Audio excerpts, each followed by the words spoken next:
The Dog Who Hated Sweaters, a funny Christmas sleep story for pet lovers. Barley woke to the particular quality of winter light that he had come to associate with good things.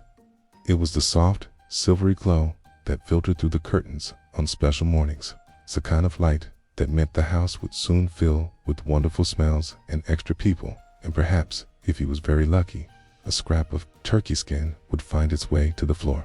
He stretched on his dog bed, extending each leg in turn, and let out a satisfied groan that came from deep in his chest.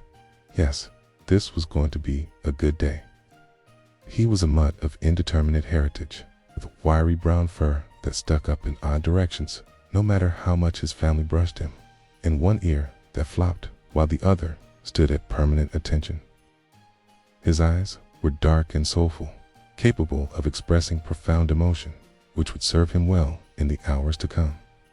Barley had lived with the Henderson family for 5 years, and in that time, he had come to love everything about the winter holidays. Everything, that is, except for one particular tradition. He padded out of the bedroom, his nails clicking softly on the hardwood floor, and made his way to the kitchen, where he could already hear his family moving about. The scent hit him first, cinnamon and butter, and something sweet baking in the oven. His tail began to wag before he could stop it.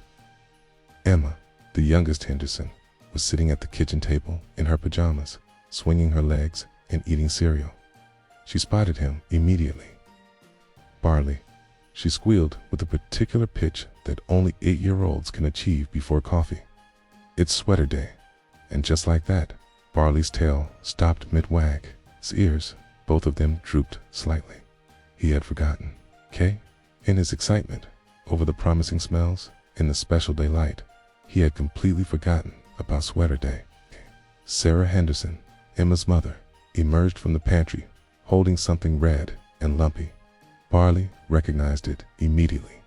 The reindeer sweater. His least favorite. Well, actually, that wasn't quite accurate. They were all his least favorite.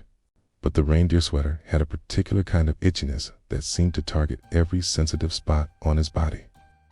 "Come here, boy," Sarah said in that cheerful, sing-song voice that humans used when they were about to do something you wouldn't like. "Let's get you festive." Barley considered his options. He could run. He was reasonably fast, and the house had many rooms. But he was also a good dog, and good dogs didn't run from their people, even when those people were approaching with instruments of torture disguised as holiday cheer. He sat, but he made sure his posture conveyed his reluctance. His shoulders slumped, his head drooped.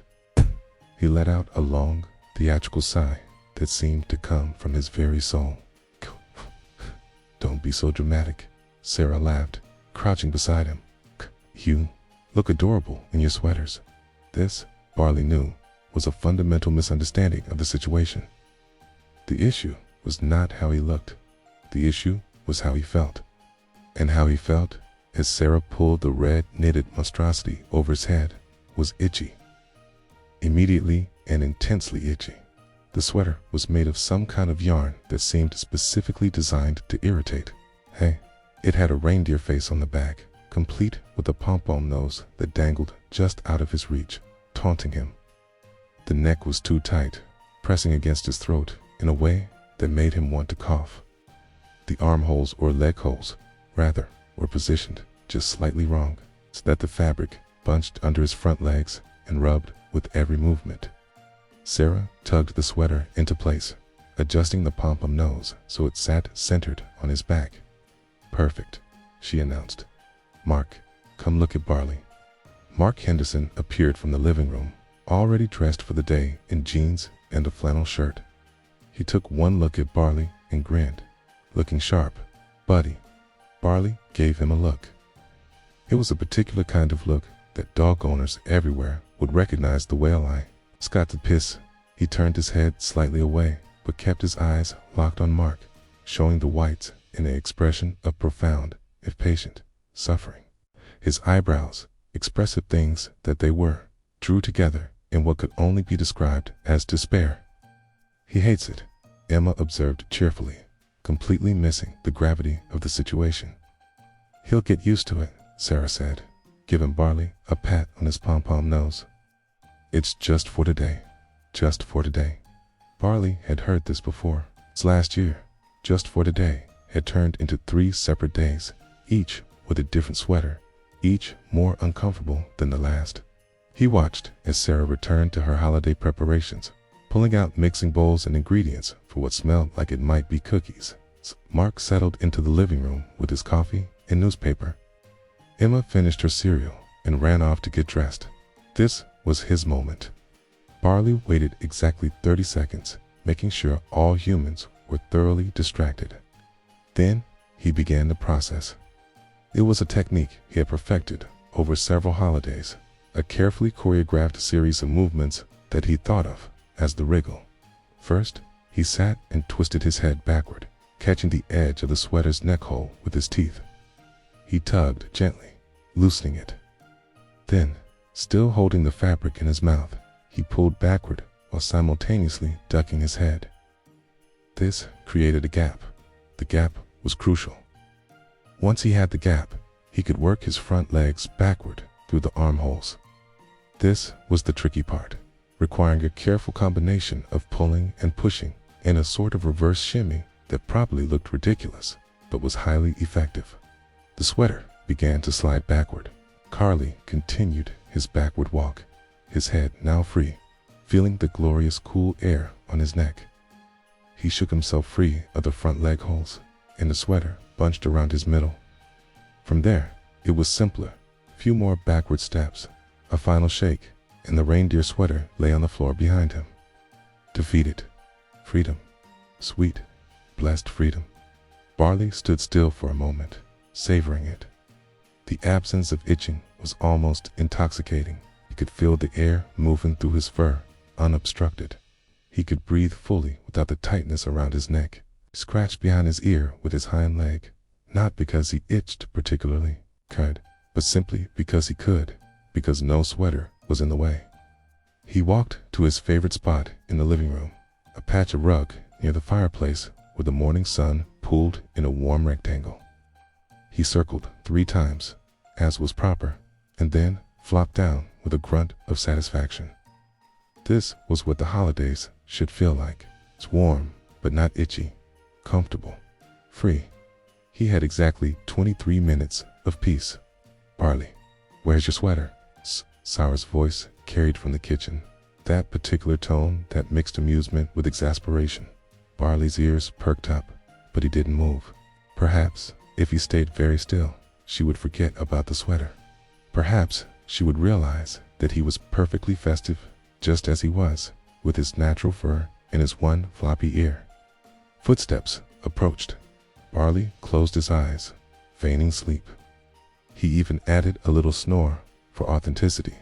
"Oh no, you don't," Sarah said, and Barley could hear the smile in her voice. She scooped up the abandoned reindeer sweater from where he'd left it. "Nice try, buddy. But we have people coming over, and you need to look festive." Barley cracked one eye open. Then, seeing what Sarah held in her other hand, both eyes opened wide. This was not the reindeer sweater. This was worse. This was the Santa sweater.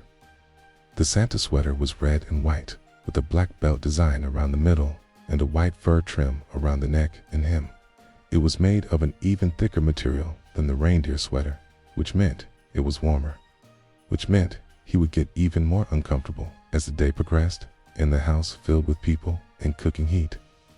The white fur trim, while soft, had a tendency to get in his eyes and mouth. "Come on," Sarah coaxed. "This one's not so bad." Barley knew better than to argue. He stood, his posture radiating resignation, and allowed Sarah to thread his legs through the holes and pull the sweater over his head. The Santa sweater was tight, tighter than the reindeer sweater. The black belt part cinched around his middle in a way that made him feel like he'd eaten too much, even though breakfast was still an hour away. The neck trim immediately began tickling his nose. Sarah adjusted the sweater, trying to smooth it into place, but the tightness meant there was no comfortable position. Barley stood very still, looking at her with an expression that he hoped conveyed the depth of his misery. His eyebrows performed admirably, achieving new heights of sorrowful arch. "Okay, you're being very dramatic," Sarah informed him, but she gave his head a sympathetic scratch before returning to the kitchen. Barley remained standing for a long moment. The Santa sweater was too tight to sit comfortably. He tried, lowering his haunches carefully, but the fabric pulled in all the wrong ways. He stood again, tried lying down, sweater bunched under his chest. He stood once more, considering his options. The kitchen was a symphony of holiday sounds and scents now. The oven timer beeped. Something sizzled on the stove. Sarah was humming along to the Christmas music playing from the small speaker on the counter. The smell of browning butter mingled with vanilla and cinnamon, and despite his discomfort, Barley's nose twitched with interest. He made his way slowly to the kitchen doorway, moving carefully because the tight sweater restricted his stride. He sat in the threshold, the perfect position to observe without being in the way of skill all good dogs mastered. Sarah was rolling out dough for cookies, her movements practiced and efficient. Flour dusted the counter. A bowl of icing in robin's egg blue sat nearby, along with little bottles of sprinkles and colored sugar. "You can't have any," Sarah said, without looking up, apparently having developed the universal parent ability to sense when a dog was hoping for treats. "These are for the guests." Barley hadn't really expected any cookies. They were chocolate, okay? And he knew chocolate was on the forbidden list, but he appreciated being included in the conversation, okay? He watched as Sarah used cookie cutters to create shapes, stars, trees, bells. Each shape was carefully transferred to a baking sheet. The oven opened, releasing a wave of sweet heat that made the tight sweater even more unbearable. The cookies went in. The timer was set. Emma thundered down the stairs, now dressed in a red velvet dress that looked about as comfortable as Barley's sweater felt. She spotted him in the doorway. "Mom, look, we match." This was apparently meant to be a good thing. Barley's tail gave a half-hearted wag, more out of politeness than enthusiasm. Emma crouched beside him, wrapping her arms around his neck in a hug that pushed the tight sweater even tighter. He bore it with patient dignity, leaning slightly into her embrace because he did love her, even when she was an accomplice to his torture. "You're such a good boy," Emma whispered into his fur, and Barley felt his resistance soften slightly. Maybe the sweaters weren't so bad. Maybe he could endure, okay? Maybe. No, they were definitely that bad. The moment Emma released him, Barley could feel every itch, every tight spot, every place where the fabric rubbed wrong. The white fur trim was now in his mouth. He sneezed, trying to dislodge it. The sneeze made the sweater shift, which somehow made it even tighter. Mark called from the living room. "Sarah, what time are your parents arriving?" "Around noon?" Sarah called back. "And my sister's family is coming at 1. More people meant more time in the sweater." Barley's heart sank. He retreated from the kitchen doorway and made his way back to the living room, walking in the stiff, uncomfortable gait that the tight Santa sweater imposed. Mark was arranging logs in the fireplace, preparing for a fire later. The morning sun had moved, and Barley's favorite warm spot was now in shadow. He tried the couch instead, jumping up with difficulty. The sweater really did restrict his movement, tanned, turning several circles before settling. But he couldn't get comfortable. The sweater was too tight to curl up properly, too bunchy to lie flat. He tried lying on his side.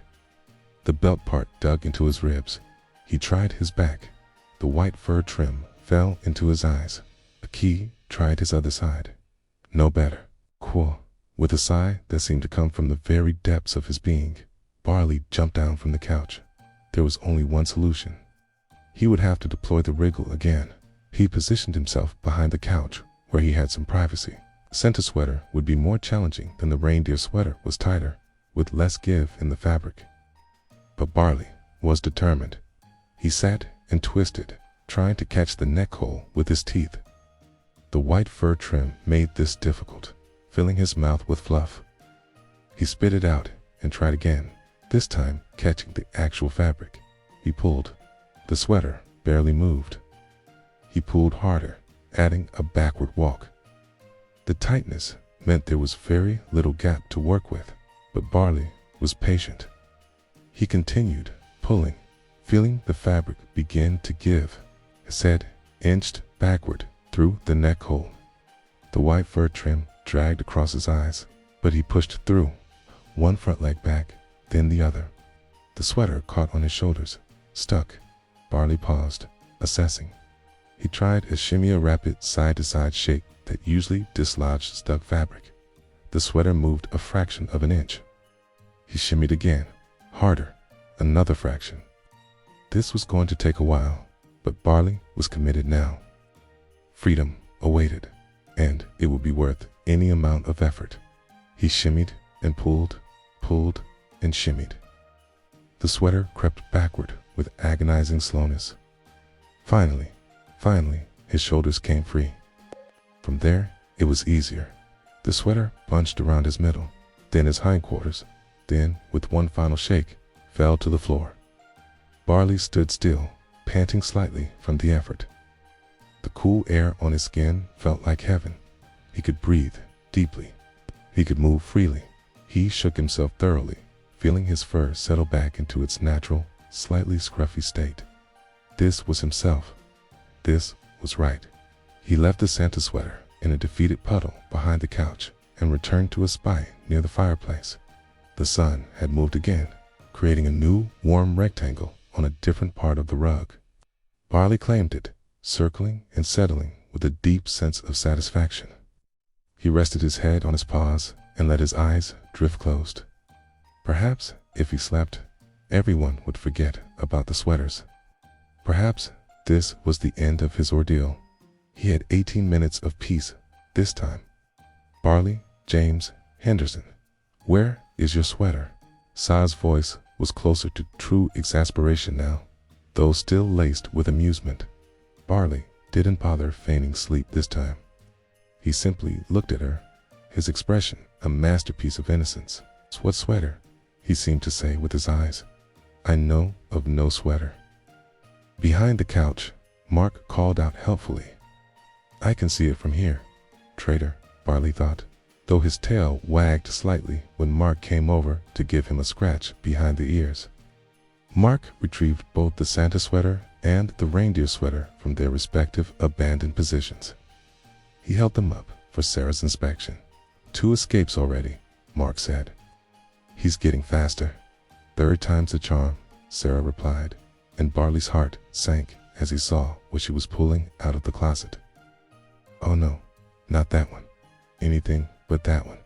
The blinking lights sweater. It was green and bright, artificial green that no self-respecting plant would claim. It had actual lights woven into it, little LED bulbs in red and white that blinked in an alternating pattern. It required batteries, which were housed in a small plastic pack that hung awkwardly from a pocket. It was, without question, the most uncomfortable, most undignified, most profoundly embarrassing garment that had ever been inflicted upon him. "No," Barley said, or at least he tried to say it. What came out was a low whine, pitched from maximum pathos. "Yes," Sarah said firmly, "and this one clips on, so good luck escaping it." Clips. Barley's ears drooped as Sarah approached with the abomination.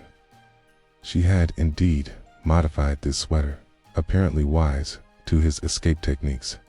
There were small clasps along the belly, designed to prevent any backward driggling maneuvers. She dressed him efficiently, threading his legs through the holes and fastening each clip with a decisive snap. The blinking light sweater was slightly less tight than the Santa sweater, which was a small mercy, but it was itchy in a new and different way.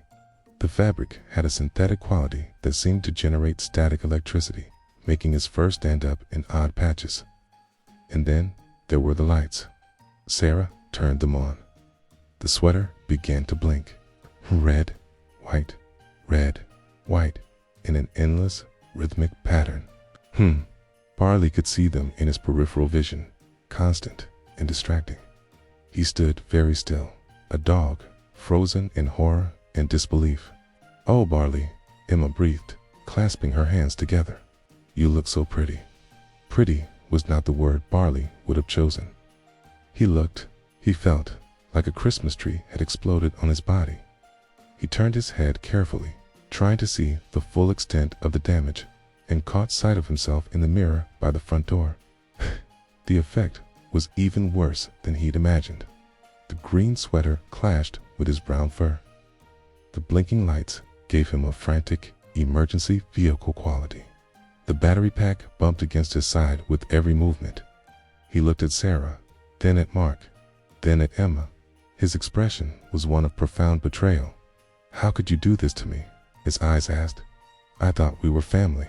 "It's just until the guests leave," Sarah promised. "Then you can take it off." Just until the guests leave. Barley knew what this meant. Hours, plural. He would be trapped in this blinking monstrosity for hours, forced to endure not only the physical discomfort, but also the social humiliation of being seen this way by people outside his immediate family. There would be no wriggle this time. Eclipse saw to that. He had been outmaneuvered. Marley walked carefully to a spot near the fireplace. There was no sun now, but the fire was starting to crackle, sending out gentle warmth, and lay down with as much dignity as he could muster, which, given the circumstances, wasn't much. The battery pack dug into his side. The lights continued their relentless blinking. The synthetic fabric itched in 17 different places simultaneously. He closed his eyes and sighed, a long, suffering exhalation that seemed to echo in the room. This was it. This was his life now. Blinking, itchy, clipped-in holiday decoration, masquerading as a dog. The doorbell rang at exactly 12 minutes past noon. Barley heard it from his position near the fireplace and felt a sense of impending doom. The guests had arrived. There was no escape now, no privacy in which to attempt removing the sweater, even if the clips would allow it. It was about to be seen in public in the blinking light sweater. Emma rushed to the door, her velvet dress swishing. "Grandma, Grandpa." The door opened, bringing with it a rush of cold air and the voices of Sarah's parents. Barley remained where he was, hoping that perhaps if he stayed very still, no one would notice the blinking dog in the corner. "Where's my favorite grandpappy?" came Grandma Henderson's voice, and Barley knew his hope was in vain. She spotted him immediately and let out a sound that was somewhere between a squeal and a laugh. "Oh my goodness, look at him." He's lit up. Carly felt his ears flatten against his head as Grandma Henderson approached. Casey was a kind woman who always slipped him treats when she thought no one was looking. So he bore her enthusiastic petting with patient tolerance. Her hands were cold from outside, which actually felt quite nice against his overheated, sweater-covered body. "Isn't he festive?" Sarah said, appearing with glasses of eggnog. "He's perfect," Grandma Henderson declared. "Can I take a photo?" "Okay." And so began what Barley would later think of as the photo session. Everyone wanted a picture with the blinking dog. Emma posed with him, her arm around his neck. Grandpa Henderson, usually not much for photos, insisted on one with the electric mutt. Even Mark, who it seemed at least somewhat sympathetic to Barley's plight, got in on it, taking a selfie with Barley's blinking form. Through it all, Barley maintained his dignity as best he could. He sat when asked to sit. He stayed when asked to stay.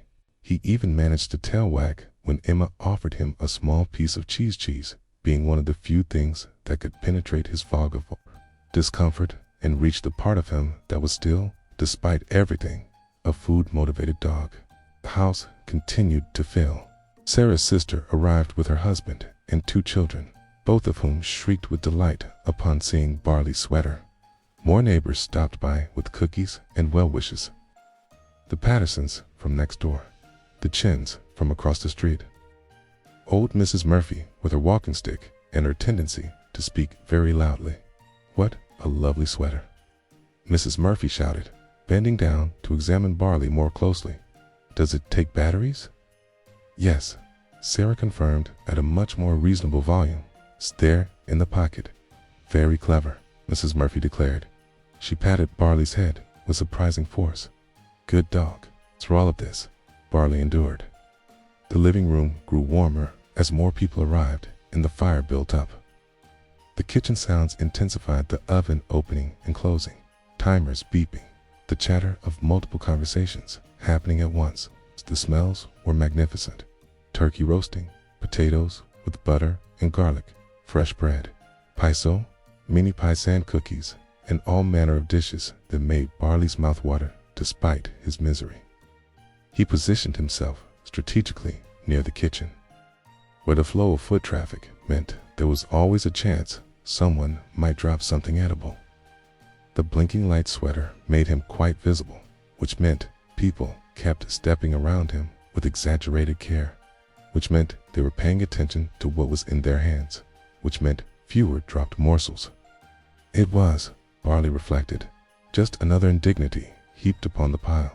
Emma's cousin, a boy of about 5 named Tyler, became fascinated with Barley's sweater. He sat on the floor next to him, watching the lights blink with an intensity that Barley found slightly concerning. "Does it hurt?" Tyler asked, reaching out to touch one of the lights. "No," Emma assured him. "It's just itchy." "How do you know?" Up at his face. Tyler studied Barley's face carefully. Barley, sensing an opportunity for sympathy, made sure his expression reflected his true inner state, a combination of weary resignation, physical discomfort, and the patient suffering of a martyr. "He looks sad," Tyler concluded. "He always looks sad in his sweaters," Emma said. But Mom says he's fine." "But I'm not fine," Barley thought intensely in Tyler's direction, hoping the boy might prove to be an ally. "I am itchy and hot, and these lights, whoa, and stop blinking, and I'm clipped into this thing like a prisoner." Tyler reached out and gave Barley a gentle pat. "It's okay," he said softly. Christmas is almost over. This was possibly the most comforting thing anyone had said all day. Barley leaned into Tyler's small hand, accepting the sympathy gratefully. The afternoon wore on. People ate and laughed and told stories. Children ran through the house with the particular chaotic energy of holiday gatherings. Adults settled into comfortable conversations. The fire crackled. Music played. And through it all, Barley remained in his blinking sweater, a beacon of green and red and white in a warm, crowded house. He found moments of respite, scratched behind the ears from Grandpa Henderson, a piece of turkey skin that Emma snuck to him when her mother wasn't looking. A few minutes of sitting with his head rested on Marcus' foot, while Mark talked with the Chins about their plans for the new year. These small moments of connection made the discomfort more bearable, if not quite tolerable. As the afternoon turned to evening, guests began to leave. The house gradually emptied. Coats were retrieved from the guest room. Cupperware containers were filled with leftovers. Children were bundled up and carried 2 cars. The goodbye process was lengthy, with multiple rounds of hugs and promises to get together again soon. Finally, the door closed behind the last guest. The house seemed suddenly quiet, despite the 4 remaining Hendersons and 1 very uncomfortable dog. Sarah leaned against the closed door with a satisfied sigh. "Well, that was wonderful." "Exhausting," Mark corrected, but he was smiling. "But wonderful." "Can we open presents now?" Emma asked, still somehow full of energy. "After we clean up a bit," Sarah said, "and maybe after Barley gets out of that sweater. I think he's suffered enough." Barley's ears perked up. His tail, which had been hanging in limp defeat for hours, managed a hopeful wag. Was it possible? Was his ordeal finally coming to an end? Sarah crouched beside him, her fingers finding the clips that had held him prisoner all day. One by one, she unfastened them. The sweater loosened. Barley held very still, afraid to hope, afraid that this might be some kind of trick and another sweater awaited. But no. Sarah pulled the blinking light sweater up and over his head, freeing him completely. A sudden absence of itching, of tightness, of blinking lights was so overwhelming that Barley stood frozen for a moment, hardly believing it was real. Then he shook, was the most vigorous whole-body shake he had ever executed, starting from his nose and traveling down to the tip of his tail. His ears flopped. His fur flew in all directions. The shake seemed to go on forever, expelling all the pent-up discomfort of the day. When he finished, he felt lighter, cooler, like himself again. He looked up at Sarah and Mark and Emma, and his tail wagged with genuine enthusiasm for the first time all day. They were laughing at his celebratory shake, but it was kind laughter, the laughter of people who loved him. "Feel better, buddy?" Mark asked, scratching the exact spot behind Barley's ears that was always itchy. Barley leaned into the scratch, eyes half closing in bliss. Better didn't begin to cover it. He felt reborn. He felt free. He felt like a dog again instead of a mobile Christmas decoration. The family began the process of cleaning up from the party. Barley helped by positioning himself strategically in the kitchen. Here, he could perform his important duty of pre-cleaning any dishes that hit the floor. This duty, he felt, was crucial and often underappreciated. When Emma dropped a fork with a bit of mashed potato still clinging to it, he was there immediately, performing his job with enthusiasm. "Good boy," Emma said, retrieving the knock-lean fork. As the kitchen returned to order and the living room was straightened, the family gradually migrated toward the couch. The fire had burned down 2 coals, radiating a gentle warmth. The overhead lights were dimmed. The Christmas tree lights twinkled softly in the corner. "Present time?" Emma asked hopefully. "Present time," Sarah agreed. They settled onto the couch, Mark on one end, Sarah on the other, Emma between them. There was a space on the floor in front of them, right on Barley's favorite rug, in the warmth of the dying fire. Barley didn't need to be asked twice, stepped into the space and flopped down with a contented grunt, stretching out so that his body was in contact with all 3 of his people. His head rested near Mark's feet. His body curved along the front of the couch. His tail stretched toward Sarah. Emma's hand dropped down to rest on his back, her fingers gently stroking his fur in that absent-minded way of children who love their dogs. The touch was simple, undemanding, without any expectation or requirement. It was just connection, just love, just the comfortable presence of family. Mark's foot shifted slightly, providing a better pillow for Barley's head. Sarah's hand reached down to scratch behind his ear, in that perfect spot that made his back leg want to kick in satisfaction. This, Barley thought as his eyes began to drift closed. This was what the holidays were really about. Not the sweaters, not the decorations, not even the wonderful food, though he did still appreciate that piece of turkey skin Emma had given him. It was this, the warm house after the guests had gone, the peaceful quiet after the chaos, the simple comfort of being together. It was Mark's foot warm against his head, Emma's fingers gentle on his back, Sarah's presence solid and reassuring beside him. It was the smell of the extinguished candles, the soft glow of the tree lights, the crackling pop of the fire's last embers. No itching, no tightness, no blinking lights. Just him, Barley, exactly as he was, surrounded by the people he loved most, who loved him back. Not because he looked festive or wore ridiculous sweaters or posed for photos, but simply because he was theirs and they were his. Emma began opening a present, the paper rustling softly. The sound was soothing, part of the gentle soundtrack of a peaceful evening. Barley's breathing deepened, becoming the slow, regular rhythm of a dog settling into sleep. His muscles relaxed completely, the tension of the day finally releasing. He thought briefly about the morning, about the reindeer sweater and the Santa sweater and the terrible blinking light sweater.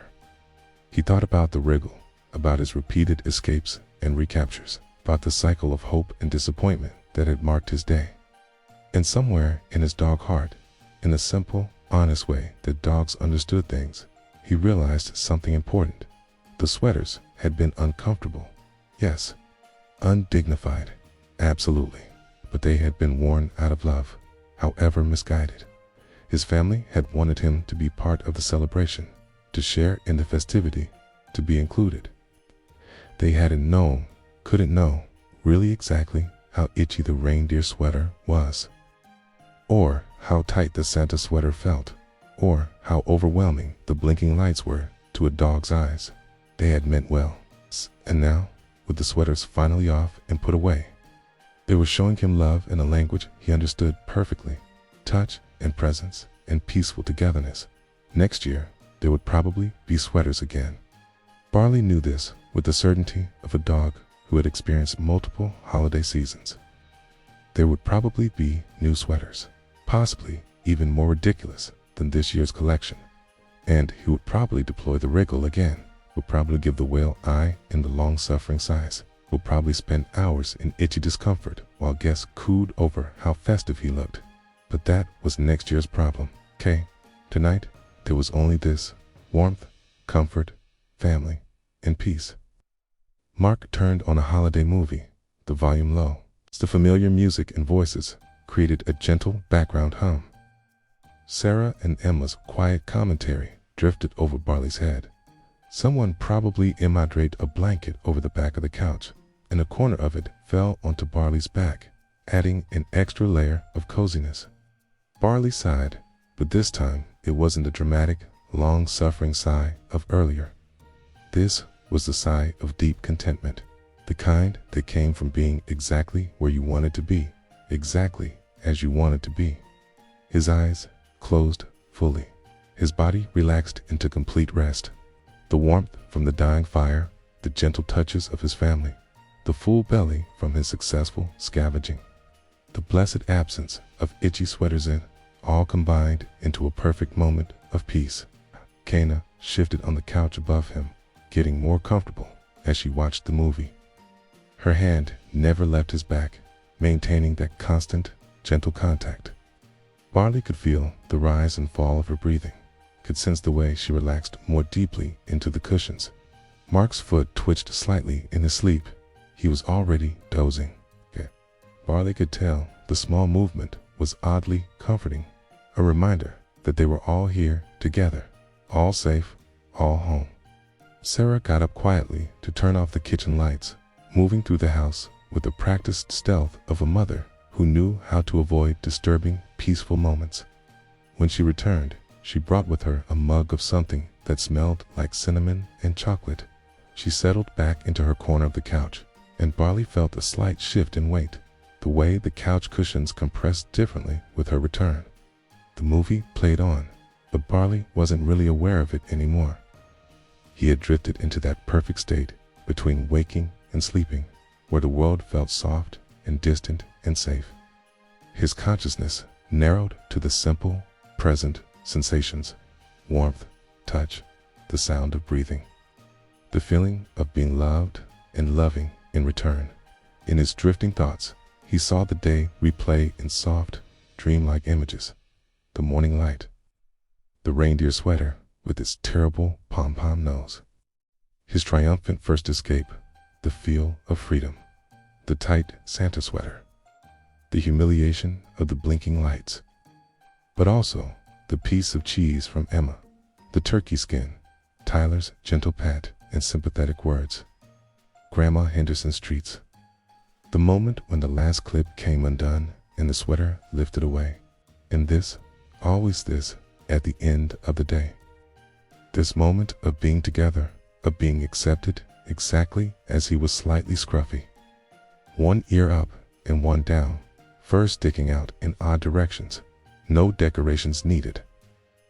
His tail gave one last gentle wag against the floor, a final statement of contentment before sleep claimed him fully. Above him, Emma whispered to Sarah, "Is Barley asleep?" "I think so," Sarah whispered back. He really didn't like those sweaters. No, he really didn't. There was affection in Sarah's voice, and perhaps just a hint of apology. Maybe next year we could just put a bow on his collar instead. Barley's ear twitched at this. Even in his drowsy state, this sounded like a promising development. Bow he could probably tolerate. A bow wouldn't be itchy, okay? Bo wouldn't restrict his movement or make him hot or blink in his peripheral vision. Okay, that's a good idea, Sarah said softly. I think Barley would like that better. Barley wanted to wag his tail in approval, but he was too far into sleep now. The conversation faded into background noise, indistinguishable from the movie sounds and the soft crackle of the dying fire. He dreamed of running through snow without any sweater at all, just his own warm fur and the cold air on his face. He dreamed of turkey and cookies and cheese appearing on the floor in an endless, magical succession. He dreamed of summer days and winter nights, of the Henderson family through all seasons of being loved and being free and being himself. The house settled into its nighttime sounds. The refrigerator hummed. The old floorboards creaked as the temperature dropped outside. The Christmas tree lights continued their gentle twinkling, casting soft colors across the darkened room. Mark's snoring started, a gentle rumble that matched the rhythm of Barley's own breathing. Emma giggled softly at something in the movie. Sarah sipped her cocoa, the tiny sound of liquid and ceramic barely audible. And Barley slept, deep and dreamless now, his body completely relaxed, his mind at peace. He was warm but not overheated, comfortable but not constrained, present but not performing. Just a dog, sleeping with his family, exactly as nature and love intended. The hours passed. The movie ended. Another one started. Or perhaps it was just music playing. Barley was too deeply asleep to know or care. Emma eventually dozed off too, curling into the couch cushions. Sarah stayed awake a bit longer, reading on her phone, enjoying the quiet. The fire died down to ash.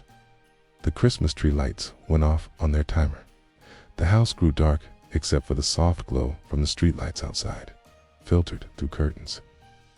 And still, Barley slept on, steady and peaceful, a warm presence on the floor, anchor and companion to the family he loved. In the deep night, when even Sarah had finally gone to bed, Barley stirred briefly. He lifted his head, blinking in the darkness, momentarily disoriented. Where was he? What time was it? Then his eyes adjusted, and he saw the familiar shapes of his home, the couch, the armchair, the Christmas tree in the corner. He was on his rug, in his spot. The house was quiet and safe. Everyone was sleeping. All was well. He turned in a circle, found a slightly different position, and settled again. His last conscious thought before sleep reclaimed him was a simple one, expressed in the wordless way that dogs understood the world. Home, family, love. No sweaters. Perfect. When morning came, it would bring new smells and new sounds and new adventures. There might even be leftover turkey for breakfast if he deployed his most effective sad eyes. But that was tomorrow's joy. Tonight, or really, the very early hours of the morning, there was only this: peace, warmth, comfort, and the quiet happiness of a dog who knew he was loved. Sweaters or no sweaters, always and forever, exactly as he was. The house breathed around him, settling and sighing in its own way. The winter wind picked up outside, rattling the windows gently, but inside all was warm and still. Barley's breathing deepened again. His paws twitched slightly as he dreamed of chasing something wonderful through an endless, sweater-free meadow, and somewhere in the closet, folded neatly and put away until next year. 3 holiday sweaters waited in the darkness: the reindeer with its pom-pom nose, the tight Santa with its white fur trim, and the blinking light sweater with its battery pack and clips had served their purpose, had made the humans happy, had created photos and memories and laughter. But they were not what mattered. They had never been what mattered. What mattered was asleep on the rug, furry and snoring and absolutely perfect, just as he was. What mattered was the love that needed no decoration, no costume, no embellishment. What mattered was simple presence, honest affection, and the comfortable joy of being together. Barley would wear the sweaters again next year. This was inevitable. He would give the whale eye and deploy the wriggle and endure the itching with his characteristic long-suffering patience. But he would also have this, the knowledge that at the end of the day, the sweaters would come off, and he would be here, on his rug, surrounded by his family. Loved for exactly who he was, and really, what more could any dog want? The night deepened. The stars wheeled overhead in their ancient patterns. The neighborhood slept, and in the Henderson house, a slightly scruffy mutt with one ear up and one ear down dreamed his peaceful dog dreams, free of itching, free of lights, free of everything except love and warmth and home. Tomorrow would bring what it would bring. Tonight, there was only peace, and that was enough. That was everything. That was the real spirit of the holidays, understood perfectly by a dog who hated sweaters, but loved his family with every fiber of his honest, patient, furry heart. If this story resonated with you and brought a smile to your face as you drift towards sleep, please consider showing your support with a like, and subscribe to Deep Sleep Stories Hub for more quiet nights and restful journeys. May your dreams be as peaceful as Barley's, and may you always know the comfort of being loved exactly as you are. Sleep well. The Foster Kitten's First Christmas Tree, a sleep story of wonder and safety. The morning light crept through the curtains in soft golden ribbons, painting gentle stripes across the bedroom floor. Oliver blinked his eyes open slowly, still adjusting to this rhythm of waking without fear. For 3 mornings now, he had woken in this quiet room, nestled in the impossibly soft bed his foster mom had placed in the corner. Each morning, his small heart expected the cold concrete of the shelter, the harsh lights, the chorus of frightened cats. But each morning, he found himself here instead, wrapped in fleece and safety. He stretched carefully, extending each white paw, feeling his muscles pull and release. His claws caught momentarily in the blanket, and he paused, remembering how his human had shown him gently that it was all right to need here, that he wouldn't be scolded. The concept still felt strange, like understanding a language he'd only just begun to hear. Everything here was soft. The bed, the small rug, even the walls seemed to absorb sound rather than echo it back in harsh waves. Oliver sat up and surveyed his safe room. The pale blue walls glowed in the morning light like the inside of a robin's egg. His food and water bowls sat near the door, exactly where they'd been yesterday. The litter box occupied the far corner, tucked behind a folding screen. These things had become familiar anchors to his new reality, but something was different this morning. A scent drifted under the crack of his door like an invisible ribbon, rich and green and alive. It smelled like the outdoors, like the few memories he had of being very small and sheltered beneath the porch with his mother. Pine, his tiny nose worked overtime, trying to understand why something that smelled like outside could possibly be inside. He heard movement beyond his door. His foster mom was awake, humming something soft. But there were other sounds too, unfamiliar ones. A scraping noise, something being dragged across the hardwood floor, a soft grunt of effort, a pause, then more dragging. Oliver's curiosity flickered to life inside his chest, a small, warm flame. The shelter had taught him that investigating new things usually meant something frightening.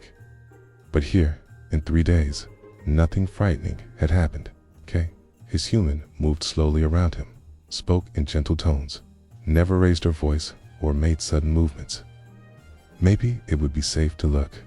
He padded toward the door, which stood slightly ajar, as it always did, giving him the choice to venture out or stay contained.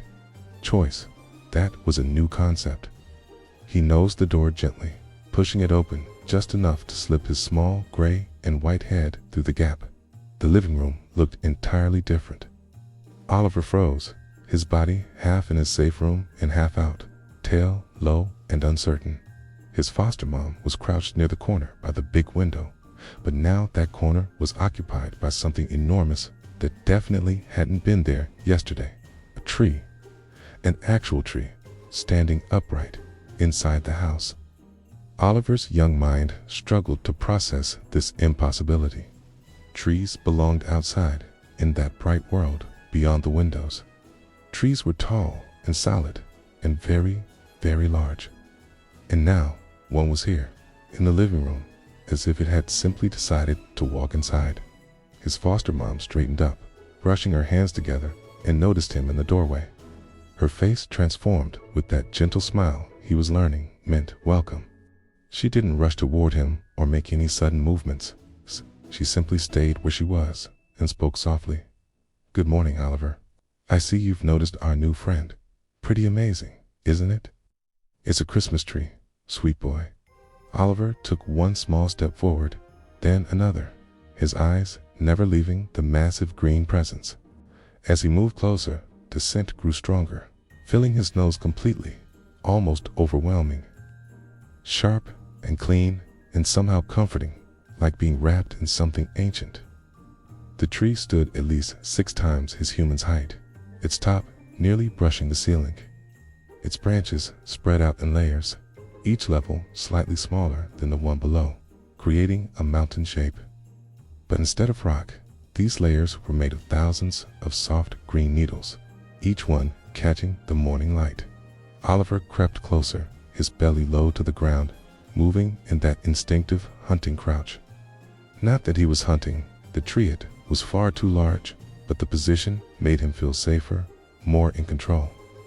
When he was about 2 feet away, he sat down abruptly and simply stared. His foster mom chuckled, a sound like water over smooth stones. "I know, buddy, it's a lot to take in. Your first Christmas tree is always special. Want to investigate? You're safe." Safe. She used that word often, and Oliver was beginning to believe it. He stood, took 3 more careful steps, and extended his neck as far as it would reach. His pink nose twitched rapidly, gathering information, processing the complex scent layers. Beneath the primary pine smell, he detected other things: earth, water, the faint metallic scent of the stand holding the tree upright, something slightly sweet, like sap. And underneath all of it, the familiar, comforting scent of his human, her hands having touched every part of this tree. This last realization gave him courage. If his human had touched it, had welcomed it into their space, then perhaps it was all right for him to investigate further. Perhaps this enormous green stranger was a guest, like him. Oliver circled the base slowly, keeping a respectful distance, his tail held low, but not tucked. The tree sat in a round red stand filled with water, and he could hear the faint sound of liquid when he moved close enough. The trunk disappeared into this stand, thick and brown and rough, so different from the smooth surfaces he'd encountered here. Gathering his courage, Oliver reached out one small paw and touched the lowest branch. The needles prickled against his pad, not quite sharp, but definitely not soft. He pulled back immediately, startled, then reached out again, more prepared. The needles were cool and slightly slick, bunched together in clusters along the branch. When he pressed gently, they gave a little but held their shape, springy and resilient. Fascinating. Oliver pressed again, harder, and felt the needles bend beneath his paw. He pulled back and watched them slowly return to their original position. He tried this several more times, mesmerized. Press, bend, release, return. Emboldened, he leaned forward and gave the branch a small sniff, his nose nearly touching the needles. The scent was almost too strong this close, making his eyes water slightly, but he persisted. Then, very carefully, he opened his mouth just enough to let his tongue touch a single needle. Bitter. Definitely not food. He pulled back, smacking his lips with distaste, and heard his foster mom's gentle laugh from the kitchen. Not very tasty, is it, Oliver? That's okay. Trees aren't for eating. Oliver looked toward the kitchen doorway where she stood, holding her steaming mug, her expression fond and patient. She wasn't scolding him for his investigation. She was simply observing, allowing him to learn on his own terms. He turned back to the tree and began a more thorough exploration, starting at the trunk and walking a complete circle. Snows worked constantly, cataloging every scent. Then he moved outward slightly and circled again, examining branches at his eye level. Some held water droplets that caught the light like tiny crystals. Others had small brown cones tucked among the needles. Oliver batted at one experimentally and watched it swing slightly, still firmly attached. The tree had personality. It wasn't just a thing taking up space. It was alive in its own way, even standing inside. It breathed that pine scent into the air. It responded to his touch with small movements and sounds, the whisper of needles brushing against each other, the faint creak of branches. For the first time since entering the foster home, Oliver felt a surge of something that might have been joy. His tree was strange and overwhelming and definitely unexpected. But it was also wonderful. It was new. He was learning. Didn't always have to mean frightening. Later that afternoon, Oliver padded into the living room after his nap and discovered his foster mom had been busy. She sat on the floor near the tree, surrounded by cardboard boxes decorated with faded pictures of ornaments and ribbons.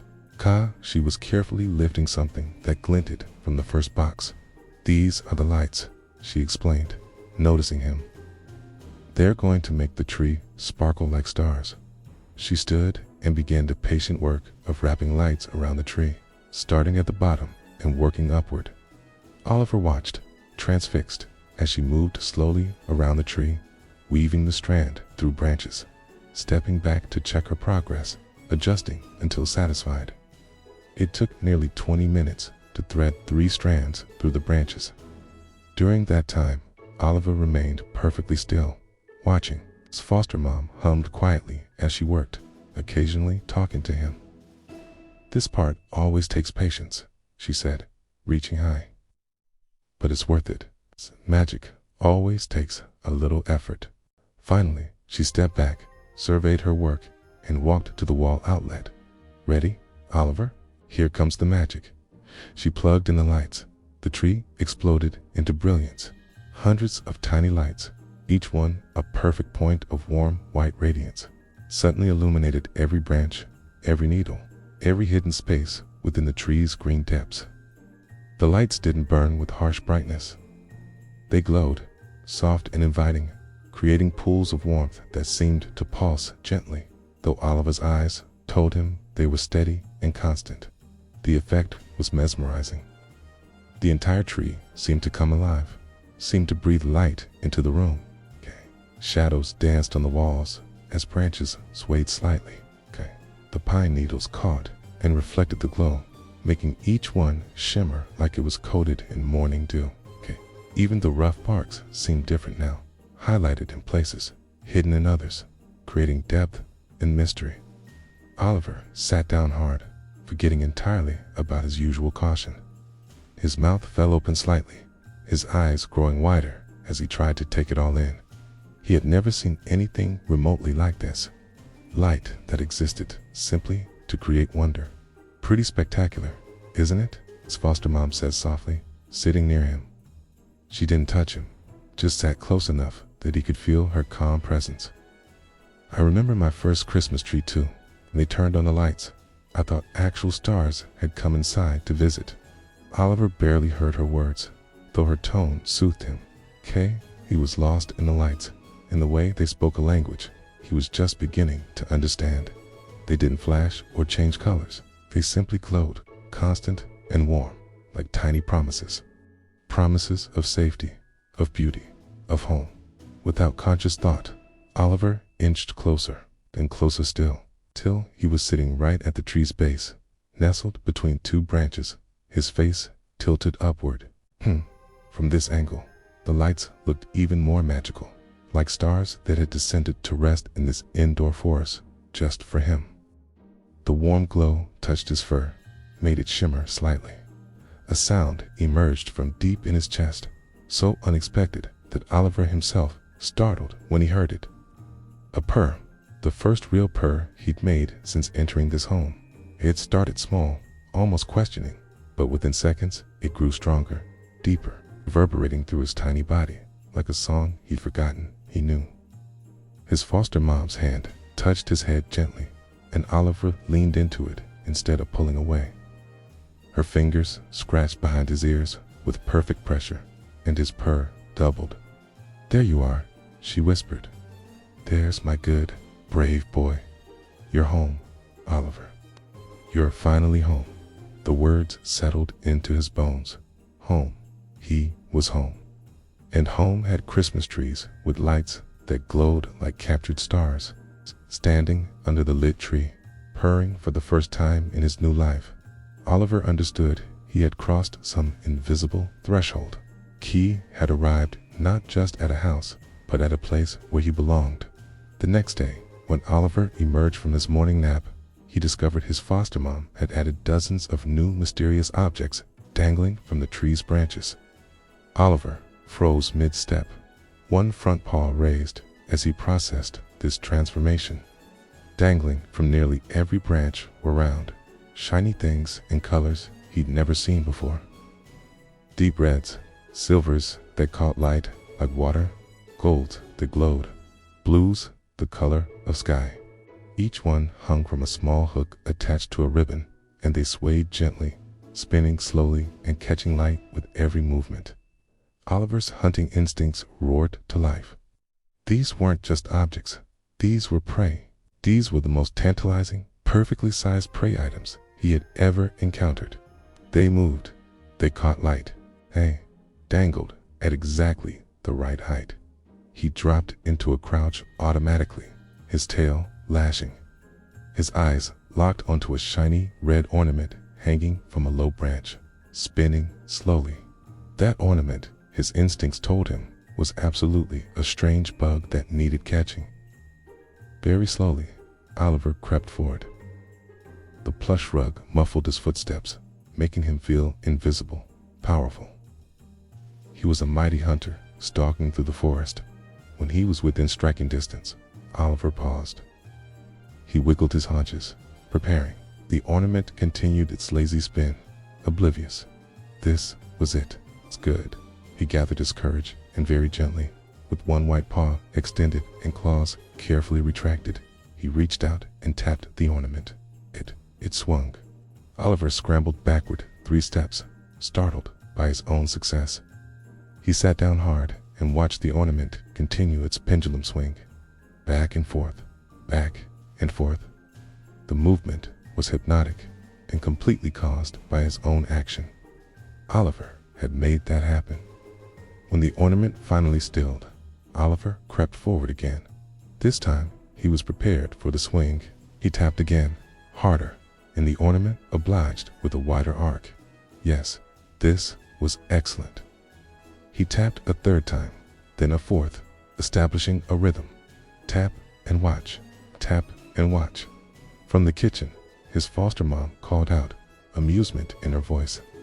"Oliver, are you making friends with the ornaments? Just remember, gentle paws only, okay? Gentle paws, right?" Oliver could do gentle. He moved to the next ornament, a silver one shaped differently. This one was more oval, hung higher. Oliver sat up on his hind legs, stretching his body to full length, and managed to hook it with one extended claw, pulling it toward him before releasing. It swung back, hit the trunk with a soft tap, and returned. A toy that played back. For the next 20 minutes, Oliver moved methodically around the tree, investigating each accessible ornament. A gold one with bumpy texture, a green one shaped like a pickle, a blue one with glitter, a small wooden shape like a tiny house.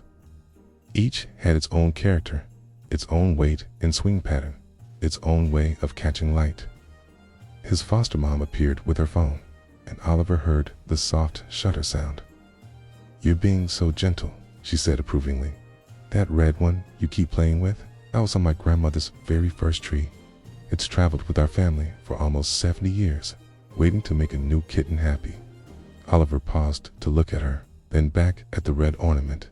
Important, precious, special, and yet she was allowing him to interact with it, trusting him. The responsibility settled over him like a warm blanket. He turned back to the ornament, but this time, instead of tapping it, he simply sat and looked at it, studying the way it hung, the way light seemed to come from within its glossy surface. Beautiful. Not prey after all, but something else entirely. Something that existed to create wonder. Oliver was beginning to understand that not everything that moved needed to be hunted.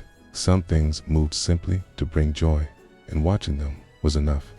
Later that day, Oliver's attention shifted from the dangling ornaments to the tree itself. If his foster mom could reach high into the tree, then surely he, as a cat, should be able to climb it.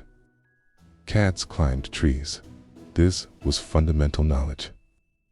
Even though he'd never climbed a real tree before, his body knew the motions, or so he thought. He positioned himself at the base, studying the bark with calculating eyes. Grip with claws, pull with front legs, push with back legs. Simple. Oliver launched himself at the trunk with all the confidence of youth and inexperience. His front claws extended and dug into the bark, finding purchase. Success. For approximately 1.5 seconds, he clung about 8 inches off the ground, feeling triumphant. Then reality intervened. The trunk was not anchored by roots deep in earth. It was sitting in a stand, held by bolts and water and hope. When Oliver's small body hit it, the entire tree shuddered. The ornaments swung wildly. The lights flickered as branches shook, and Oliver, clinging desperately to bark that suddenly felt far too slippery, realized he'd made a terrible miscalculation. His back paws scrabbled, finding no purchase. His front claws couldn't get proper grip. For a moment that felt much longer than it was, Oliver hung there, suspended between ambition and gravity. Then gravity won. His claws slipped free. His body twisted in midair, that instinctive cat rotation, attempting to land feet first, but he was too low, too inexperienced to complete the move. He landed on his side on the soft tree skirt with a small oof of expelled air in surprise. For several seconds, Oliver lay there, stunned, staring up at the underside of the tree's lowest branches. From this angle, the lights created a canopy of stars above him. His pride hurt far more than his body. Behind him, he heard a sound and turned his head to see his foster mom standing in the doorway, one hand pressed to her mouth, shoulders shaking with suppressed laughter. "Oh, Oliver," she said, her voice trembling between concern and amusement. "That was quite an attempt. Are you okay, brave boy?" She crossed to him quickly, but didn't immediately scoop him up, giving him space to assess his condition. Oliver appreciated this. Kay struggled to his feet, shook himself thoroughly, and sat down with what he hoped was dignity, wrapping his tail around his paws as if the entire tumble had been completely intentional. His foster mom knelt nearby and extended her hand. Oliver considered her for a moment, then stepped forward and bumped his head against her fingers, accepting comfort. Her hand moved to scratch behind his ears, and despite his wounded dignity, he found himself leaning into the touch. "Christmas trees aren't really for climbing," she explained gently. "No, that's probably confusing for a cat, cod, but there are much better places for a clever kitten to explore." She gestured to the tree's base, to the soft velvet tree skirt that had cushioned his fall. "See, even when things don't go as planned, sometimes we discover something even better." Oliver looked where she was gesturing and noticed, for the first time, the tree skirt properly. The fabric was rich burgundy velvet, plush and inviting, with a slight shimmer. The edges were trimmed with gold cord. But most importantly, the skirt created a perfect circle around the tree's base. And where it wrapped around the trunk, there was an opening, a gap that led to a hidden space beneath the lowest branches. A space just big enough for one small kitten. Oliver's ears perked forward with interest. He'd been so focused on going up, on climbing high, that he hadn't considered there might be magic at ground level too. He stood, approached the opening in the tree skirt. and cautiously poked his head into the shadowy space beneath the tree's canopy. Oh, this was something entirely different. This was wonderful. Space beneath the Christmas tree's lowest branches was like entering another world, a secret room that existed in plain sight. Oliver took one tentative step forward, then another, and found himself enveloped in a cocoon of green needles, twinkling lights, and soft velvet beneath his paws. This was a den. This was a safe place. This was exactly what every part of his cat nature had been seeking. Oliver turned in a small circle, his tail brushing against the needles as he assessed every angle. The pine scent was strongest here, concentrated and rich, filling each breath. The lights, viewed from beneath, created a magical ceiling of warm stars, their glow filtering through layers of branches to paint the velvet floor in pools of amber. The sounds of the apartment became softer here, as if the branches absorbed noise and replaced it with gentle silence. From outside his sanctuary, Oliver could hear normal sounds: the heating vent's quiet hum, distant traffic, his foster mom moving in the kitchen, dishes clinking, water running. These sounds reached him filtered and gentled, no longer immediate or demanding, simply background music of peaceful existence. He walked to the trunk and examined it from this new angle. With no ambition to climb, the bark was simply interesting texture, rough and real, smelling of earth and age. He rubbed his cheek against it, marking it with his scent, claiming this space. The trunk was cool against his face, solid and reassuring.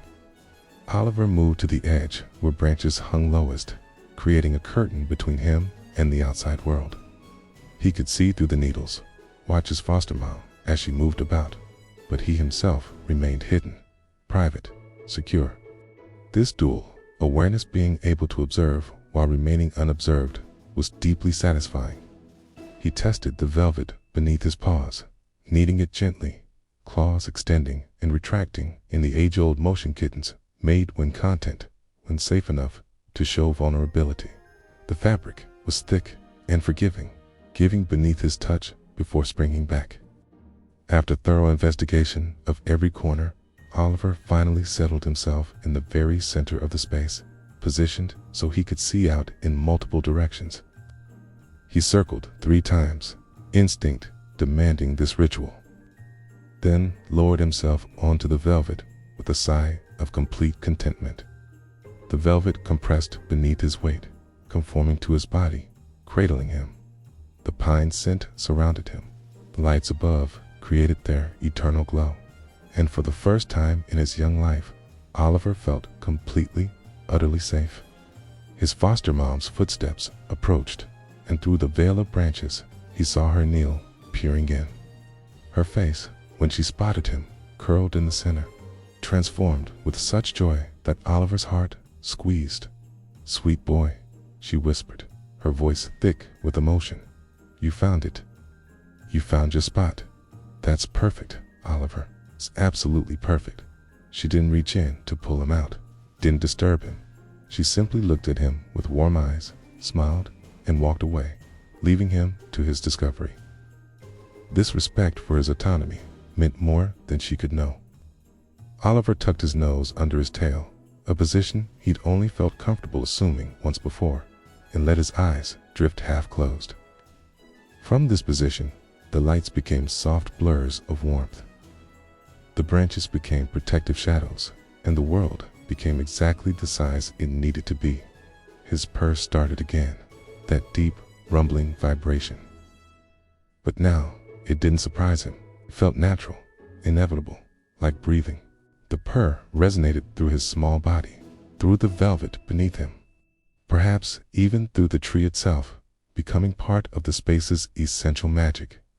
The afternoon light shifted as Oliver dozed, painting long golden rectangles across the floor, visible beyond his curtain of branches. He slept deeply, the kind of sleep that had been impossible in the shelter. When he woke, early evening had settled. The winter sun had set, leaving the windows dark, and the Christmas tree lights glowed even more brightly in response. His foster mom, had turned off the overhead lights, letting the trees' gentle radiance illuminate the space, and the effect was breathtaking. Oliver blinked slowly, emerging from sleep, and simply looked up through the branches at his personal sky of captured stars. He heard the soft sound of pages turning and realized his foster mom was in her usual evening spot, curled in the armchair, reading. This was the quietest part of the day, when the apartment settled into restful stillness. No sudden noises, no unexpected events, just gentle routine. Oliver stood, stretched elaborately, feeling his spine curve and release. He was stiff from sleeping in one position, but pleasantly so. He turned to exit his sanctuary and paused, looking back.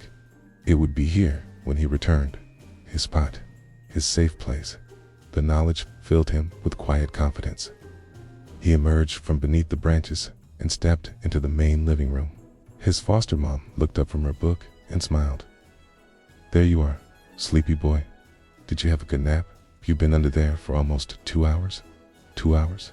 Oliver had slept for 2 hours without startling awake, without panic, without that constant vigilance that had defined his existence.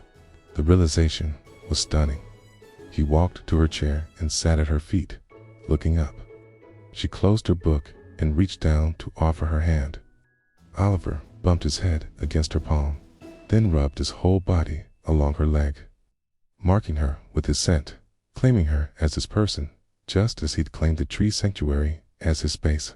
"Shh, I think you're settling in," she said softly, scratching behind his ears. "I think you're starting to understand that this is your home now. You're not going back. You're staying right here with me. Maybe forever, if that's what you choose." Forever. The word resonated in Oliver's chest. Forever meant tomorrow would be like today. Forever meant the Christmas tree would be there when he woke up. Forever meant gentle hands and soft voices and freedom to explore. Forever meant home. His foster moms cooped him up slowly enough that he could object if he wanted, but Oliver surprised himself by relaxing into her hold, letting himself be lifted to her lap. She settled back with him, curled against her stomach, and picked up her book again. "We'll read together. You rest, and I'll read, and we'll just be together." It sounded perfect.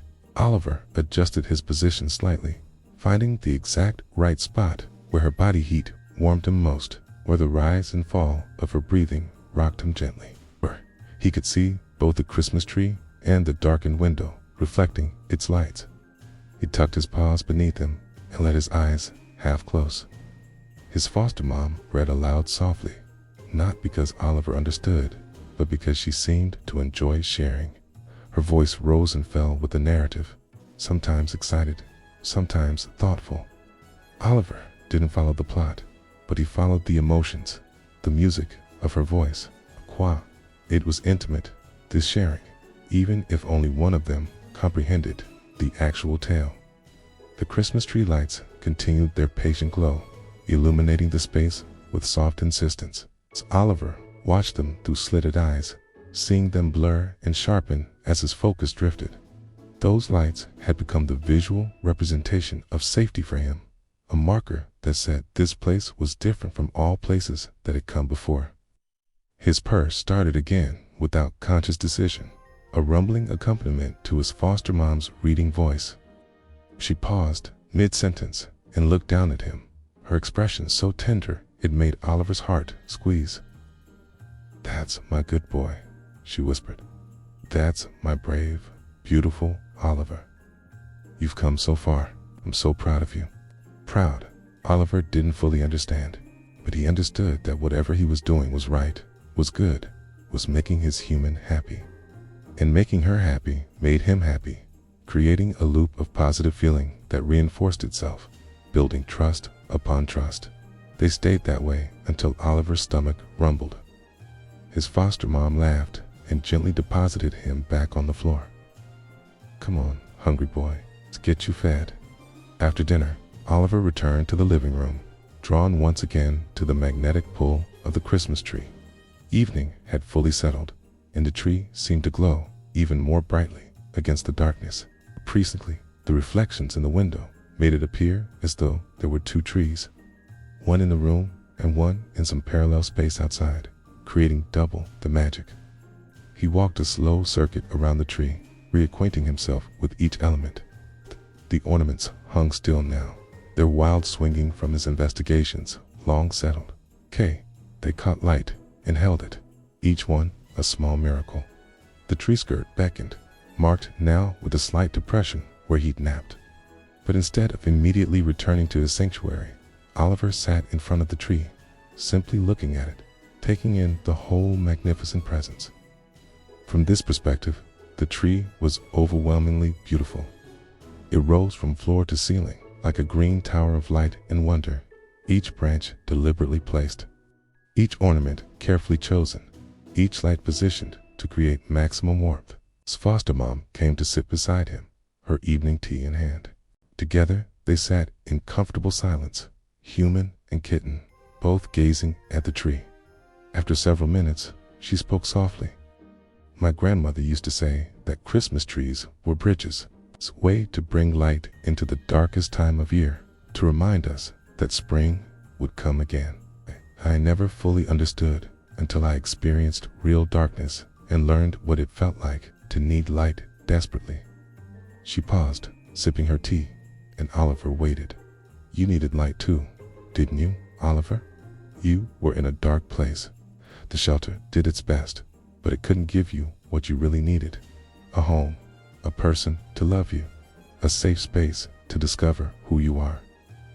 And now here you are, sitting in front of a Christmas tree, purring, content. That's what the tree represents. Hope, the promise that dark times don't last forever." Oliver leaned against her leg, acknowledging her words, even if he couldn't understand them all. He grasped the emotion, the connection between his experience and some larger understanding of meaning. His foster mom stroked his back. "You know what I think? I think you finding that spot under the tree is the most perfect thing that could have happened. 'Cause that's what this season is really about.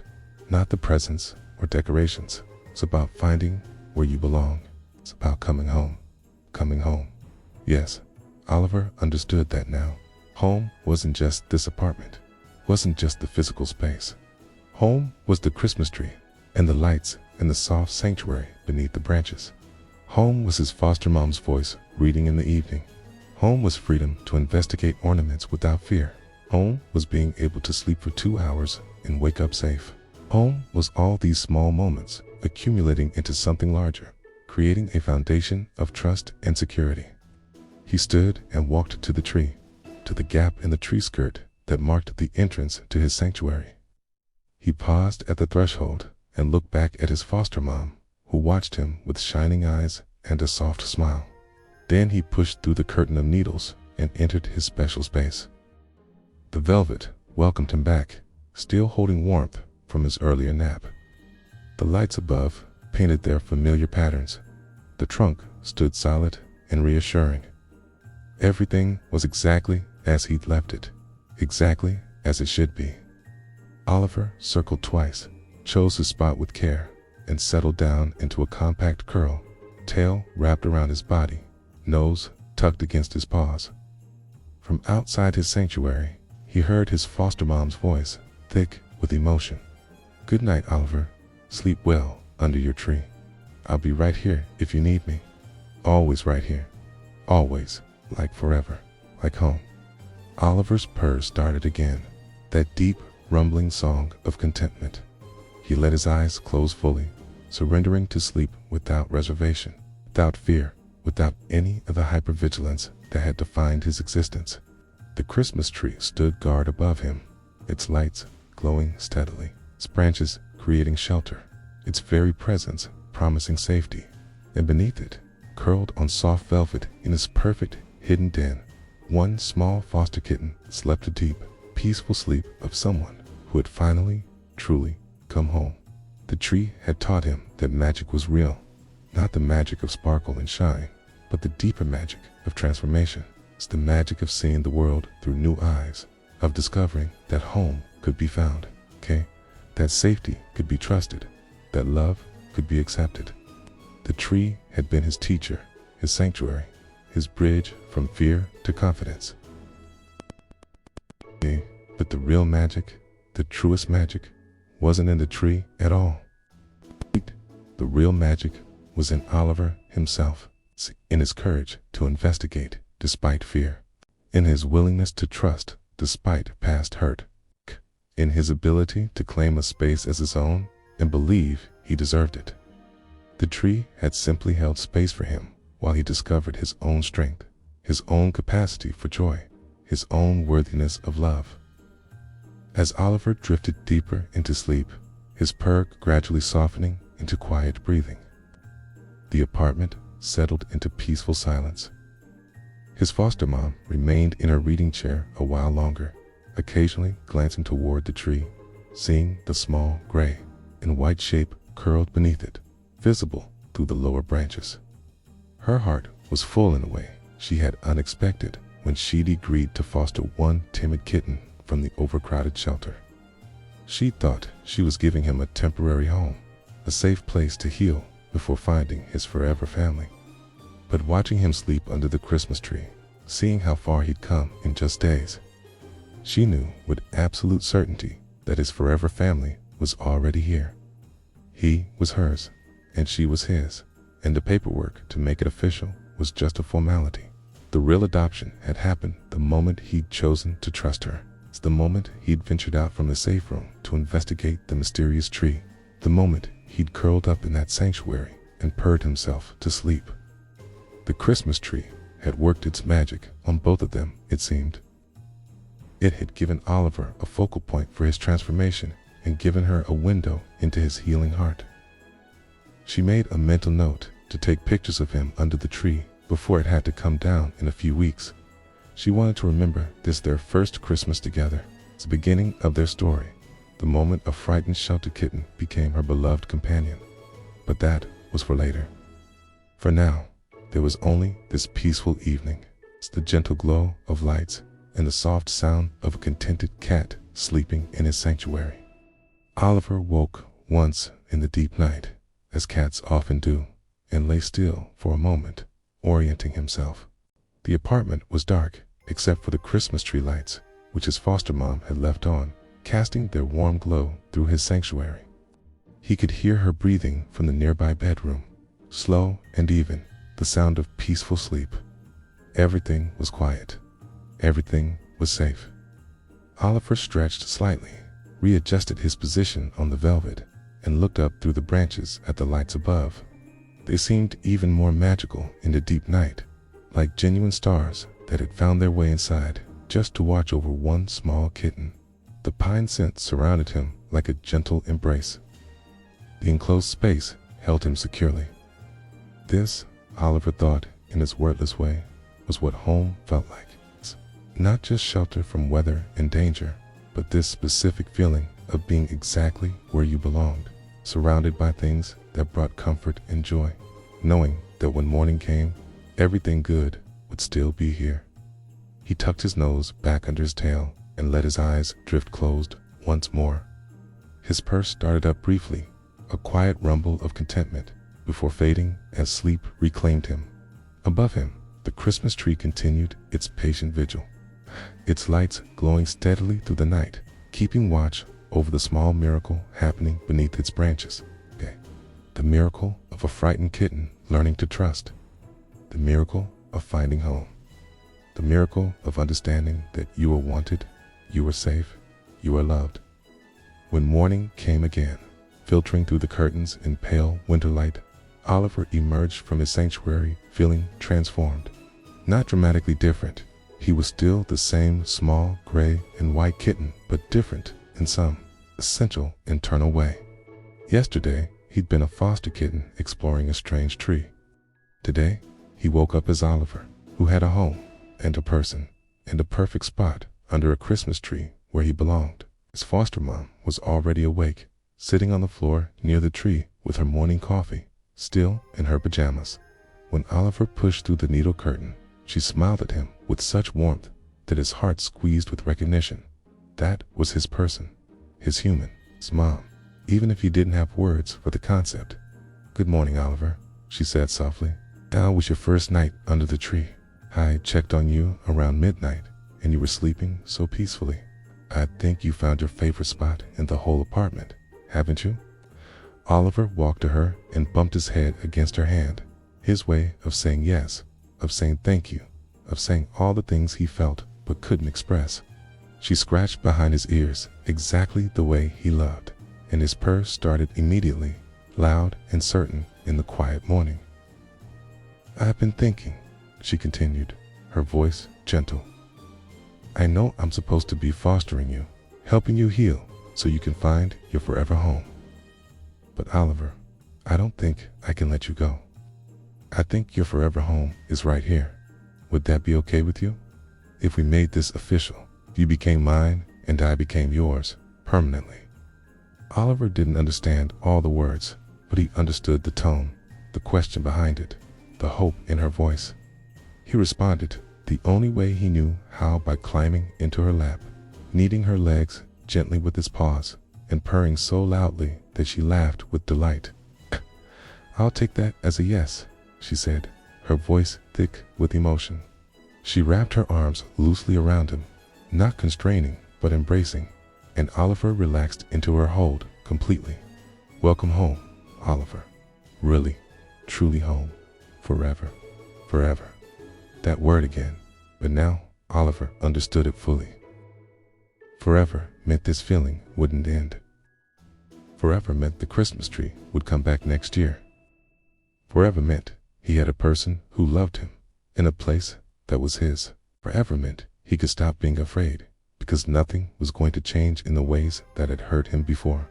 They sat together in front of the glowing Christmas tree, human and kitten, now officially family, while the morning light grew stronger and the world outside began to wake. But inside, in this warm apartment, time seemed to pause, holding space for this perfect moment of belonging. The weeks that followed were filled with gentle routines and small discoveries. Oliver grew more confident each day, venturing further into the apartment, claiming new favorite spots, developing his personality.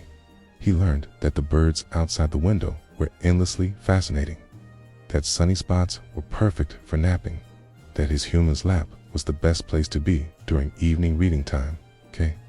But no matter what new things he discovered, no matter how comfortable he became in other parts of the apartment, Oliver always returned to a sanctuary under the Christmas tree. It remained his home base, his safe place, the spot that represented everything good about his new life. Morning naps, afternoon rests, nighttime sleep, they all happened beneath those glowing branches, on that soft velvet, surrounded by pine scent and gentle light. His mom watched this pattern with understanding and made sure the tree stayed fresh and beautiful as long as possible. She knew it would have to come down eventually. Christmas trees didn't last forever, but she also knew that Conifer's attachment to it represented something important, okay? The tree had been his bridge from fear to trust, and she wouldn't rush its departure. But more importantly, she understood what Oliver was still learning, that the security he felt under the tree wasn't really about the tree itself. It was about what the tree represented: safety, wonder, home. Those things would remain long after the tree was gone, woven permanently into the fabric of their life together. One particularly quiet afternoon, about 2 weeks after Christmas, Oliver lay in his sanctuary, watching dust motes dance in the light filtering through the branches. His mom was reading nearby. The apartment was filled with that peaceful silence that comes from two beings completely comfortable in each other's presence. Oliver thought about his journey from the shelter to this moment. The cage, the fear, the uncertainty, then the safe room, the gradual exploration, the tentative trust. And finally, the Christmas tree, the magnificent green giant that had appeared in his living room and changed everything. The tree had taught him the most important lesson of his young life, that magic was something that happened to you. Magic was something you created by being brave enough to investigate, curious enough to explore, and open enough to believe that good things were possible. The tree had been extraordinary, yes, but Oliver's willingness to approach it, to trust it, to claim it as his own that had been the real magic all along. As he drifted toward sleep, cocooned in his perfect sanctuary, Oliver felt a profound sense of gratitude for the tree that had welcomed him, for the lights that had shown him beauty, for the ornaments that had made him laugh with their swinging dance, for the velvet that cradled him softly, for the sanctuary that had given him shelter while his heart learned to trust, but most of all, for the patient, loving human who had brought the tree into their home, who had given him time and space, Pia to heal, who had understood that a frightened kitten needed something magical to believe in before he could believe in himself. Oliver's purr started one more time, deep and constant, the sound of a cat who had found his home and knew it. Above him, the Christmas tree lights glowed steadily, bearing witness to the small miracle of transformation happening beneath its branches. The miracle of a foster kitten who had discovered that home wasn't just a place, it was a feeling of safety, of love, of belonging completely and without reservation. And that feeling, Oliver now understood, would last far longer than any Christmas tree. It would last forever.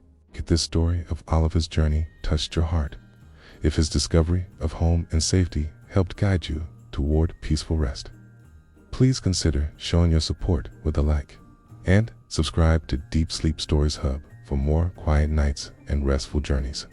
May you find your own sanctuary, your own place of perfect peace, and may you sleep as deeply and contentedly as one small kitten beneath his magical Christmas tree. Good night and sleep well. The Grumpy Hedgehog's Winter Gift, a funny and heartwarming holiday sleep story. Horace had enjoyed a perfectly acceptable life for 3 seasons in the woodpile at the back of number 12 Rosemary Lane, and he had every intention of spending the 4th season doing what any sensible hedgehog ought to do in December, sleeping. His winter quarters were, in his considered opinion, exemplary. The woodpile stood in the far corner of the garden where the humans rarely ventured, constructed of aging oak logs that his predecessors had hollowed out into a most satisfactory network of chambers. Generations of hedgehogs had padded the interior with the choicest dried leaves, and Horace had spent weeks preparing his hibernaculum with particular care.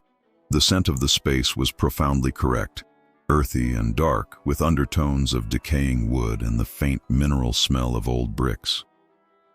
But here he was, on what should have been a peaceful December evening, being roused from his pre-hibernation drowsiness by the most extraordinary racket coming from the house. Horace opened one eye, then the other, his small black nose twitching with considerable irritation. Through the gaps in the woodpile, he could see lights flickering on in the windows. But these weren't the usual lights. These were moving, bobbing about like demented fireflies.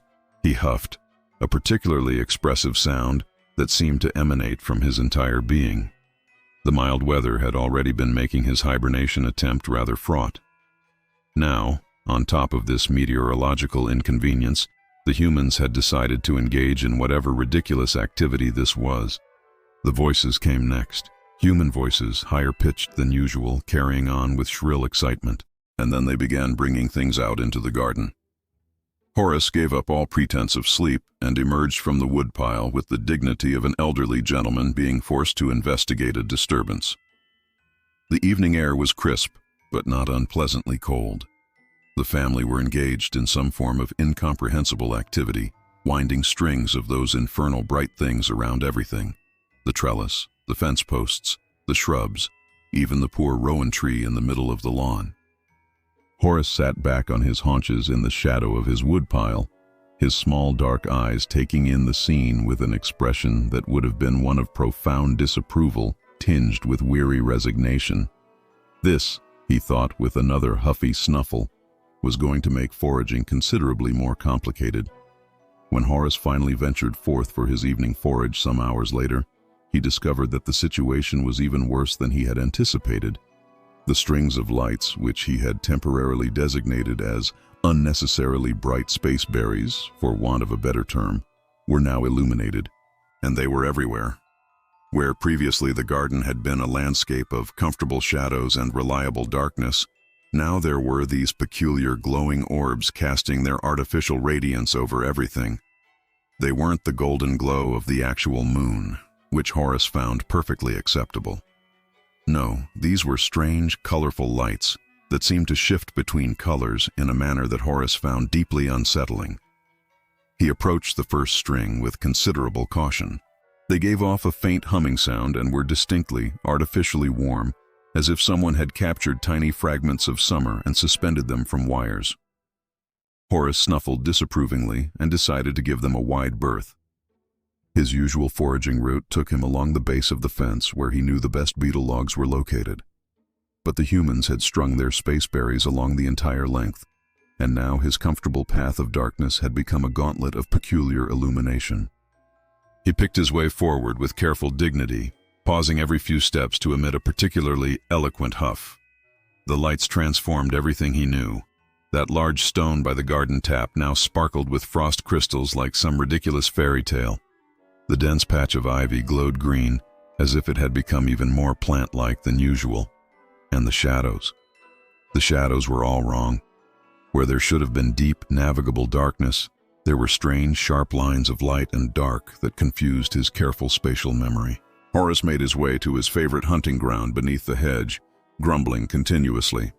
He managed to find 3 acceptable earthworms, which he consumed with methodical efficiency, though his enjoyment was considerably diminished by the knowledge that he was eating dinner under the gaze of approximately 47 glowing spheres.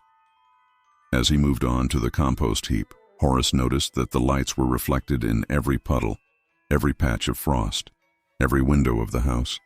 It was as if the garden had been infected with a virus of illumination.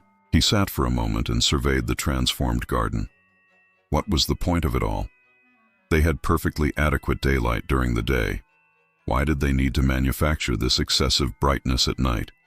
He huffed again, a sound that perfectly encapsulated his feelings about the matter, and set off toward the bird bath.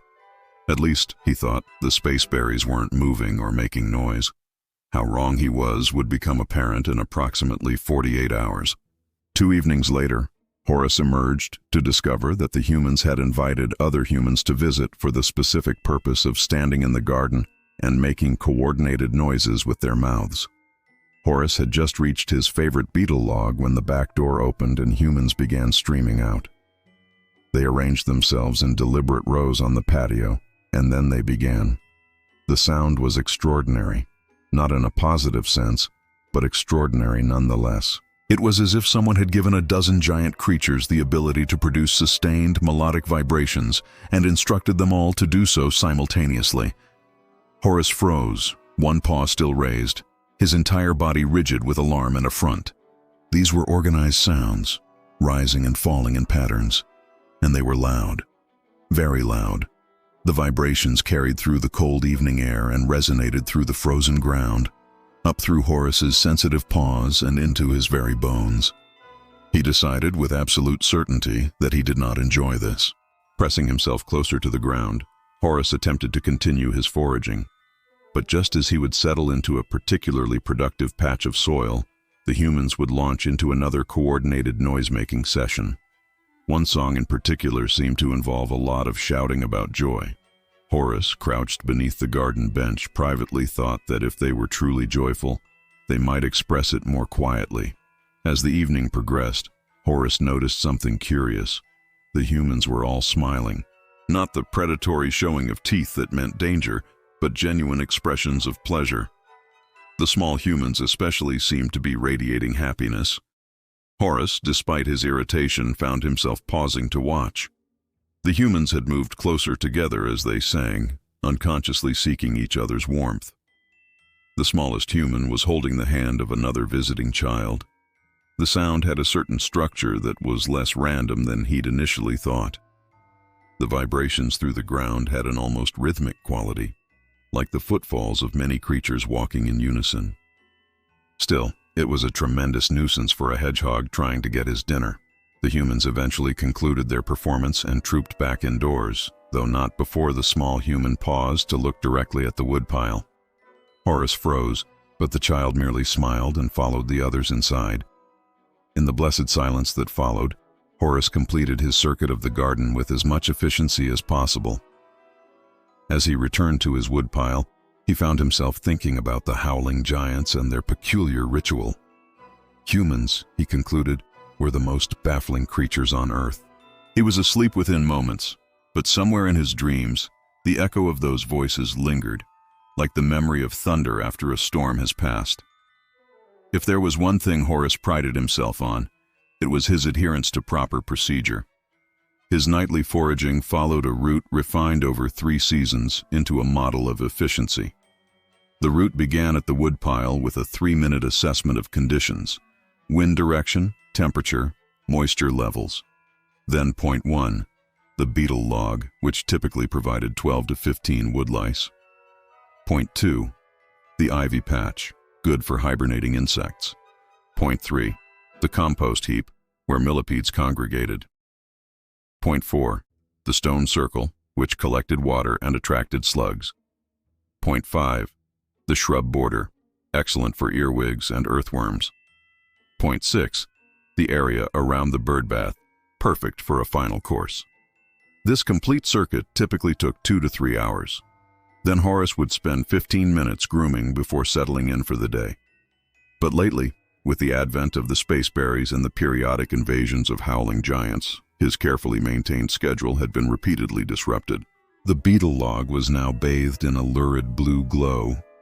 The ivy patch had streaks of red and green light penetrating even its dense cover. Most infuriating, the humans seemed to have developed a habit of coming out at unexpected times to fiddle with their decorations.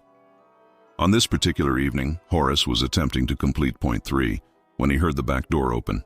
He immediately froze and waited to see if this would require a full retreat. The smallest human emerged, wearing bulky cold-weather clothing. They were carrying something. They approached the woodpile, and Horace felt his spines begin to rise in automatic defensive response. But the human didn't try to disturb the woodpile. Instead, they crouched down a respectable distance away and placed something on the ground. There was a soft clink, and then the human withdrew, pausing only once to look back before disappearing inside. Horace remained frozen for 5 minutes. Then, moving with extreme caution, he approached. On the ground, placed carefully on a flat stone near his woodpile, was a shallow dish. And in that dish was something that smelled rather interesting. Very interesting indeed. Horace approached the dish with the sort of caution typically reserved for situations involving badgers or loud noises. He moved in a wide circle first, examining the offering from every possible angle. The scent that drifted toward him was complex and distinctly appealing. There was meat, certainly, and underneath it all, the unmistakable smell of specifically formulated hedgehog food. Premium formulation, the kind from expensive boxes with pictures of healthy hedgehogs on the front. He sat back, one paw raised in indecision, and considered the situation. The logical part of his brain said this was suspicious. Humans didn't simply leave food without some ulterior motive. Perhaps this was poisoned. Perhaps it was some elaborate research project. But another part pointed out relevant facts. The child had been extremely careful not to disturb the woodpile. The food had been placed at a respectful distance. And most importantly, the food smelled genuinely, undeniably delicious. Horace's stomach informed him that perhaps he had room for a small sample. He approached closer, moving in stages. When the scent dominated his other sensory inputs, he paused for a full minute, testing the air for any trace of poison or medication. His nose reported nothing amiss. Just food. Good food. Very good food. With a final huff, Horace closed the remaining distance and tentatively touched his nose to the edge of the dish. The food was served in small, kibble-like pieces sized perfectly for a hedgehog's mouth. Horace selected one piece with particular care.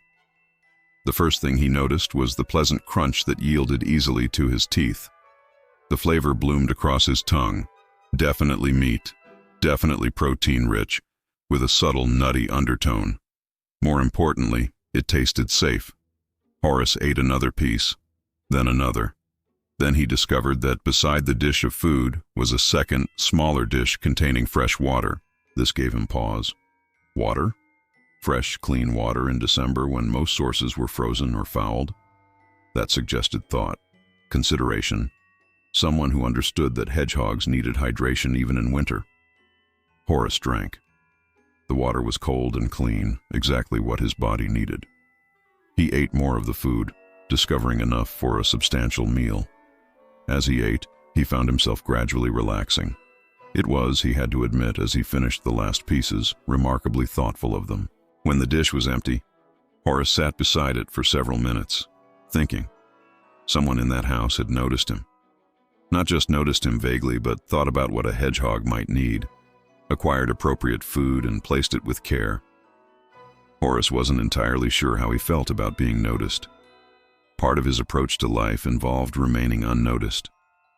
But this wasn't threatening attention. This was quiet, respectful attention.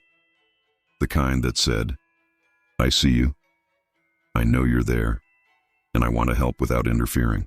Horace huffed softly, more contemplative than usual. He turned and made his way back to his woodpile, feeling considerably more full than he had any right to feel. Tomorrow evening, he decided, as sleep began to claim him, he would check to see if this was a singular occurrence. Not because he needed the food, he was perfectly capable of foraging for himself, but because it would be useful data for understanding human behavior. Yes, data. That was all.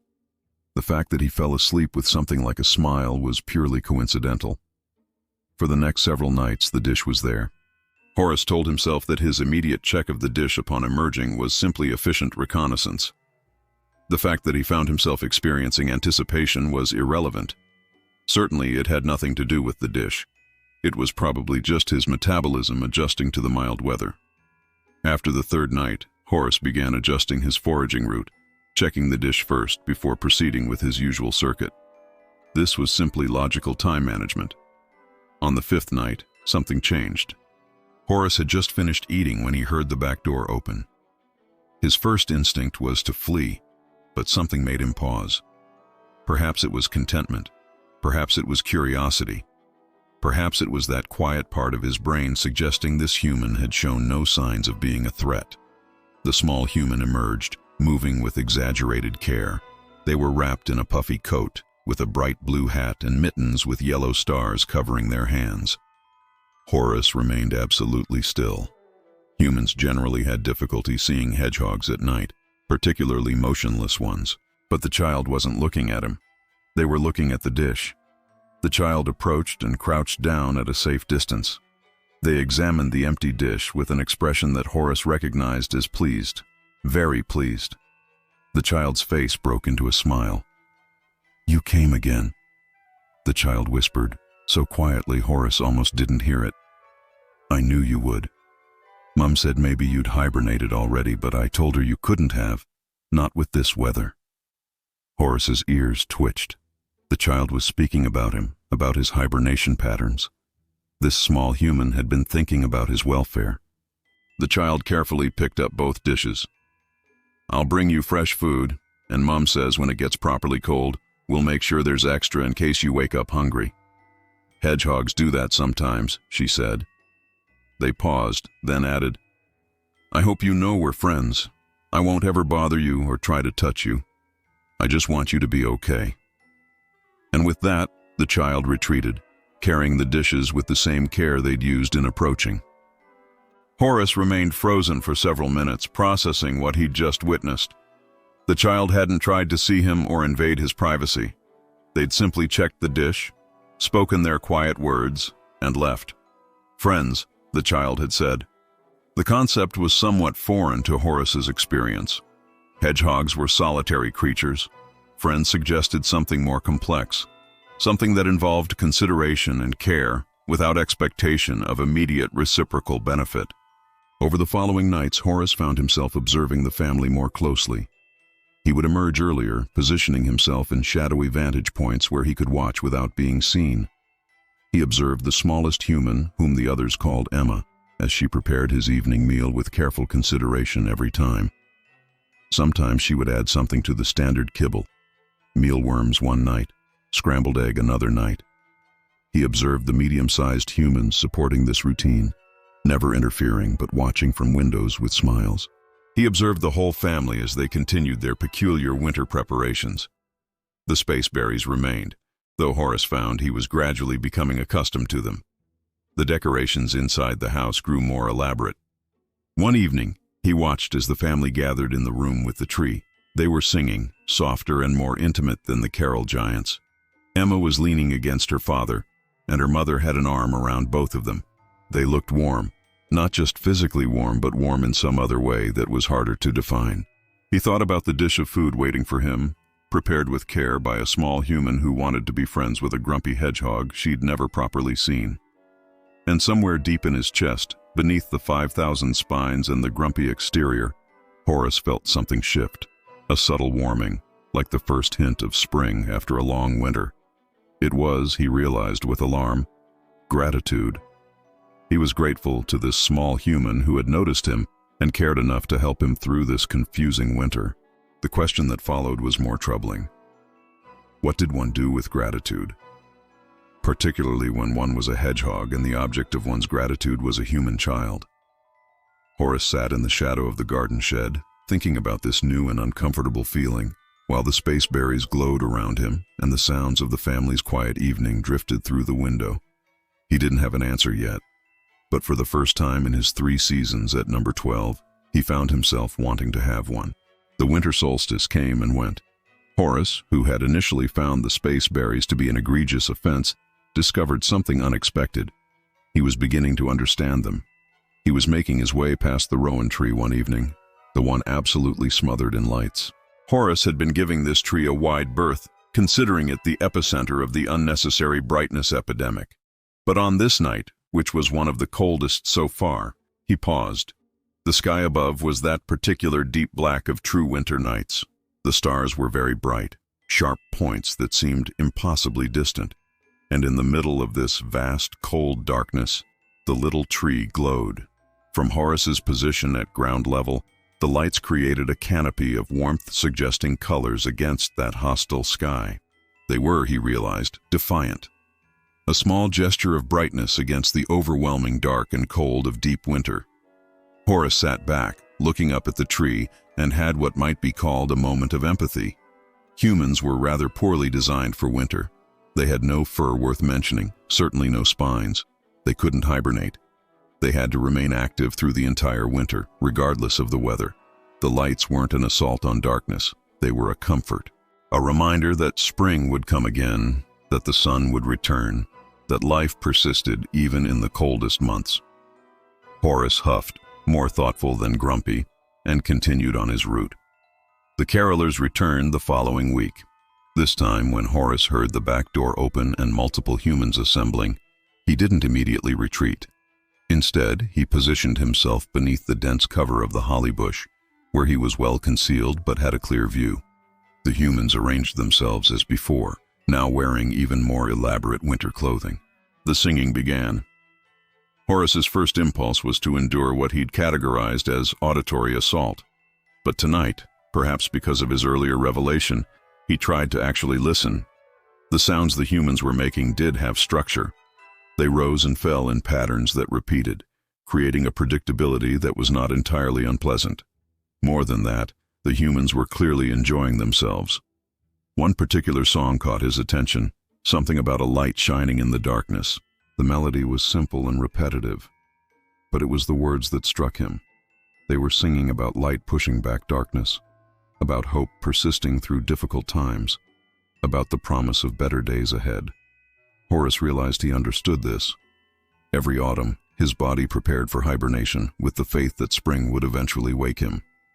The humans, unable to hibernate, had to stay awake through the darkness, and so they sang about it. They created their own lights, their own warmth. The howling giants weren't howling at all.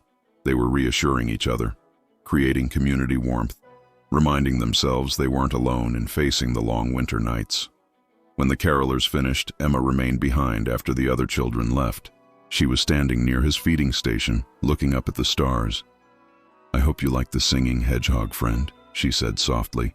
"I know it's probably very loud for you, but it makes me feel less lonely when it's dark. Does it make you feel less lonely too?"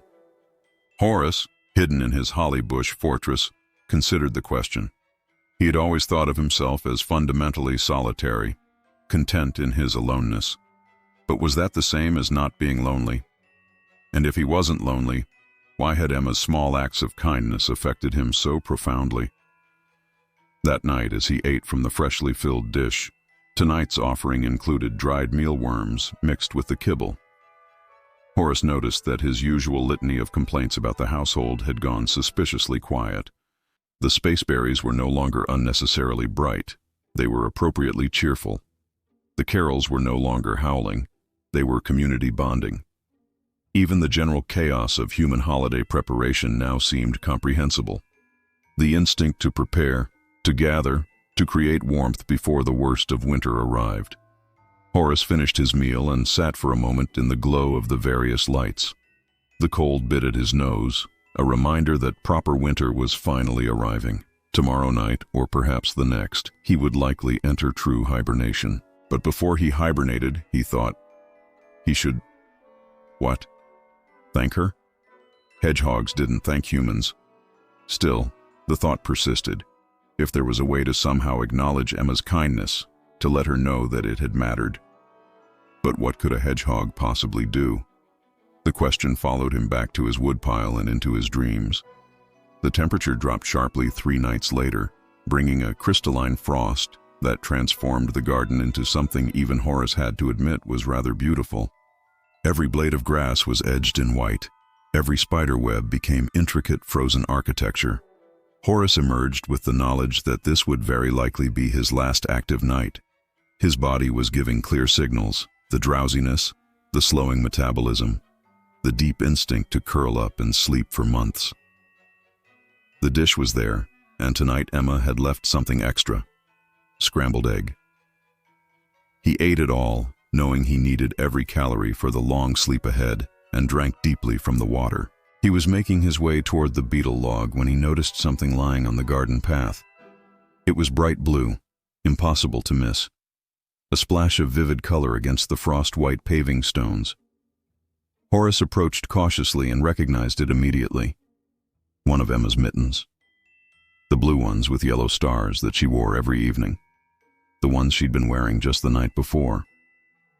The mitten lay palm up on the cold stone, fingers slightly curled. A dusting of frost was already forming on the wool fibers. He sat back and examined the mitten, thinking. Emma had clearly dropped it during one of her trips. It had fallen in a slight depression between paving stones where it might not be immediately visible, and tomorrow, when Emma noticed it was missing, she would likely come looking for it, or she wouldn't find it at all, and it would lie here gathering frost and moisture until it was ruined. Horace remembered the care Emma had taken with his feeding, the thoughtfulness of the fresh water, the whispered conversations about friendship. She had, in her small human way, taken care of him. The thought that followed was unprecedented. Perhaps he could take care of her just a little bit in return. But how? He was a hedgehog. Moving large objects was not in his typical repertoire of skills. He approached the mitten again, circling it while considering the problem. It was large, almost as long as he was, and probably heavier. The wool was thick and dense. The path ran from the back door to the garden shed, passing near his woodpile. The mitten had fallen roughly halfway. If he could move it to a more obvious location, perhaps onto the step by the back door, Emma would find it when she came out tomorrow. Always assuming, of course, that Horace hadn't already entered hibernation. His body was insisting with increasing urgency that it was time to sleep. But something about this situation bothered him. Emma had been kind when she didn't have to be. She had noticed his needs and met them without expecting anything in return. And now she had lost something that clearly mattered to her. If he hibernated tonight, the mitten would be lost. Emma would be sad. And that thought was surprisingly troubling. Horace made his decision. He approached the mitten and attempted to grip it with his teeth. This proved immediately problematic. The wool was too thick to get purchase on and too bulky to properly manipulate. He tried pushing with his nose instead. This was more promising. By positioning himself behind the mitten and pressing his snout against its bulk, he could move it slightly. The problem was that the mitten wanted to tumble and fold rather than slide smoothly. It was exhausting work. After his first attempt, he'd managed to move the mitten approximately 3 inches. The path to the back doorstep was at least 20 feet away. Horace sat back and rested, his small sides heaving. His body was screaming that this was exactly the opposite of what he should be doing. He should be conserving energy, not engaging in strenuous physical activity. But he'd started this now, and Horace was nothing if not stubborn. He tried a different technique, approaching from the side and attempting to roll the mitten rather than push it.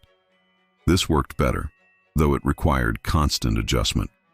The mitten would rotate a few degrees, Horace would reposition himself, push again, and the mitten would rotate a bit more. Inch by inch, rotation by rotation, the mitten progressed along the path. Horace took frequent breaks, his breath misting in the cold air, his small body protesting the sustained effort. During one break, he looked up at the house and could see warm lights glowing in the windows, shadows moving inside. The spaceberries glowed around the garden. The stars above were very bright and very cold. And Horace, grumpy and exhausted, kept pushing the mitten along the path. At one point, he misjudged, and the mitten tumbled off the path entirely, landing in the frost-covered grass. Horace stared at it for a long moment, seriously considering giving up. But then he remembered Emma's face when she checked the food dish, the gentle pleasure in her expression. With a huff that was more determination than irritation, Horace scrambled into the grass and began pushing the mitten back onto the path. The mitten, Horace decided, was clearly in league with the forces of chaos. Not only was it large, damp, and awkward, but it seemed to have opinions about which direction it wanted to travel, and those opinions rarely aligned with his intentions. He had been working for what felt like hours. The drowsiness kept trying to claim him, waves of irresistible sleepiness that would wash over his consciousness, forcing him to stop and shake himself back to alertness. His body was staging a full revolt. Every instinct he possessed was shouting that he should be curled in his nest, allowing hibernation to claim him properly. But he kept pushing. The technique he'd settled on involved approaching at an angle, pressing his shoulder against the mitten while pushing with his back legs, which allowed him to apply more force. When the mitten rotated far enough, he would scramble around and repeat the process. Slowly, very slowly. At one point, Horace actually rested on top of the mitten itself, his small body sprawled across the blue wool while he caught his breath. The mitten was soft and still held a faint trace of Emma's scent. He was approximately halfway to the back doorstep, 10 feet behind him, 10 feet ahead. Each foot gained felt like a significant achievement. A sound from the house made him freeze, the back door opening. Light spilled onto the path. Horace, still lying on the mitten, pressed himself flat. It was Emma's father, bringing out rubbish to the bin. He walked right past Horace and the mitten, completely oblivious. He deposited the rubbish, paused to look up at the stars, then returned inside without once glancing down. The door closed. The garden returned to its combination of starlight and spaceberry illumination. Horace waited 5 minutes before moving again. Then, with a grunt that expressed his feelings about close calls and oblivious humans and the general unfairness of mittens being so large, he resumed his task.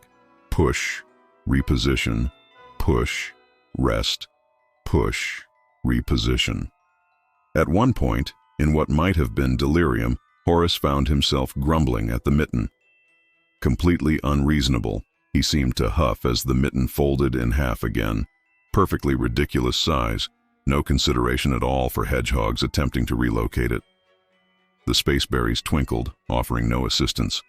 And gradually, inch by stubborn inch, the mitten approached the back doorstep. 5 feet away, 4 feet, 3. Horace's legs were trembling with exhaustion. His breathing was labored. Every push now required monumental effort of will. 2 feet, 1 foot. The step itself presented a new challenge. It was elevated about 2 inches above the path level. Getting the mitten up and onto the step would require a technique he hadn't yet employed.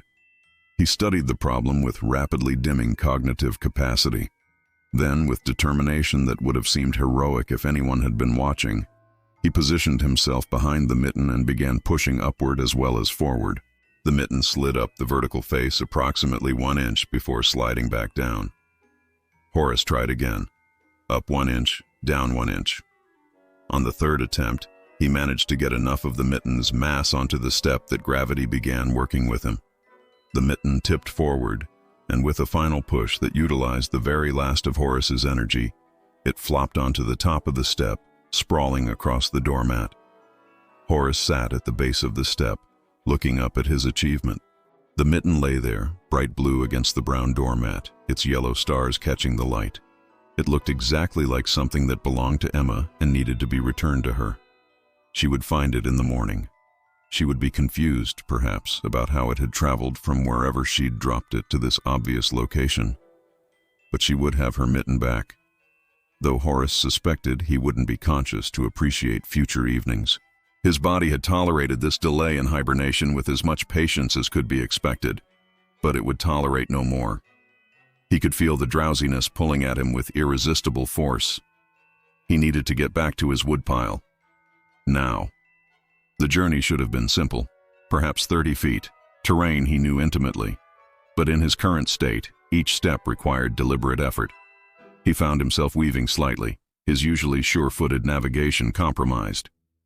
He made it to the woodpile more through determination and habit than conscious navigation, and practically fell into his hibernaculum. His carefully prepared nest beckoned, and Horace collapsed into it with profound relief. As he curled into the tight ball that hedgehogs assume for hibernation, tucking his nose beneath his belly, his last conscious thought was surprisingly clear. Emma would find her mitten. She would be happy. And somehow he had repaid a fraction of the kindness she had shown him. It was a most satisfactory conclusion to what had been a very peculiar and unexpectedly affecting season. Then hibernation finally claimed him, pulling him down into the deep, still pool of winter sleep, and Horace thought nothing at all for a very long time. Emma discovered the mitten exactly the way Horace would have wanted, immediately, with delight and with confusion, that quickly transformed into wonder. She had noticed one mitten missing the night before, but had been too tired to search in the dark. She'd planned to look this morning, expecting to find it somewhere along the path. She certainly hadn't expected to find it carefully positioned in the center of the doormat, as if someone had deliberately placed it there. From his nest deep within the woodpile, Horace was completely unaware of her discovery. He was locked in the profound stillness of hibernation. His body temperature dropped, his heart rate reduced to just a few beats per minute. His breathing so slow and shallow it would have been almost impossible to detect. But if he had been conscious, he would have seen Emma's face light up with recognition, then puzzle with confusion, then soften into something that looked very much like understanding. "Mum!" Emma called back into the house. "Mum, come look at this." Her mother appeared, still wearing her dressing gown and holding steaming tea. "What is it, darling? Did you find your mitten?" "Yes, but look where it is." Emma pointed at the doormat. "It's right here on the step, right in the middle, where I couldn't possibly miss it. But Mom, I dropped it somewhere down the path last night. I remember. It was near the woodpile." Her mother looked at the mitten, then at Emma, then back with the expression of an adult trying to determine whether to encourage imagination or provide practical explanation. "Perhaps the wind moved it?" "There wasn't any wind last night," Emma said, crouching to pick up the mitten. "It was slightly damp and very cold, but undamaged. And look, you can see marks on the path, like something was pushing it. And indeed, if you looked carefully at the frost-covered paving stones, there were faint tracks and disturbances that might have been caused by a small creature repeatedly repositioning itself." Emma's mother knelt beside her daughter, examining the traces with growing interest. "You know, hedgehogs are quite intelligent, and they can be surprisingly strong. Do you think he did it?" Emma's voice was hushed with wonder. "Do you think the hedgehog moved my mitten?" "I think," her mother said carefully, "that you've been very kind to a wild creature who probably noticed your kindness. And I think that sometimes, when we take care of others, they find ways to take care of us in return." Emma clutched the mitten to her chest, her eyes bright. "He's my friend," she said with absolute certainty. "I told him we were friends, and he showed me he understood." Emma made her way carefully across the frost-covered grass toward the woodpile. She knelt in front of it at a respectful distance and whispered into the shadowy gaps between the logs. "Thank you, hedgehog friend. Thank you for my mitten. You didn't have to do that, but you did, and it was the kindest thing. I'll keep putting food out all winter, just in case you wake up hungry. And I'll make sure the water doesn't freeze. And when spring comes and you wake up properly, I'll be here. I'll always be here." She placed something on the ground near the entrance, a small arrangement of holly berries and evergreen sprigs, tied together with a yellow ribbon that matched the stars on her mittens. It was her own gift in return, a gesture of acknowledgement and gratitude that mirrored Horace's laborious repositioning of her lost mitten. Then she retreated to the house, pulling the recovered mitten onto her hand and holding both mittened hands up to warm her nose, smiling in a way that suggested her world had just become a little more magical. The days passed, one after another, each shorter than the last as winter deepened its hold. The temperature dropped further, and true cold settled in, the kind that turned water to solid ice and made breath visible and sent all sensible creatures to find shelter. Emma kept her promise. Every evening, even when the cold made her fingers ache and frost formed on her eyelashes, she came out to the woodpile with food and fresh water. She'd discovered that she could prevent the water from freezing by replacing it several times throughout the day. The food went uneaten. Emma knew it would.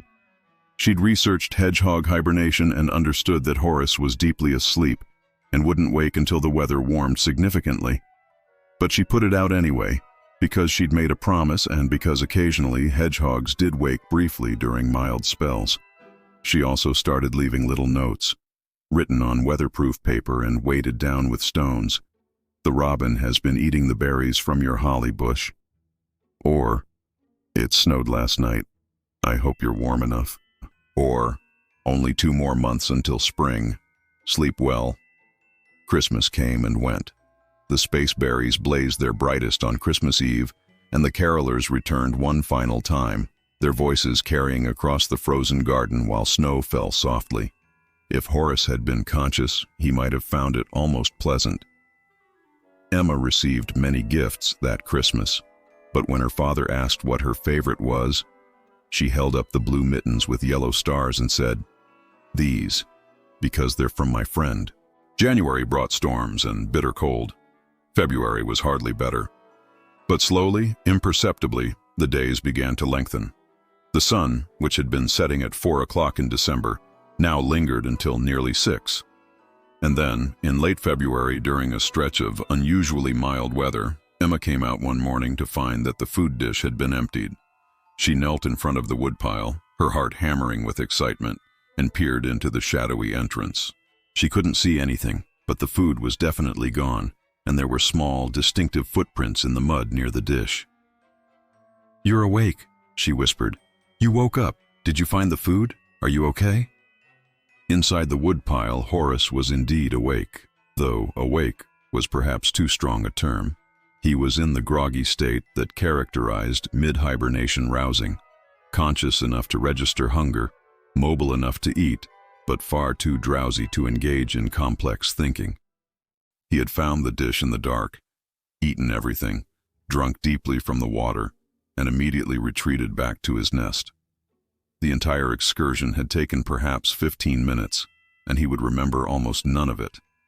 But some part of his sleeping mind registered Emma's voice, registered the continued presence of food and water, registered that the small human was still there, still keeping her promise. And in the deep places where consciousness went during hibernation, something warm persisted.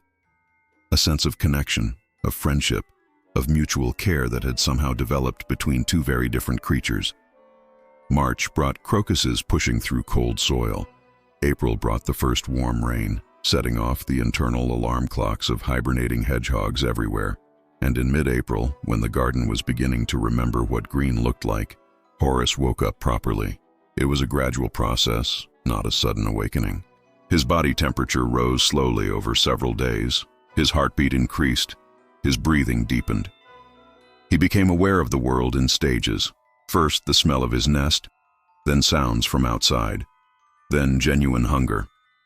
Finally, on an evening when the air was genuinely warm and the last frost had melted weeks ago, Horace emerged from his woodpile into the spring garden. Everything was different. The space berries were gone.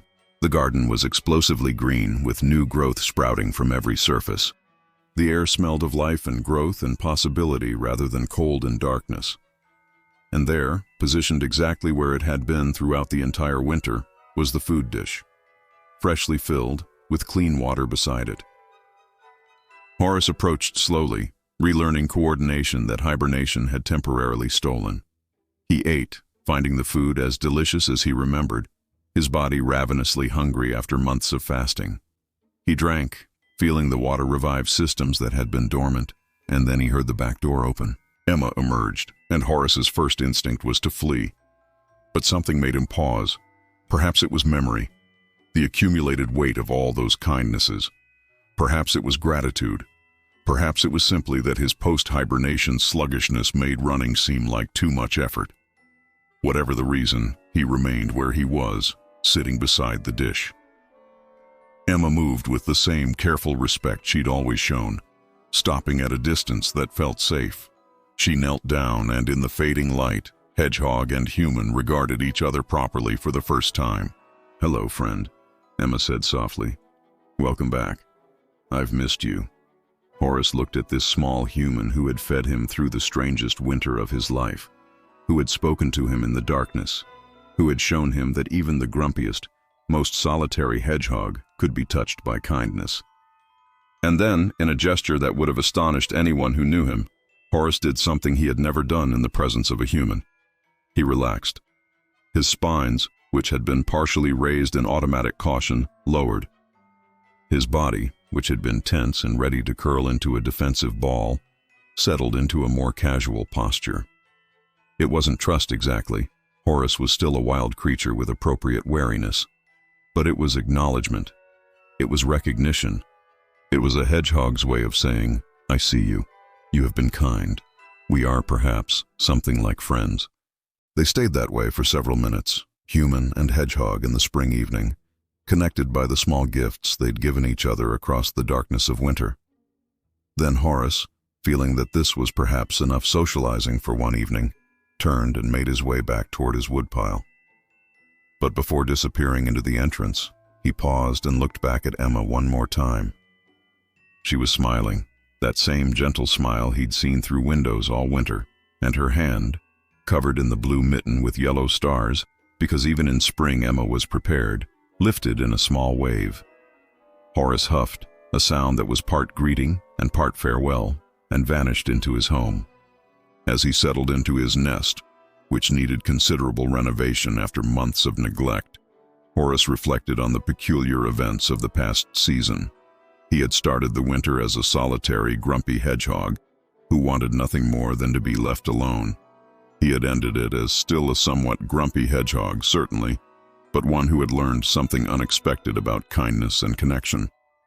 Emma's simple act of leaving food had warmed something inside him that he hadn't known was cold, and his simple act of returning her mitten, difficult as it had been, had clearly meant something to her that went beyond the practical value of having a complete pair of mittens.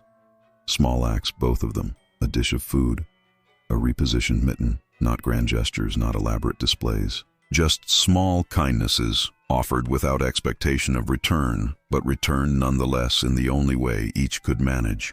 And somehow, those small acts had been enough to create something that looked surprisingly like friendship between two creatures who had no obvious reason to care about each other.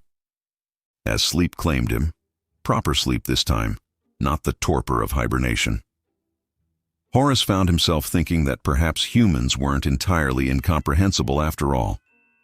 Perhaps their space berries and their caroling and their peculiar winter rituals all stemmed from the same source, the need to create light and warmth in the darkness, to care for each other, to push back against the cold and lonely parts of existence.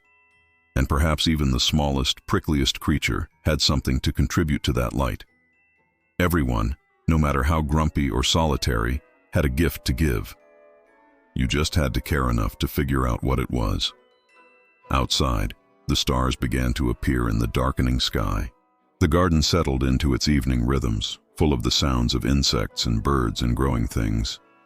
And in the house, Emma sat at her window looking out at the woodpile, wearing both of her mittens, even though the evening was warm, thinking about hedgehogs and friendship and the magic of small kindnesses that change the world in quiet ways. In the woodpile, Horace slept peacefully, his small heart beating steadily, his spines clean, and ordered his stomach full of premium hedgehog food provided by a human he would never fully understand, but whom he had learned in his own grumpy way to appreciate. And if his sleeping hedgehog dreams were gentler than usual, warmed by the memory of a child's kindness, and his own awkward effort to reciprocate, well, no one needed to know about that except himself. The lesson was simple, really, and profound. A single thoughtful act of kindness has the power to warm even the most guarded and prickly of hearts. Everyone, no matter how small or solitary, has a gift to give in return. And sometimes the smallest gestures, a dish of food, a recovered mitten, carry the weight of friendship itself.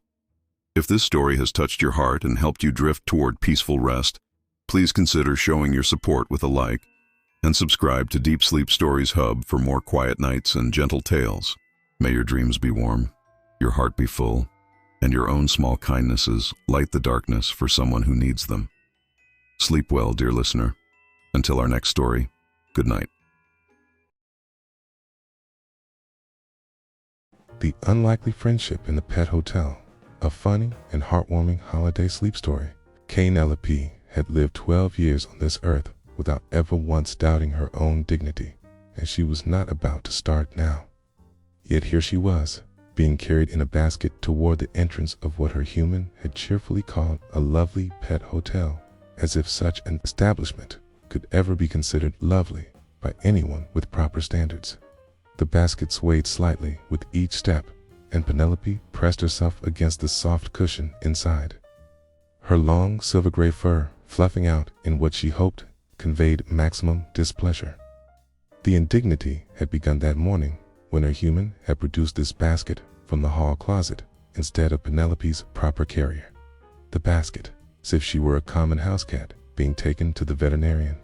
Then had come the drive which Penelope had endured with the stoic grace expected of a Persian of her distinguished lineage, though she had made certain to emit one perfectly calibrated yowl when the car hit a pothole, just to communicate her feelings on the matter. Now, as the automatic doors of the pet hotel whooshed open, Penelope caught her first whiff of the place. It's clean, she had to admit, not unpleasantly so. The scent was neutral, with undertones of lavender and something citrus. Through the mesh of her basket, she could see cream-colored walls, potted plants in corners, and lighting that was mercifully soft rather than the harsh fluorescent she'd feared. A young woman in a neat blue vest greeted her human with genuine warmth, and Penelope noted, with a slight lowering of her guard, that the woman's hands were gentle as she helped transfer the basket to a wheeled cart. "She's beautiful," the woman said, peering through the mesh at Penelope. "What's her name?" "Penelope," her human replied, and Penelope heard the slight crack in her voice. "She's never been boarded before." "I'm so sorry, Penny. It's just for the holiday. You'll be so comfortable here, I promise." Penelope considered responding with an angry growl, but decided silence was more dignified. Let her human stew in guilt. It was no less than she deserved for abandoning Penelope to this place, however clean it might smell. The cart began to roll, and Penelope watched through the mesh as they moved down a hallway lined with enclosures. She caught glimpses of other animals. Gray Tabby, curled in a plush bed, barely opened one eye as they passed. A golden retriever pressed against the glass of his space, tail wagging with such vigor that Penelope felt exhausted just watching. They passed two rabbits, sharing a large pen, and a rather distinguished-looking Russian blue, who met Penelope's gaze with what seemed like sympathetic understanding. Finally, the cart stopped. The attendant opened the basket's mesh door and made soft, coaxing sounds. Penelope stayed exactly where she was, forcing the woman to reach in and gently lift her out. The moment of being held passed quickly. The woman was practiced, her touch respectful, and then Penelope was being lowered into her assigned space. She had to admit, grudgingly, that they had done their best. The enclosure was spacious, with multiple levels connected by carpeted ramps. In one corner sat a litter box that appeared to be pristine, filled with a premium clay litter that Penelope preferred. The opposite corner featured a cushioned bed that looked genuinely comfortable, positioned near a window that offered a view of bare tree branches and gray sky. There were 2 bowls for food and water, both clean and placed on a mat. A scratching post stood near the center, and several soft toys were scattered about, though Penelope had no intention of acknowledging their existence. "There you go, sweetheart," the attendant said, closing the enclosure door with a gentle click. "I'll be back with your dinner in a few hours. The lights will dim at 8 o'clock, so you can get good rest. If you need anything, there's always someone here." Penelope watched her human say goodbye through the glass. The woman pressed her fingertips against it, and Penelope stared at her with what she hoped was withering reproach. Her human's eyes were damp. Good. Suffer. Eventually, mercifully, they left, and Penelope was alone, or so she thought. From the enclosure, directly adjacent to Penelope's, a sound emerged.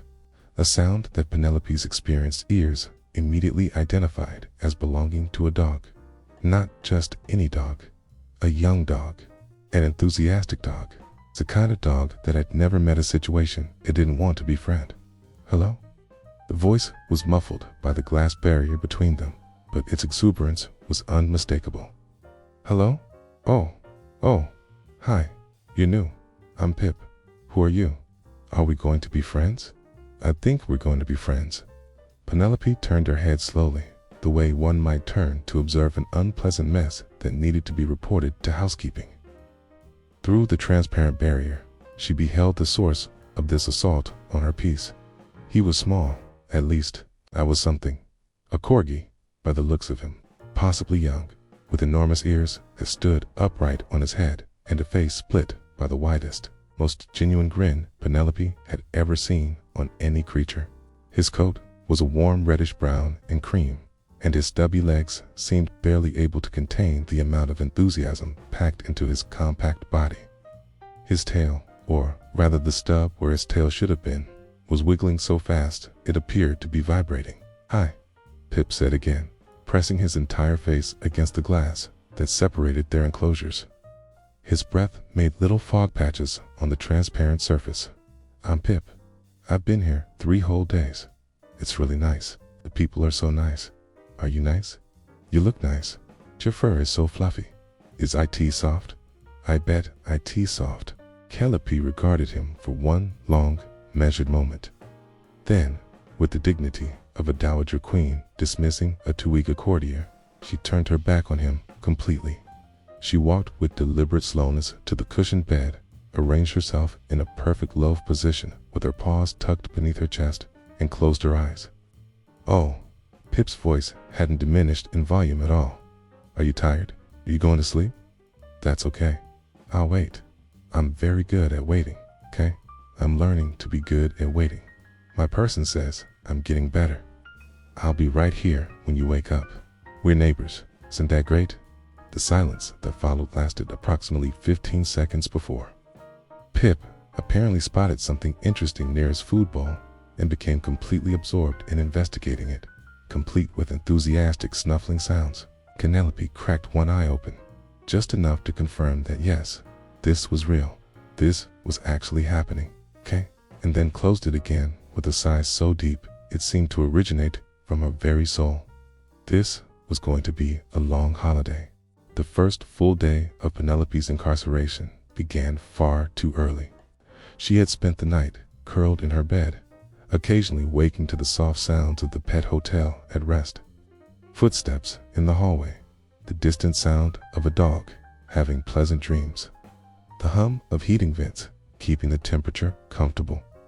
It wasn't terrible, she had to admit, but it also wasn't her home, her window seat, her human's lap. Dawn came slowly through the window, painting the bare branches outside in shades of pink and gold. Penelope had always enjoyed sunrise. It was a civilized hour when the world was quiet and one could think. She stretched, extending each leg in turn, arching her back, opening her mouth in a silent yawn that showed all her teeth. "Good morning." Penelope jumped, her fur puffing out instantly. She whirled to find Pip pressed against the glass barrier once again, his entire rear end wiggling with the force of his joy. "You're awake? I've been awake for ages. Well, maybe not ages. Maybe just a little while. I watched the sun come up." "Did you watch the sun come up?" "It was so pretty.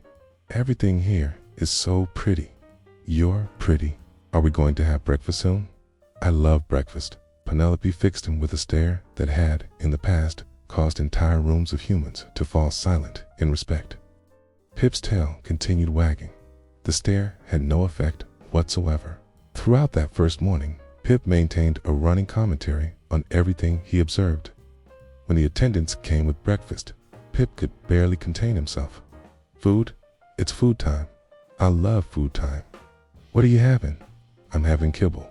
It's really good kibble." "Do you like your food?" "I bet you like your food."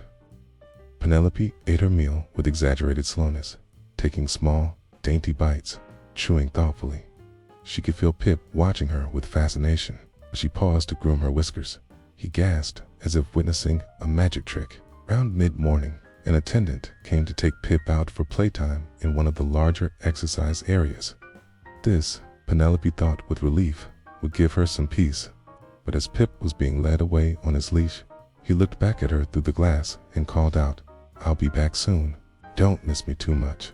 The enclosure was blissfully quiet in his absence.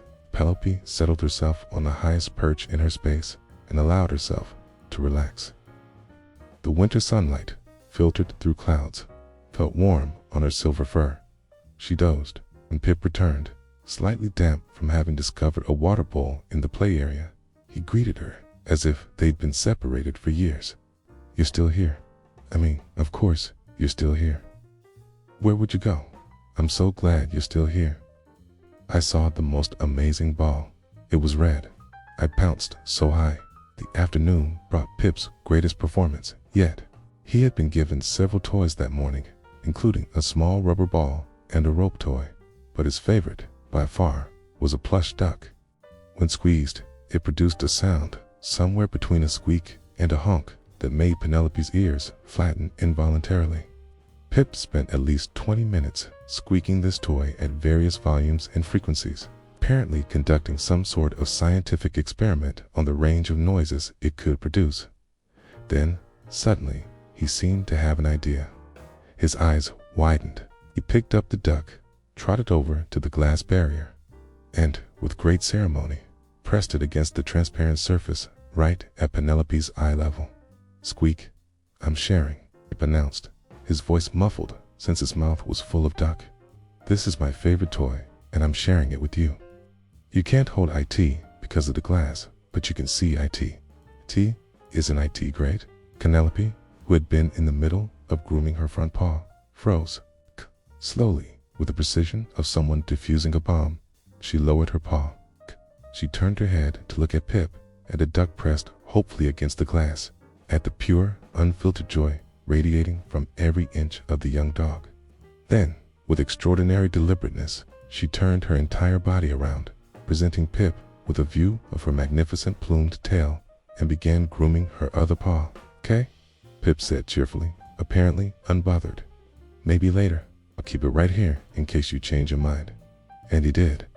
For the rest of the afternoon, that duck sat pressed against the glass, a fuzzy, yellow ambassador of goodwill that Penelope refused to acknowledge. Though, it must be said, she was always careful to position herself where she could see it in her peripheral vision, just to make sure it wasn't moving, of course, not for any other reason. By the second day, the staff had certainly noticed the dynamic developing between the grumpy Persian and the enthusiastic Corgi.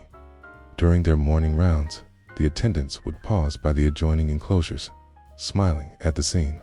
"He's still trying," one of them murmured, watching as Pip pressed his face against the glass, talking animatedly about a bird he'd seen outside. "And she's still pretending she can't hear him," her colleague replied with a soft laugh. "But look, she's moved her bed closer to the glass." This was true. Though Penelope would have argued vehemently that the move had nothing to do with Pip, and everything to do with the afternoon sun angle being slightly better in that position. The fact that it also happened to give her a clearer view of her neighbor was purely coincidental. Feeding time had become a routine that Pip anticipated with almost religious fervor. The moment he heard the squeak of the cartwheels in the hallway, he would leap to his feet and press himself against the glass. Food is coming. Do you hear it? I hear it. Oh boy, oh boy, oh boy. Penelope had learned to time her own reaction perfectly. She would remain in whatever position she'd adopted, perhaps on her perch or in her bed, and only when the attendant was actually opening her enclosure door would she deign to rise and walk with the utmost grace toward her bowls, never hurrying, never showing eagerness, simply acknowledging that sustenance had arrived at an acceptable hour. "You eat so fancy," Pip observed one evening, watching as Penelope took a single kibble in her mouth, tilted her head back slightly to swallow, then paused to lick her chops before taking another. "My person says I eat like I think someone's going to steal it, but nobody steals food here. Everyone is so nice. Why do you eat so slow?" Penelope, naturally, did not answer, but she did flick one ear in his direction, which was more acknowledgement than she'd offered in days. The nights were the quietest times. The main lights would dim at 8 o'clock, leaving only soft night lights that cast a gentle glow through the facility. Most of the animals would settle down to sleep, though some nights a dog would have a dream that involved barking, or one of the cats would decide that 3 o'clock in the morning was the perfect time for extensive grooming. Pip, Penelope discovered, talked in his sleep. Little muffled yips and yaps, his paws twitching as he chased dream rabbits or dream balls or whatever it was that puppies dreamed of. The first night this happened, Penelope had opened one eye to observe him through the glass, curled in his own bed, his ears flopping as his dream self ran and played. Something in her chest had tightened, just slightly, just enough to be uncomfortable. She had pushed the feeling away immediately and gone back to sleep. Days turned into nearly a week, and patterns emerged as solid as the winter frost on the windows. Pip would wake each morning with the same explosive enthusiasm, as if each dawn was the first he'd ever seen. He would greet Penelope with the same booming good morning that made her fur stand on end, despite her being completely prepared for it now.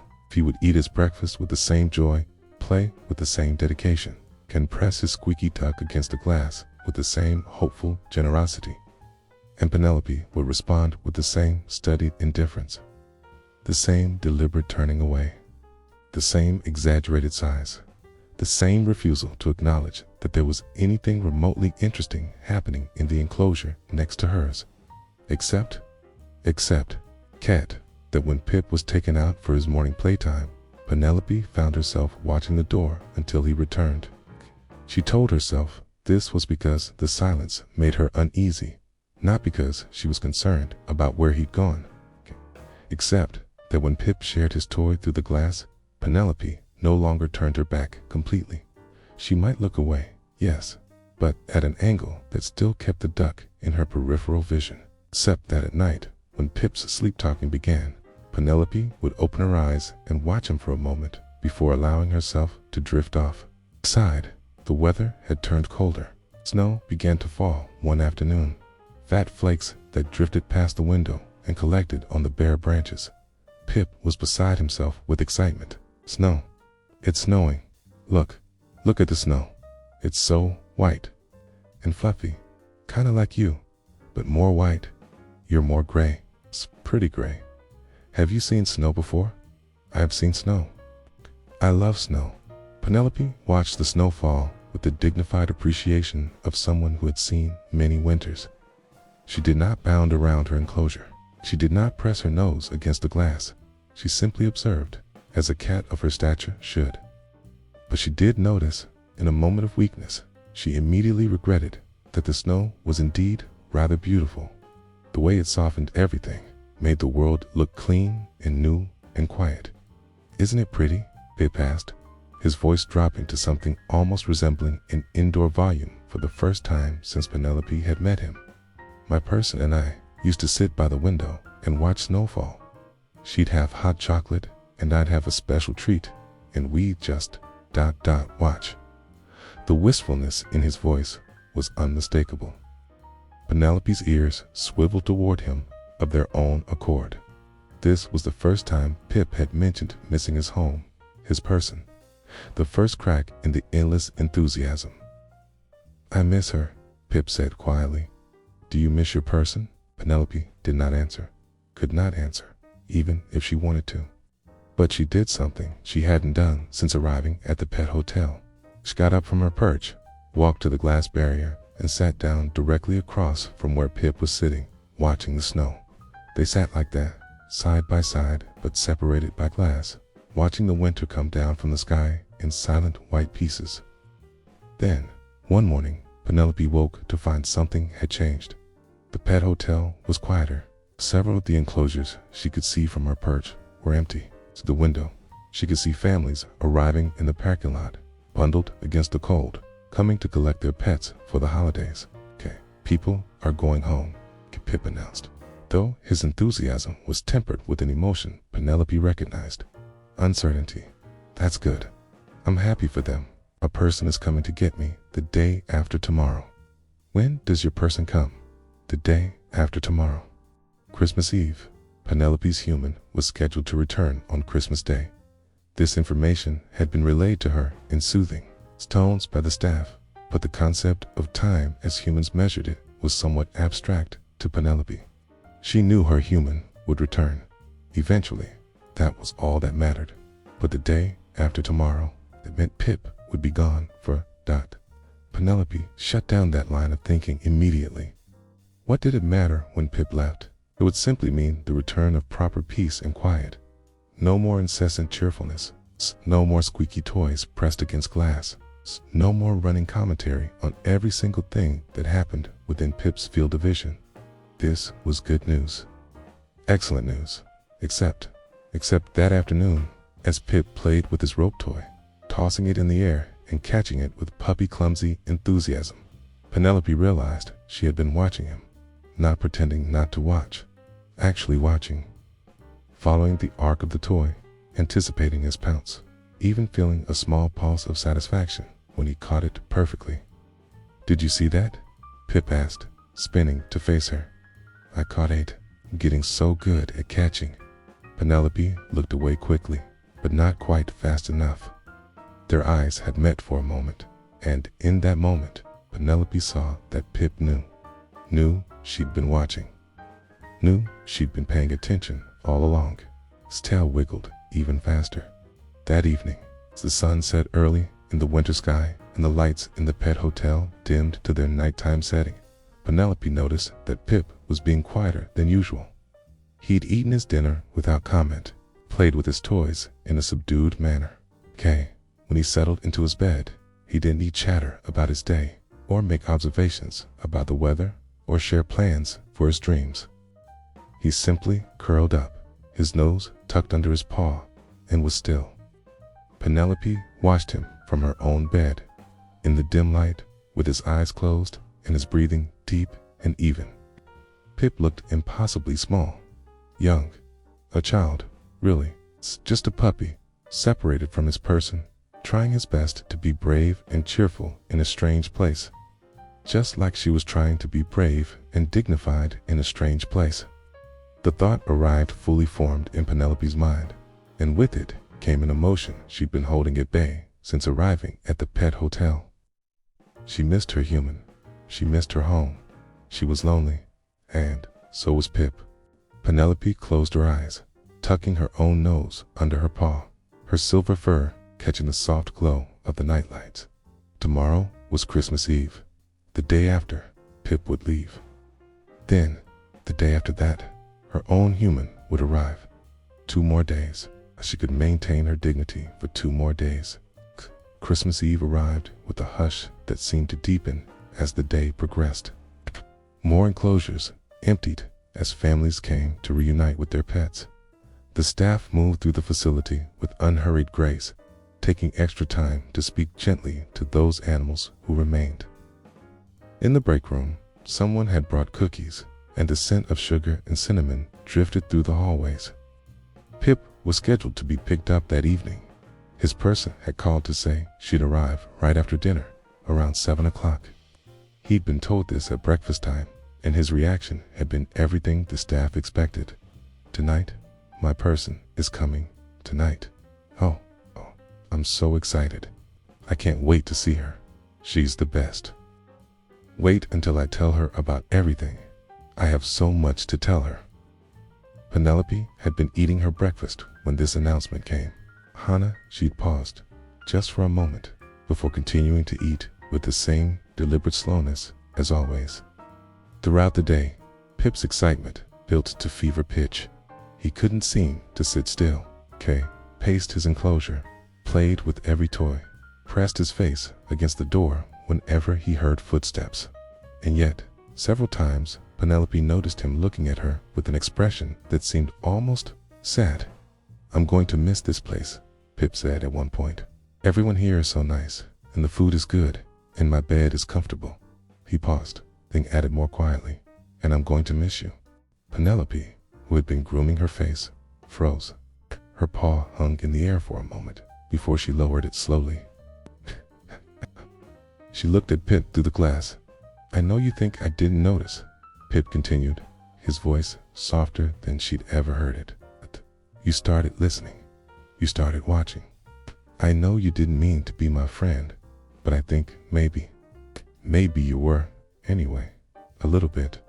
Penelope wanted to turn away, wanted to dismiss this with her usual disdain, wanted to maintain the fiction that she hadn't cared at all. But it was Christmas Eve, and Pip was leaving. And something in Penelope's ancient, dignified heart cracked just slightly. She stood up, walked to the glass barrier, and pressed one white paw against it, right where Pip could see. Pip's eyes widened. Then his whole face lit up with a joy so pure it hurt to witness. He pressed his own paw against the glass on his side, matching hers. For a long moment, they stayed like that, paw to paw with only glass between them. "I knew it," Pip whispered. "I knew you liked me." Penelope couldn't speak, but she didn't move away. Evening came. The main lights dimmed early, at 6 o'clock instead of 8, and the staff lit battery-operated candles that they placed throughout the facility. Someone had turned on gentle music, old carols playing softly in the background. The effect was peaceful, almost magical.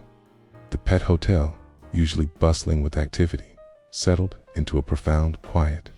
Pip's person arrived right on schedule.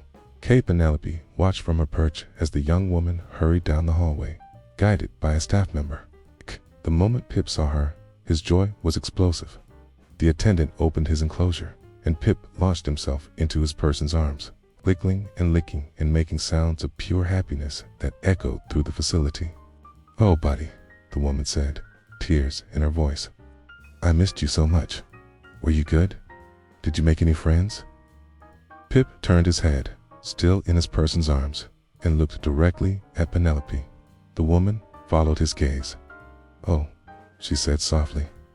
"That's a beautiful cat. Persian, right? Such gorgeous fur."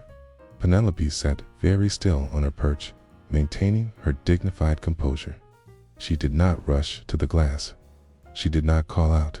She simply looked at Pip, held in the arms of the person he loved most in the world, being carried away toward home. "Goodbye," Pip's person said, speaking to Penelope as if she might understand. "Merry Christmas, pretty girl." And then they were gone. Footsteps fading, the front door opening and closing. The sound of a car starting in the parking lot. Silence. Penelope sat on her perch in the soft glow of the artificial candles. The carol playing in the background was one she recognized. Her human played it every December. Silent Night. It spoke of calmness, of brightness, of peace. She felt none of those things. The enclosure next to hers was empty. She could see into it clearly, all the way to the far wall. Pip's bed was there, still showing the impression where he'd slept. His toys were scattered across the floor. The duck, his favorite, sat near the glass barrier where he'd pressed it that final time, sharing it with her. Penelope got down from her perch. She walked to the glass that separated the two spaces. She sat down, very precisely, exactly where she'd sat when they'd watched the snow fall together. The pet hotel was profoundly quiet now. Most of the animals who remained were sleeping, settled in for the holy, still night. Through the window, Penelope could see the first stars appearing in the darkening sky.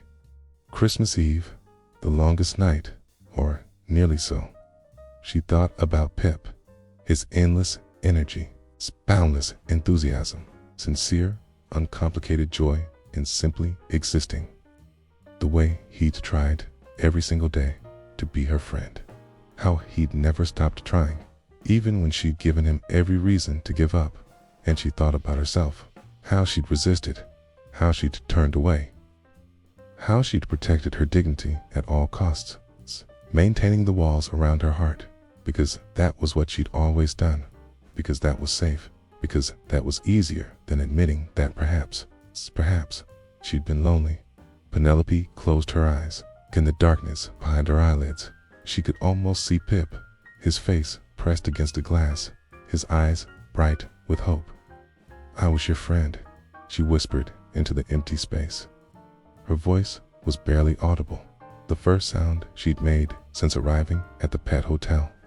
It came out as a soft, creaky meow that held more emotion than she'd intended to reveal, but there was no one to hear it. Or so she thought. Hours passed. The staff made their final rounds, checking water bowls, ensuring everyone was comfortable, adjusting blankets. The carols continued to play softly, an endless loop of peace and hope and goodwill. Outside, it began to snow again, the flakes catching the light from the windows and glittering as they fell. Penelope had retreated to her bed, but found she couldn't sleep. She kept looking at the empty enclosure next door, expecting to see Pip there, asleep and dreaming. But there was only emptiness. Around midnight, she heard something, a sound so soft she almost missed it, the quiet squeak of wheels.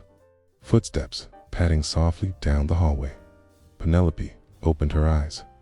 Through the dim light, she saw an attendant pushing a cart, moving with careful quietness so as not to disturb the sleeping animals. The cart stopped at Pip's empty enclosure. The attendant opened the door and went inside, beginning to gather the toys and clean the space for the next occupant. Penelope watched as the woman picked up the duck. She looked at it for a moment, then turned and looked directly at Penelope. Their eyes met. The attendant smiled. "Okay." She walked to the glass barrier between the two spaces and crouched down, holding the duck where Penelope could see it. "He really liked you," she said softly. "I could tell you wanted so badly to be your friend." She paused, considering the toy in her hands. "You know what? I think you wanted to be his friend too. But sometimes it's hard to let people in, isn't it?" Penelope stared at the woman, at the duck. At this unexpected moment of understanding at midnight on Christmas Eve, the attendant stood up. "Merry Christmas, Penelope," she said. Then she left, taking the cart with her, leaving Pip's enclosure empty and clean. Penelope remained in her bed, looking at the space where her neighbor had been. Silent night. Holy night. All is calm. Outside, the snow continued to fall, the world holding its breath in the space between darkness and the return of light. And Penelope, dignified, elderly Penelope, who had never needed anyone, who had maintained her standards and her pride through everything, did something extraordinary. She began to purr. It started small, barely a vibration in her chest, but it grew, a deep rumbling sound that filled her small space, the sound of contentment and sadness and gratitude all mixed together. It was not a loud purr, but it was genuine, the kind of purr that cats only offer when they're being completely honest with themselves. It's the kind that acknowledges truth, even when that truth is uncomfortable. She had cared about Pip, despite everything, despite her determination not to, despite all her dramatic sighs and studied indifference. That ridiculous, enthusiastic puppy had somehow found his way past her defenses. And now that he was gone, she felt his absence like a physical thing. The purr continued, rising and falling like a tide, as Penelope curled herself tighter in her bed. Through the window, she could see the snow falling steadily now, blanketing the world in white silence. Christmas morning was only hours away. Her human would arrive tomorrow, and she would go home to her familiar window seat and her favorite cushion, and everything would return to normal. But normal, she realized with a start, would now include the memory of a small Corgi who had tried every single day to share his joy with a grumpy old cat who pretended not to notice. Penelope's purr caught for a moment, almost like a hiccup, and if cats could cry, she might have. Instead, she pressed her face into her paws and let the purr resume, a lullaby she was singing to herself in the deep silence of Christmas Eve. She must have dozed, because the next thing Penelope knew, there was light filtering through the window. Not the artificial glow of the facility's nightlights, but genuine dawn light. Pale and soft, the kind of light that only comes on Christmas morning. Penelope lifted her head, blinking. The carols were still playing, though someone had changed to different songs. Come, all the faithful. Her human had always liked that one. She stretched, feeling the stiffness in her joints that came with age and sleeping in an unfamiliar place, even one as comfortable as this bed had been. And then she heard it. Hello. Penelope's head whipped around so fast she nearly gave herself whiplash. She stared at the glass barrier. There, pressed against it with his nose, making little fog patches on the surface, was Pip. Merry Christmas, he shouted, his entire rear end wiggling with the force of his joy. I came back. Well, I didn't come back. I never left. Surprise. Penelope felt as if her brain had stopped working. She stared at him, unable to process what she was seeing. Pip was supposed to be gone. Pip was supposed to be home with his person. Pip was supposed to be a memory that she would carry with quiet regret for the rest of her dignified life. I know, Pip said, apparently reading confusion on her face. You thought I left. Everyone thought I left. But then my person and I were getting in the car and she had an idea. Such a good idea. The best idea. An attendant appeared, the same woman who had spoken to Penelope the night before. She was smiling as she leaned against the wall near Pip's enclosure. I take it she's awake? She asked Pip, though of course she could see Penelope sitting bolt upright in her bed, staring with wide eyes. She's awake. Isn't this amazing? My person came to get me, but then she saw you and she asked about you, and the staff told her you were going home tomorrow, and she had this idea. Pip's mom asked if she could board him one more night. The attendant explained, her voice soft with amusement. She said she noticed how much he kept looking at you when she was getting him, and when we mentioned you'd be here alone on Christmas, she thought maybe, ... Double quotes. The woman shrugged. Maybe you two could spend the holiday together. C went home last night, spent Christmas Eve with her family, and she'll be back this afternoon to get him for real. Penelope continued to stare. Made no sense. Humans didn't do things like that. They did underlay reunions with their beloved pets, just so a grumpy old cat would unspend Christmas alone. My person is the best person, Pip announced proudly. She said, everyone deserves a friend on Christmas, even grumpy cats who pretend they don't want friends, but really do. The attendant laughed softly. I'll leave you two to your Christmas morning. Breakfast will be here in about an hour. There might be some special holiday treats involved. She left, and Penelope and Pip were alone again, or rather, together again. Separated by glass, but somehow more connected than Penelope had felt to anyone in a very long time. So, Pip said, settling himself into a sitting position that mirrored Penelope's. Merry Christmas, got you a present. He turned and trotted away from the glass, returning a moment later with his duck. With great ceremony, he pressed it against the barrier, right at Penelope's eye level. Squeak. I'm still sharing, he explained unnecessarily, because that's what friends do. And we are friends now, right? I mean, I saw you put your paw on the glass yesterday. That was basically you saying we're friends. You can't take it back now. Penelope looked at the duck. She looked at Pip's hopeful face. She thought about her human, who would arrive tomorrow and take her home. She thought about Pip's person, who had given up Christmas Eve with her puppy so that an old cat wouldn't be alone. She thought about all the walls she'd built around her heart, and how this ridiculous dog had somehow found a way through them simply by refusing to believe they existed. And then Penelope did something she had never done in her entire life. She got up from her bed, walked to the glass barrier, and very deliberately, very obviously, she touched her nose to the glass, right where the duck was pressed against it on the other side. Pip's eyes went wide. You touched the duck.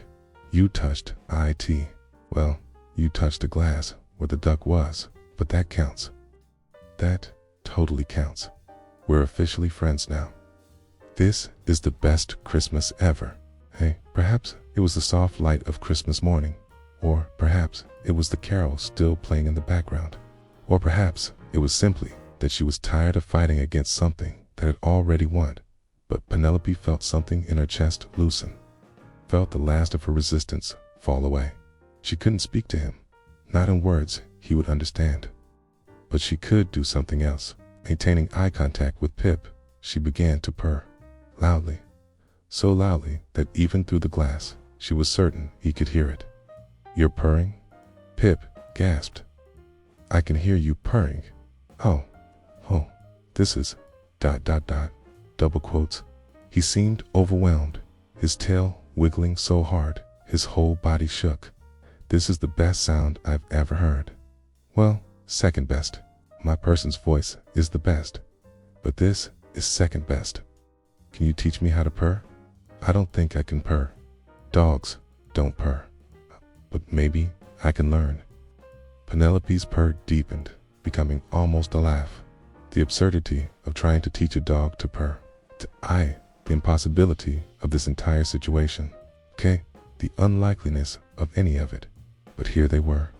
A grumpy old Persian cat and an enthusiastic young Corgi puppy, separated by glass, but connected by something that had formed slowly, stubbornly, against all odds. Friendship that neither of them had been looking for, but both of them, it turned out, had needed. Christmas Day at the pet hotel was unlike any other day. The staff, working a skeleton crew for the holiday, were relaxed and cheerful.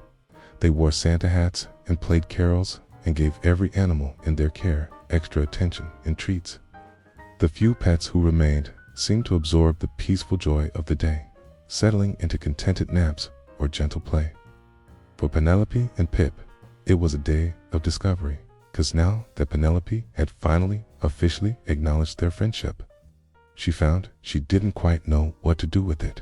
She had spent so long being solitary, so committed to her dignity and independence, that the concept of having a friend was almost foreign. But Pip, bless him, made it easy. You don't have to do anything special, he explained when Penelope seemed uncertain about what was expected of her. Being friends just means we like each other, and we hang out, and we share things, Like I share my duck with you, and you share your ... Cam, you're looking at me. You share your looking with me. It was such a Pip way of explaining things that Penelope felt her whiskers twitch in what might have been amusement. They spent the morning simply being in each other's presence. Pip played with his toys, narrating his adventures. This ball is actually a dragon's egg, and I have to protect it from the evil floor, because the floor wants to steal it. But I'm too fast. He pounced on the ball, sending it rolling across his enclosure.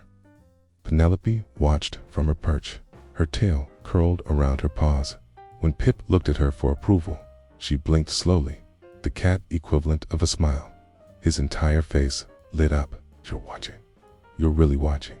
This is amazing. Now watch this. ...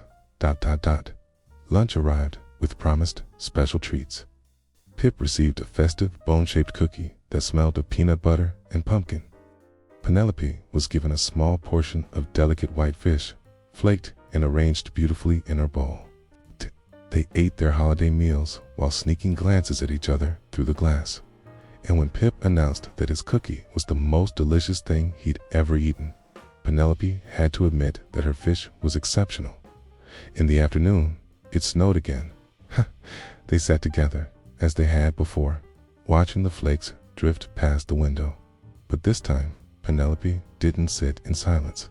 She allowed herself a small, contented purr, and Pip's tail did its happy wiggle wag in response.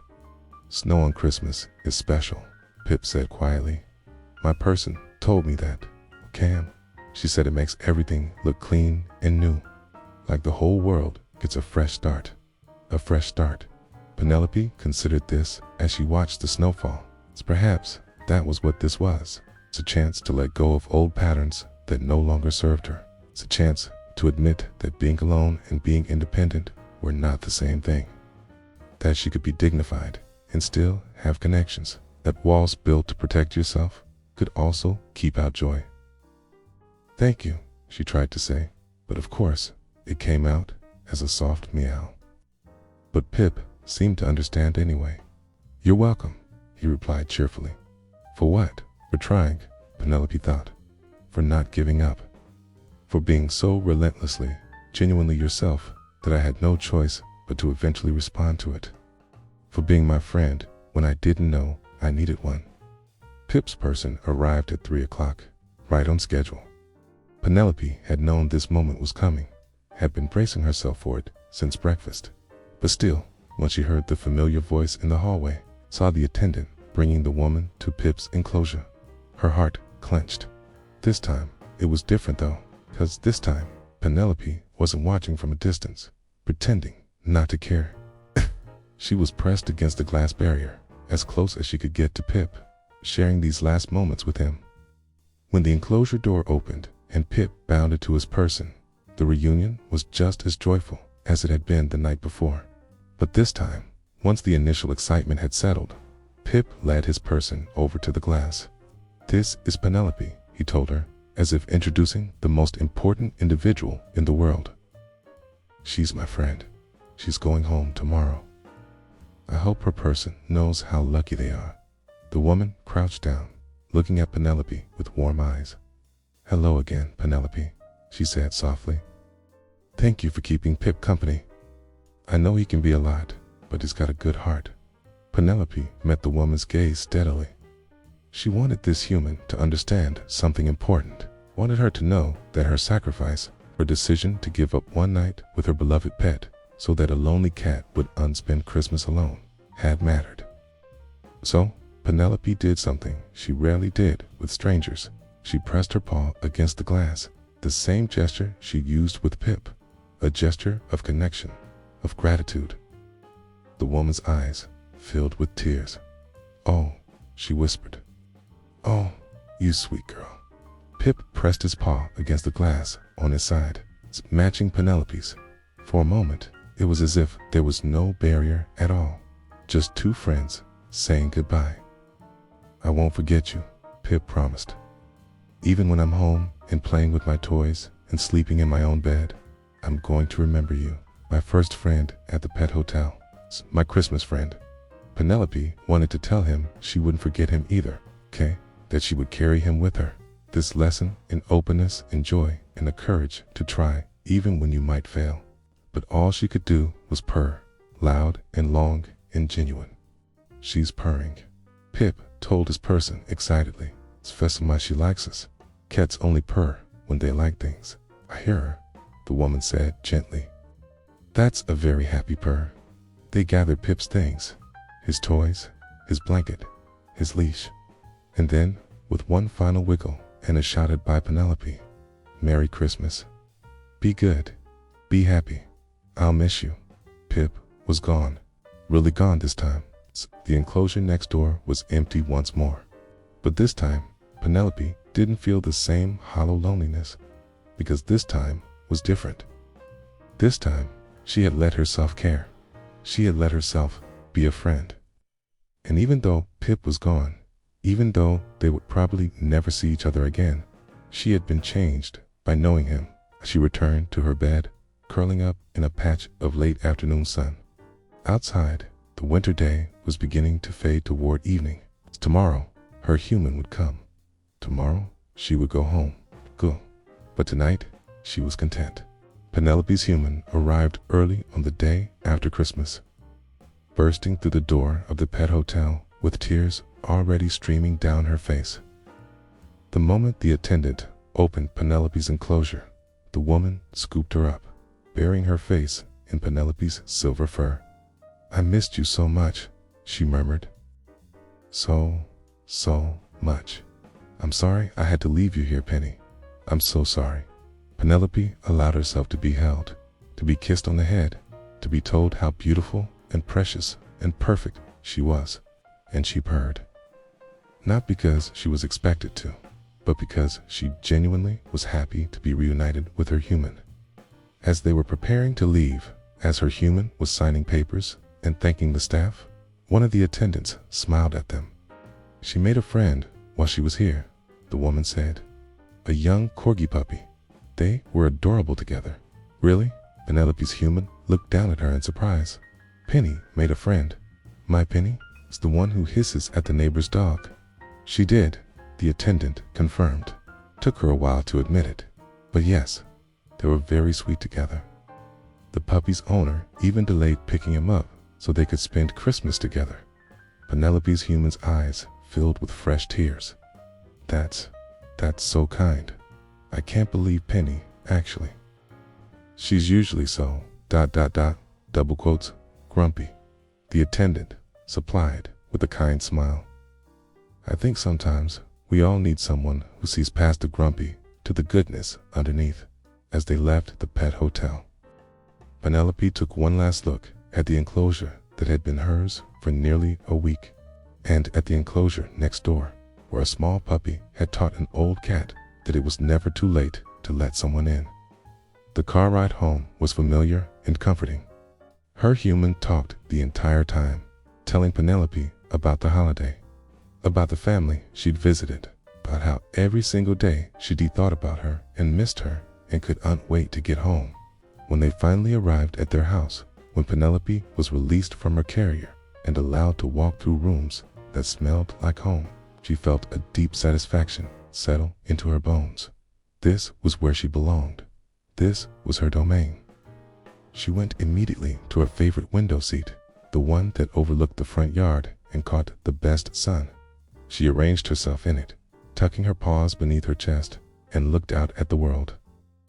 The neighbor's dog was in their yard, a large golden retriever who had never been anything but friendly in all the years they'd been neighbors.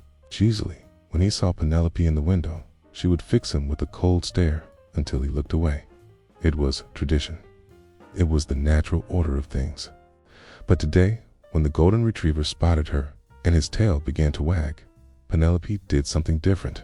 She blinked at him, slowly, the way she'd learned to do with Pip, a gesture of acknowledgement, if not quite friendship.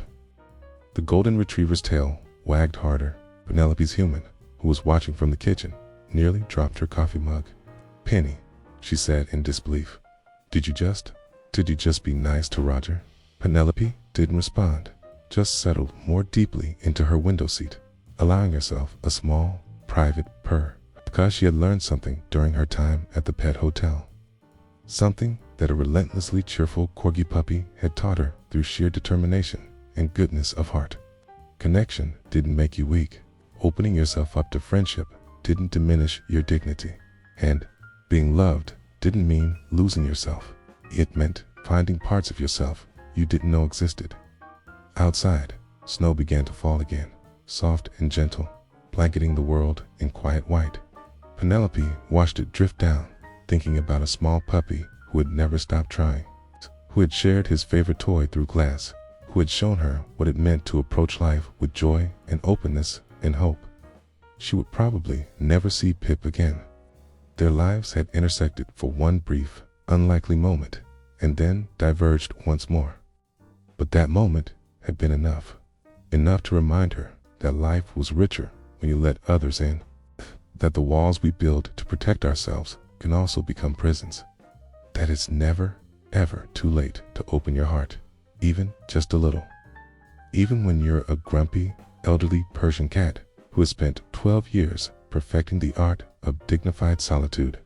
Even then, especially then, Penelope closed her eyes, her purr deepening, the sound of contentment and peace and gratitude mixing together. Tomorrow would bring its own small adventures. The mail carrier to watch, the birds at the feeder, the afternoon sun moving across her window seat, the evening cuddles with her human. But tonight she would rest, and she would remember. She would carry with her the gift that an unlikely friendship had given her, the knowledge that the heart has infinite capacity for connection, if only we're brave enough to try.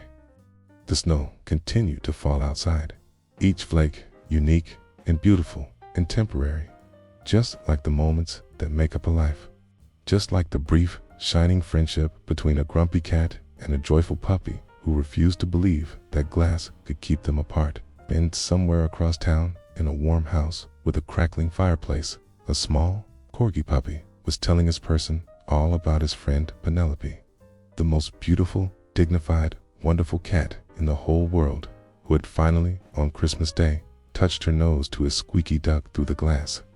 Both of them, cat and dog, had been changed by knowing each other. Both of them would carry that week with them, a reminder that connection can find us in the most unexpected places. Both of them would sleep well that night, content in the knowledge that they had been seen, been known, been valued by another soul. And that, really, is all any of us want.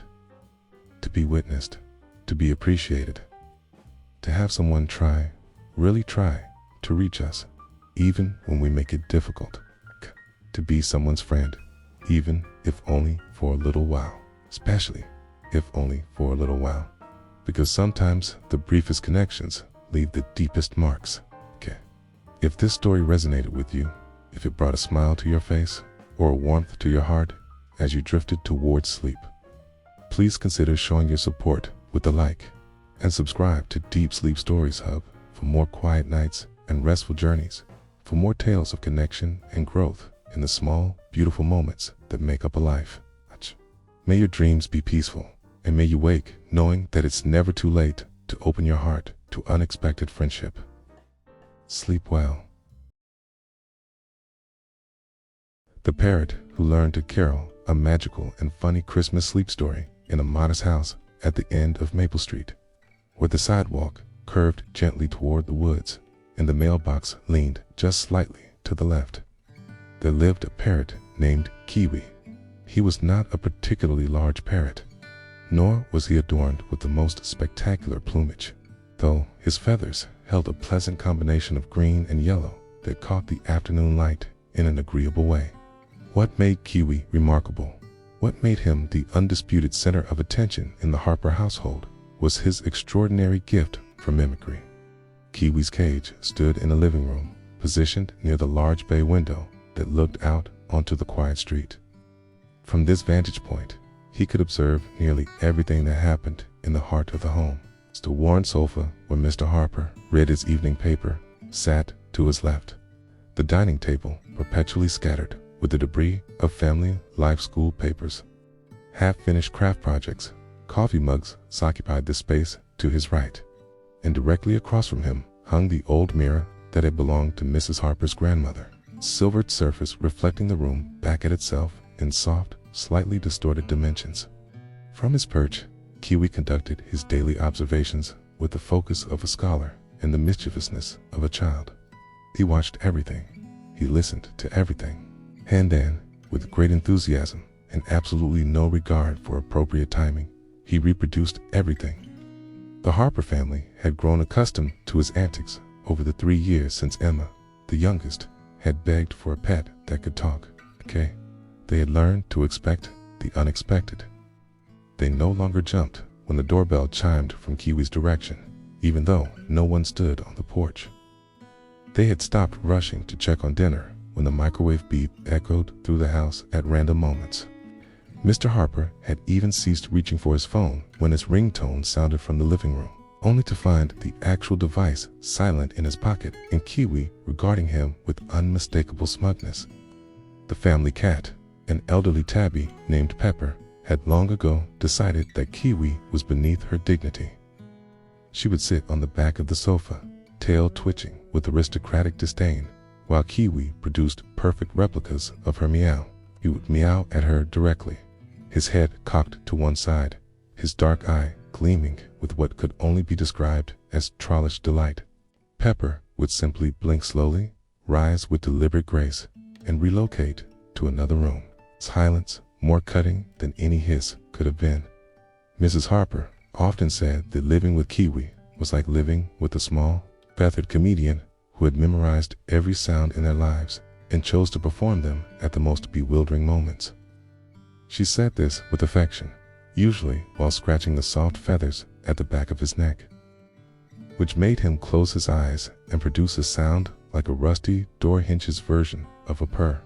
November arrived that year with its characteristic gray skies and the bare honesty of trees stripped of their leaves. The wind carried the scent of wood smoke from neighboring chimneys, and the first frost appeared on the grass each morning, silver and temporary. Inside the Harper home, life continued its comfortable rhythm. Mr. Harper worked from the small office upstairs, his typing providing a steady percussion that Kiwi occasionally attempted to replicate by tapping his beak against his metal food dish. Mrs. Harper managed her freelance graphic design work from the dining table, her phone calls punctuated by Kiwi's contributions, sometimes helpful, often confusing, always entertaining. Emma and her older brother, Lucas, returned from school each afternoon with the particular energy of children released from the structure of their day. Lucas, 14 and perpetually hungry, would raid the kitchen before disappearing to his room with his homework and his headphones. Emma, 8 years old and possessed of an unstoppable curiosity about the world, would settle at the dining table with her own schoolwork, maintaining a running commentary about her day that her mother received with patient interest. Kiwi absorbed all of it, every voice, every sound, every laugh and sigh and slam of a door. His brain, small but remarkably sophisticated, cataloged these auditory treasures, storing them away for future use. He was a living recorder of the family's daily symphony, and he took his role seriously, even if his performances were occasionally more comedy than concert. The house itself seemed to embrace the approaching holiday season with a kind of weary readiness. It was not a new house, nor a perfect one. The hardwood floors creaked in predictable places. The radiator in the hall clanked and hissed each time the heat kicked on. The front door required a specific lift and push to close properly, but these imperfections made it feel lived in, comfortable, like a well-worn sweater that fit exactly right. The walls held photographs spanning years' birthday parties and school plays, summer vacations, and ordinary Tuesdays that someone had deemed worth remembering. As November progressed toward December, a subtle shift began in the household's energy. Mrs. Harper started making lists, so she always made lists, so this was perhaps just an intensification of an existing habit. Mr. Harper spent a Saturday afternoon untangling the strings of lights that had been stored in the garage since last January, a task he approached with the patience of someone who knew that frustration was inevitable and therefore might as well be accepted. Lucas began dropping hints about various electronic devices with the subtlety of someone who had not yet mastered the art of subtlety. And Emma came home from school one Tuesday afternoon in late November with something new. A black case that she carried with both hands, as if it contained something precious and slightly fragile. Kiwi watched from his cage as she entered, his head tilting to track her movement across the room. Emma set the case on the dining table with great care and opened it to reveal a silver flute nestled in blue velvet lining. It gleamed in the overhead light, all precise mechanisms and smooth surfaces, an instrument of mathematics and breath. "My teacher said I can borrow it for the year," Emma announced, lifting the flute from its case with reverence.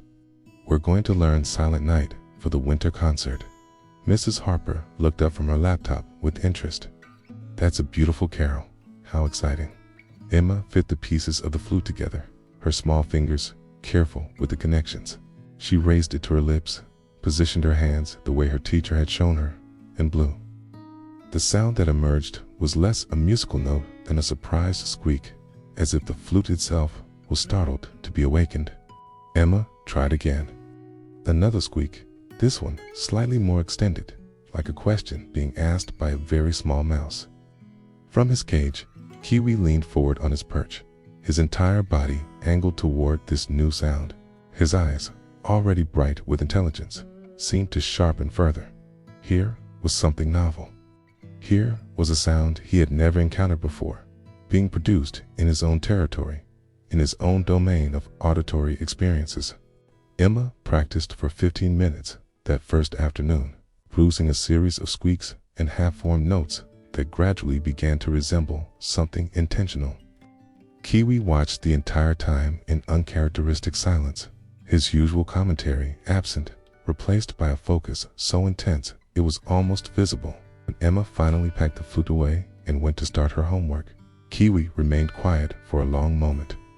Then, as if testing the waters, he produced a single, squeaky note that bore a distinct resemblance to Emma's initial attempts. It was not quite right. It had an electronic quality mixed with something organic, but the intention was unmistakable. "Oh no," Mrs. Harper said, looking up from her computer with a mixture of amusement and concern.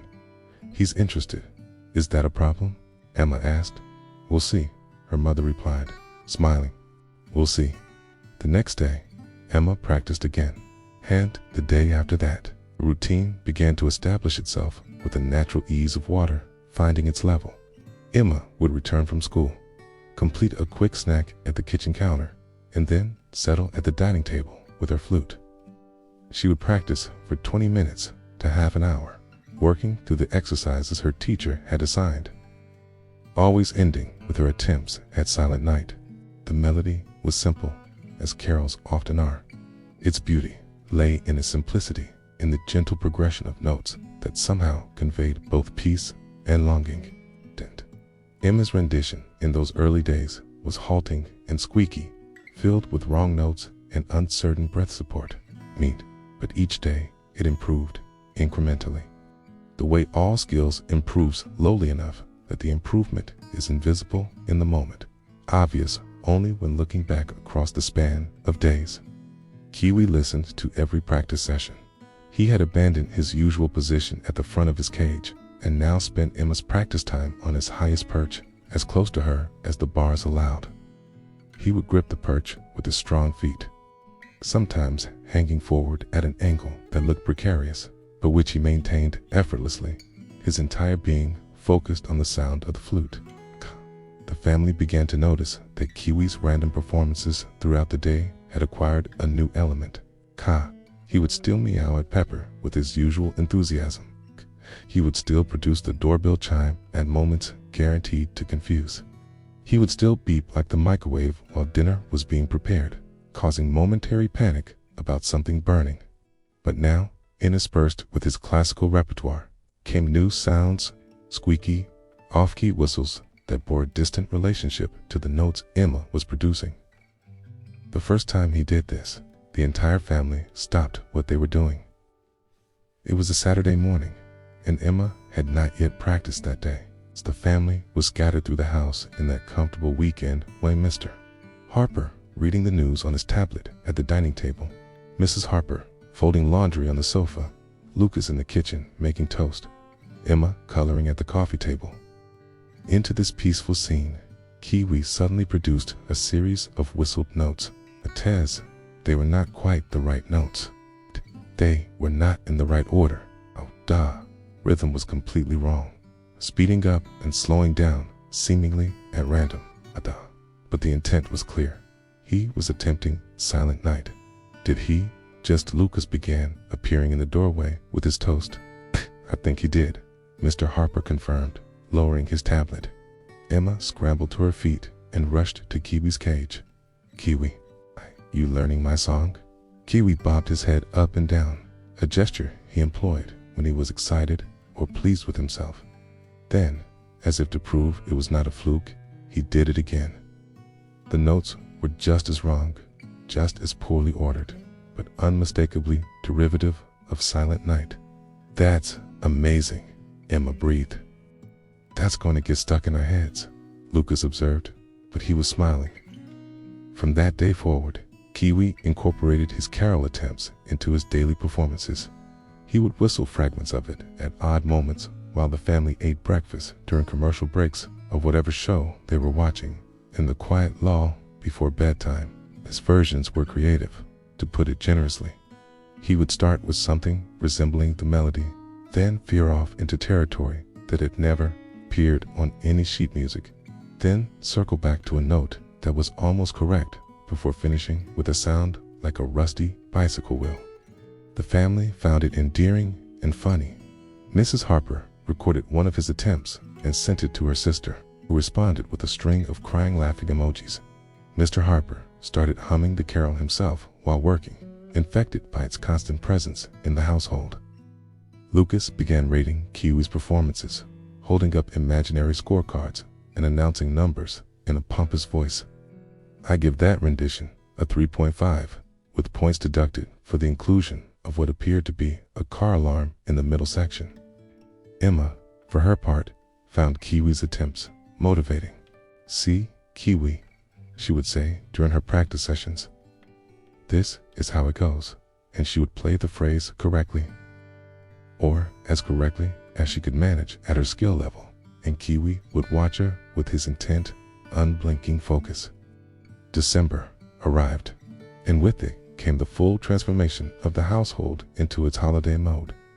Mr. Harper and Lucas spent a weekend afternoon hauling boxes down from the attic, each one labeled in Mrs. Harper's neat handwriting: ornaments fragile, lights untangled, stockings and garland, nativity set. The boxes accumulated in the living room, their presence signaling the work ahead and the coziness to come. The tree went up on the first Saturday of December, an annual event that involved the entire family and a certain amount of friendly debate. They drove to the tree farm at the edge of town, where the air smelled of pine and cold earth, and walked among the rows until they found the one that met their collective, if somewhat contradictory, requirements. Tall enough to be impressive, but not so tall that it required ceiling modifications, full enough to hold their many ornaments, but not so full that it would not fit through the front door. Straight enough to look intentional, but with enough character to feel like a real tree and not a perfect artificial one. They always found such a tree, though the finding involved much discussion and several false alarms. Lucas would champion one tree, Emma another, and their parents would patiently consider each candidate before gently steering them toward the one that actually met the practical requirements.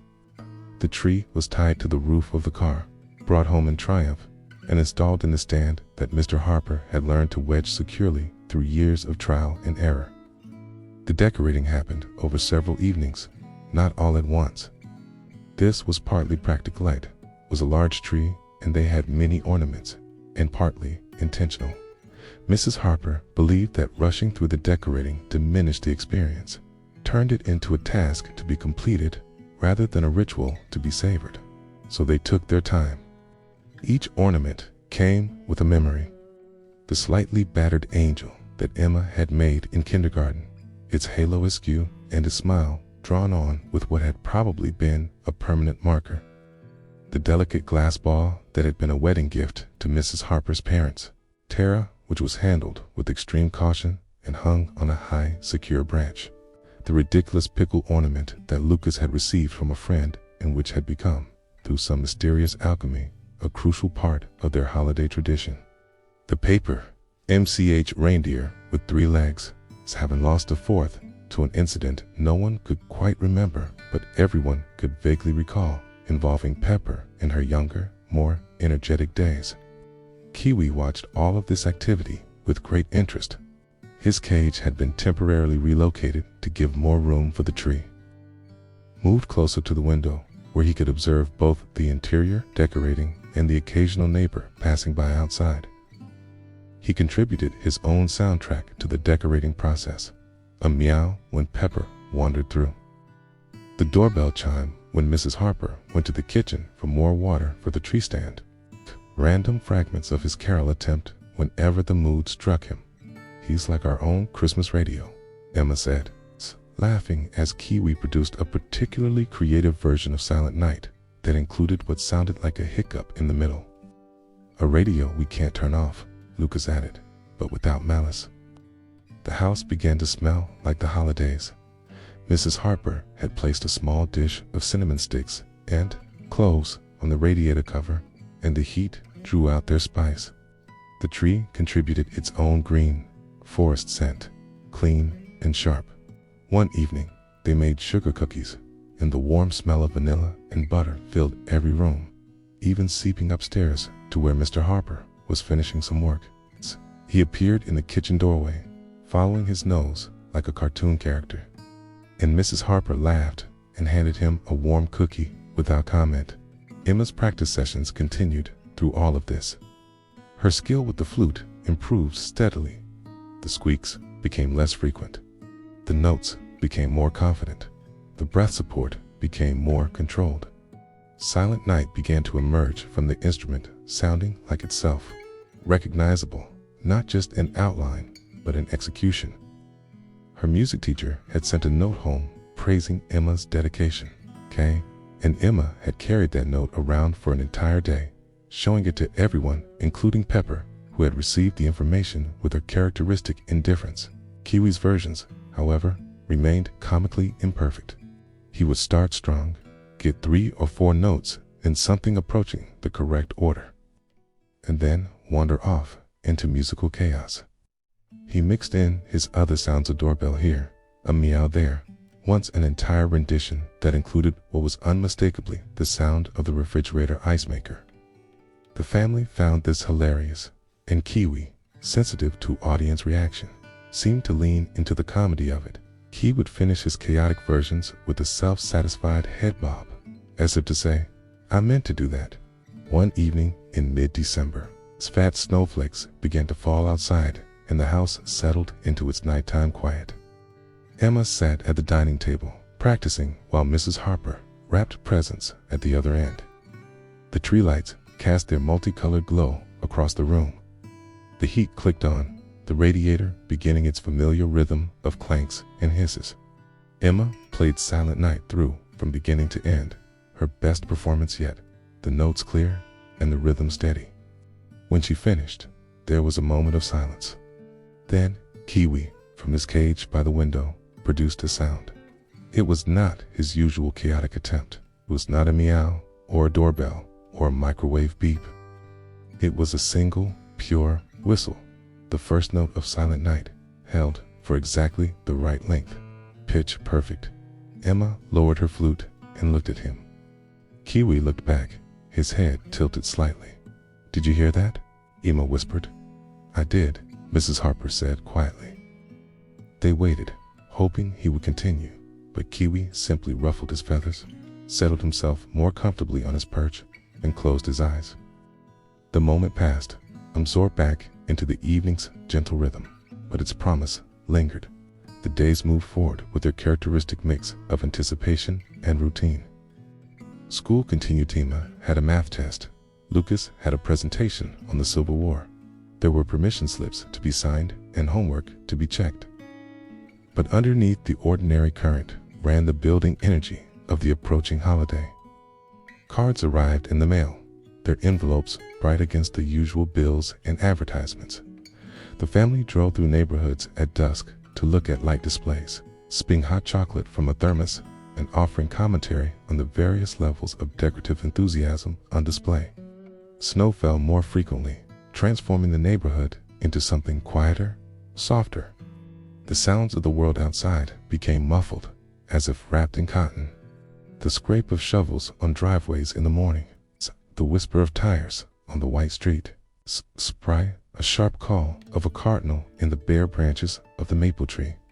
Inside, the house maintained its cozy warmth. The tree lights were turned on each evening, becoming part of the routine as much as dinner or bedtime. Mrs. Harper finished her client work for the year and declared herself on holiday vacation, which meant she moved her laptop to the sofa and worked in her pajamas instead of at the table in regular clothes.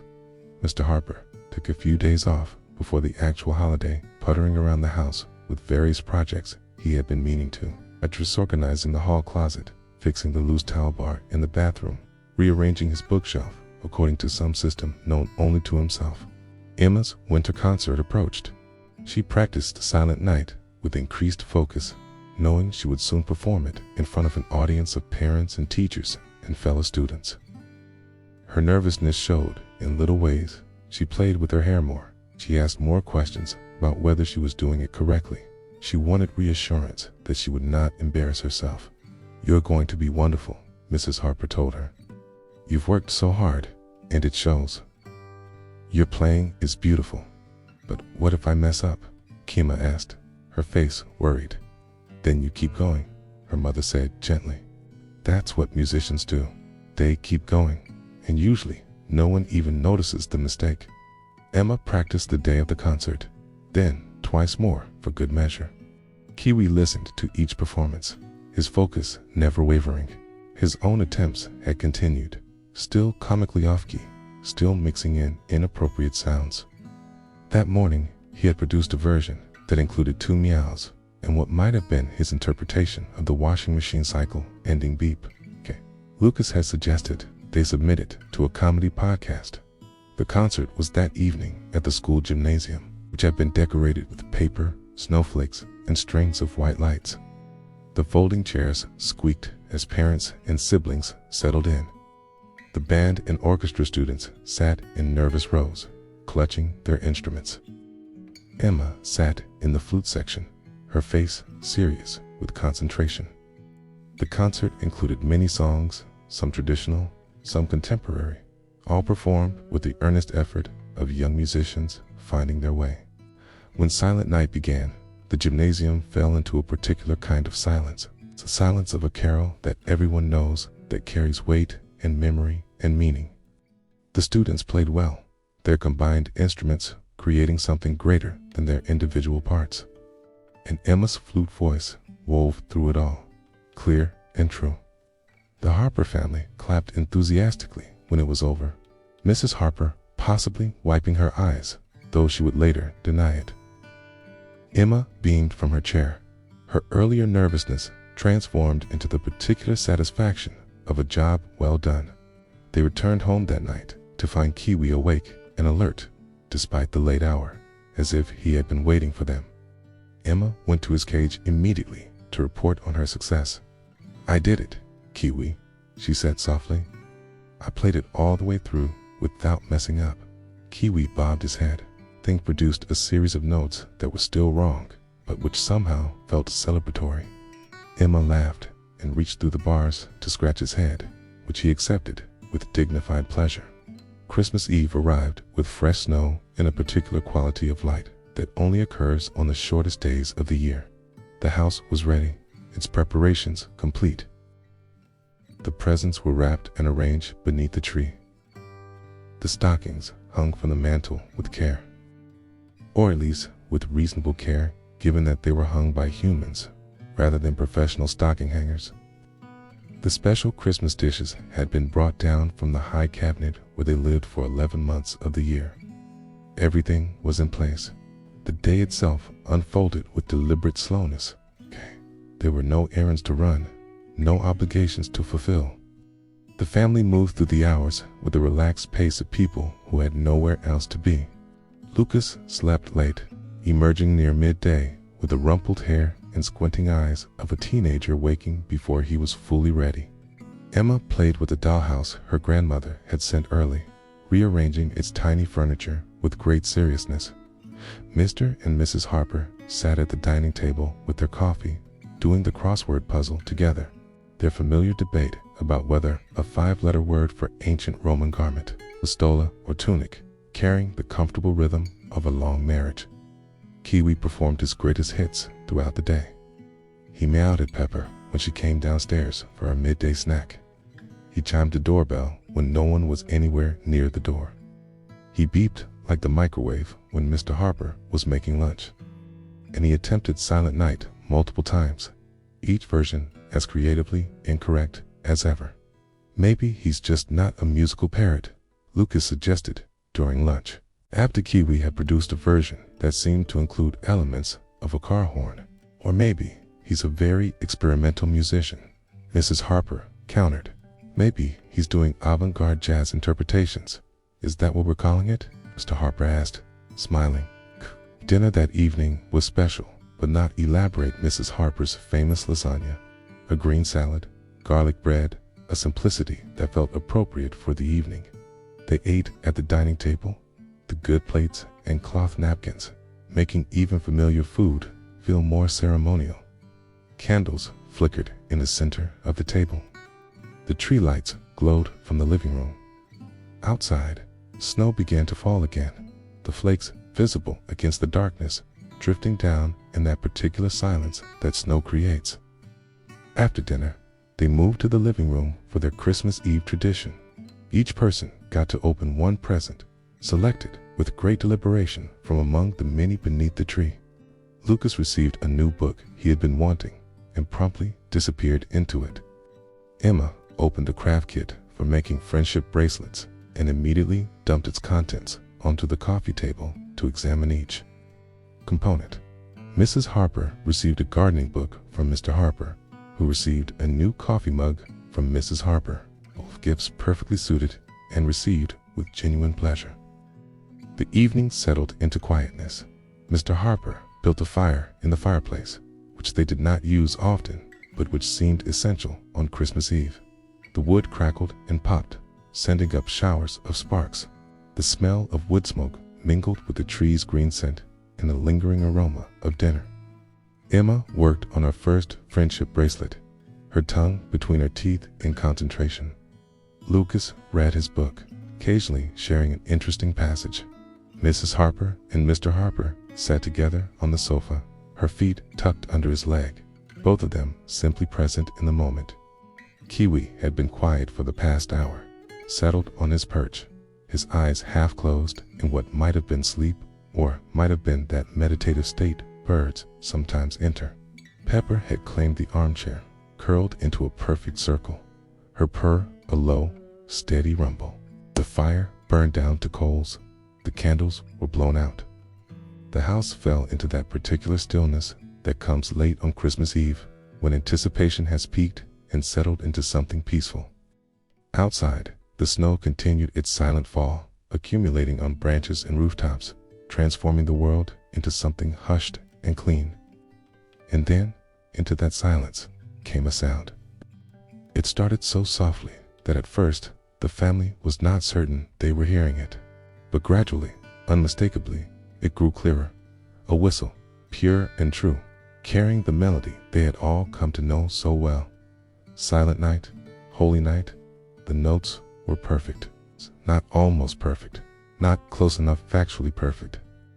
Each one held for precisely the right length, each one moving to the next with the correct timing, the correct feeling. The melody floated through the room like something visible, like light made audible. All is calm, all is bright. The family froze in their various positions. Emma's hands stilled over her bracelet strings. Lucas lowered his book. Mrs. and Mr. Harper turned toward Kiwi's cage, their faces transforming from relaxation to wonder. Round yon virgin, mother and child, Kiwi sat on his perch, his eyes now fully open and bright, his small body absolutely still, except for the subtle movements required to produce the sound. The whistle was clear and bell-like, carrying a quality that was somehow both mechanical and deeply organic. The sound a parrot makes, but elevated, perfected, made into something magical. Holy infant, so tender and mild. The carol continued, each phrase as perfect as the last. Kiwi did not rush. He did not wander off into experimental territory. He did not add any meows or doorbells or washing machine beeps. He simply whistled Silent Night all the way through, as if he had always known it, as if he had been waiting for exactly this moment to reveal his true mastery. Sleep in heavenly peace. The family held their breath, afraid that any movement, any sound, might break the spell. Even Pepper raised her head from the armchair, her green eyes watching the bird with something that might have been respect. Sleep in heavenly peace. The final note hung in the air, sustained and pure, before gently fading into silence. For a long moment, no one moved. The fire crackled softly. The snow whispered against the windows, and then Emma began to cry, not from sadness, but from the particular overwhelm that comes when beauty arrives unexpectedly and fills you beyond your capacity to contain it. She went to Kiwi's cage and pressed her face close to the bars. "Kiwi," she whispered, "that was perfect. It was so perfect." Kiwi bobbed his head, then leaned forward to gently touch his beak to her nose through the bars, a gesture of affection he reserved for his favorite moments. "How long do you think he's been able to do that?" Lucas asked quietly. "I don't know," Mrs. Harper said, her own voice thick with emotion. "Maybe he just figured it out, or maybe ... double quotes." She paused, considering. "Maybe he was waiting for the right moment." "Christmas Eve," Emma said, understanding. He was waiting for Christmas Eve. They sat together in the living room for a while longer, talking quietly about Kiwi's performance, marveling at it, trying to understand it. Eventually, the clock moved toward midnight, and the practical needs of bedtime asserted themselves. Stockings needed to be hung by children who still believed, or who believed in the believing. Pajamas needed to be found, and teeth needed to be brushed. But before they all dispersed to their various bedrooms, before the house settled into its nighttime configuration, Emma asked Kiwi one more time, "Will you sing it again?" And Kiwi, generous in his moment of triumph, obliged. He whistled Silent Night once more, just as perfectly as before. The melody filling the house with its gentle beauty, transforming the ordinary living room into a space where small miracles could occur and be witnessed. Later, after Emma and Lucas had gone to bed, after the final presents had been placed and the final preparations completed, Mrs. and Mr. Harper sat together on the sofa in the dark living room, lit only by the tree lights and the last glow of the fire. "What do you think that was about?" Mr. Harper asked quietly. "Why tonight?" Mrs. Harper considered the question, watching Kiwi's cage, where the bird now slept peacefully, his head tucked under his wing. "I think," she said slowly, "that he's been listening this whole time, not just to the notes, but to everything. To Emma practicing every day with such dedication. To all of us preparing and decorating and creating this ... atmosphere. And maybe, in whatever way a parrot understands these things, he knew that tonight was special. Tonight was when it mattered most. You're saying he has a sense of occasion." "Calm, saying he's part of our family," she replied. "He lives in this house, he hears our voices, he observes our rituals. Maybe he understands more than we give him credit for. Maybe all that listening, all that practice, even when it sounded terrible, was him trying to participate, trying to add his own voice to our family song." Mr. Harper was quiet for a moment, then smiled. "That's a nice thought." "It is, isn't it?" They sat in comfortable silence, the house peaceful around them, the snow still falling outside. Somewhere in the neighborhood, a clock tower chimed midnight. Christmas had arrived, as it always did, right on schedule. But this year, it had arrived with an extra gift, the understanding that the small things done with love, the daily practices and repeated efforts, the consistent showing up, even when the results seem inadequate, all of it accumulates in ways we cannot always see or predict. Emma had practiced her flute every day, not knowing that her audience included one particularly attentive parrot. She had persevered through squeaks and wrong notes and frustration, driven by the simple desire to play one song well. And Kiwi, in his way, had done the same. He had listened and attempted and failed and tried again, his comical versions serving as his practice, its progress invisible until the moment it was complete. The house held all of this, the practicing and the listening, the laughter and the gentle failures, the gradual accumulation of skill and love and attention. And on Christmas Eve, in a moment of perfect timing, all of that quiet work had revealed itself as something beautiful. In the days that followed, Kiwi's performance became part of the family lore. the kind of story that would be told and retold at future gatherings, growing slightly more polished with each telling, but never losing its essential truth. Emma's friends came to visit after Christmas, and she would lead them to Kiwi's cage with great ceremony, asking him to perform. Sometimes he would oblige, whistling Silent Night with the same perfection he had demonstrated on Christmas Eve. Other times he would revert to his chaotic versions, or simply meow at them, or produce the doorbell sound. And Emma would laugh and say, "He only does it when he feels like it." He's an artist.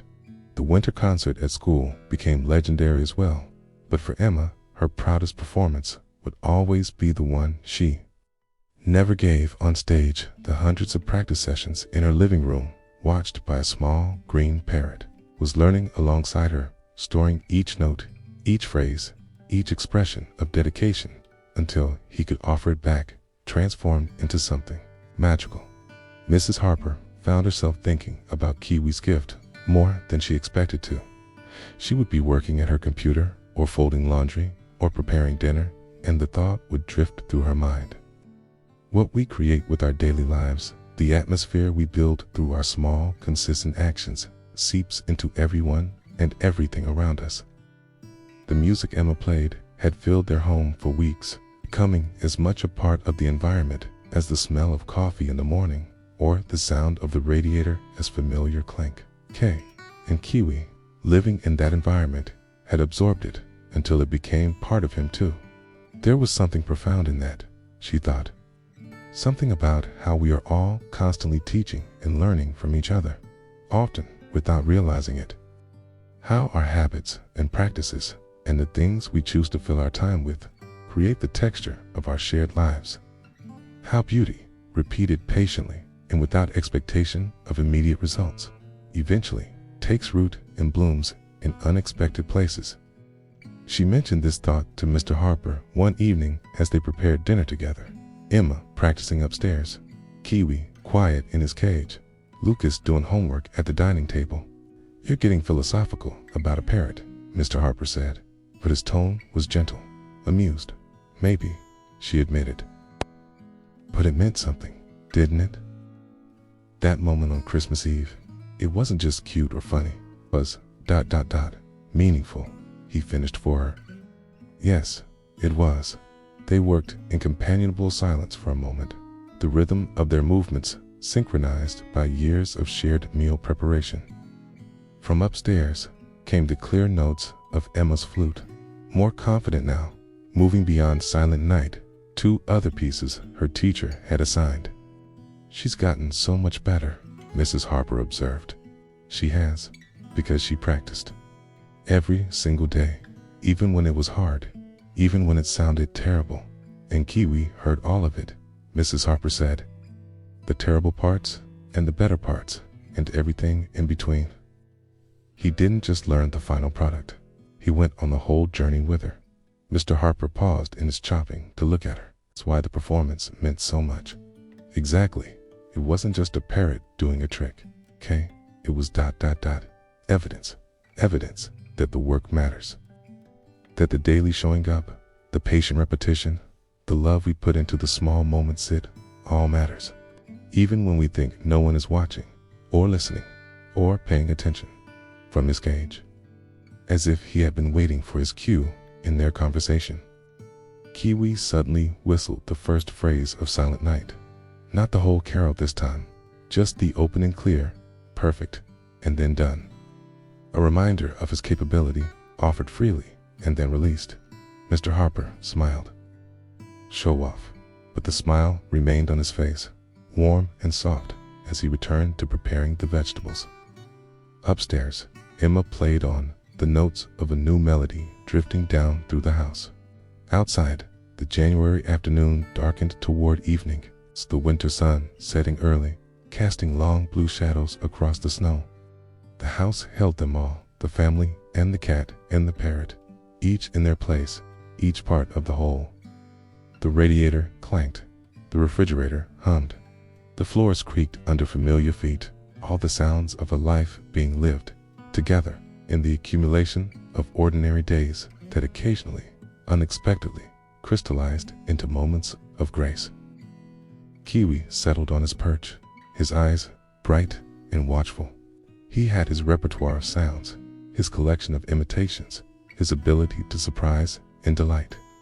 But he also had his one perfect performance, the carol he had learned through patient listening, through absorption of the daily beauty that Emma had created. He carried it within him now, ready to offer it when the moment was right. When the house needed reminding that love and consistency and gentle dedication create atmospheres where small miracles can occur. The evening meal was prepared and served. The family gathered around the table, as they did every evening, the ritual of dinner marking the transition from day toward night. They talked about their days, Ma about school, Lucas about a project he was working on, Mr. Harper about a funny email exchange with a colleague, Mrs. Harper about a design concept she was excited to develop. Ordinary conversation, the kind that happens in households everywhere, unremarkable except for the fact that it was theirs. Specific to this family, this moment, this constellation of people who had found their way to each other and chosen to build a life together. Kiwi occasionally contributed his commentary a doorbell at one point, causing everyone to pause and laugh. Kitten, a meow directed at Pepper, who was sitting nearby, hoping for scraps. But no more of the carol. Not tonight. Cat made his point on Christmas Eve, delivered his gift when it mattered most, and that was enough. After dinner, Emma practiced once more before bed, her final run-through of the day. The notes floated down the stairs to where the rest of the family had settled in the living room. The sound as natural now as breathing. Mrs. Harper sat with her book. Not really reading, just listening. Mr. Harper worked on his laptop, his fingers pausing occasionally to appreciate a particularly well-played phrase. Lucas scrolled through his phone, his face neutral, but his foot tapping gently in time with the music. And Kiwi listened, always listened, his small brain processing and storing, learning and remembering. The house was his classroom, the family his teachers, and every sound, musical or mundane, deliberate or accidental, was part of his curriculum. He was a student of their daily lives, and occasionally, when the circumstances aligned, he was also Kea, their teacher, reminding them through his perfect mimicry that everything they did, every moment they lived, was being witnessed and absorbed, and would someday be reflected back to them in ways they could never predict.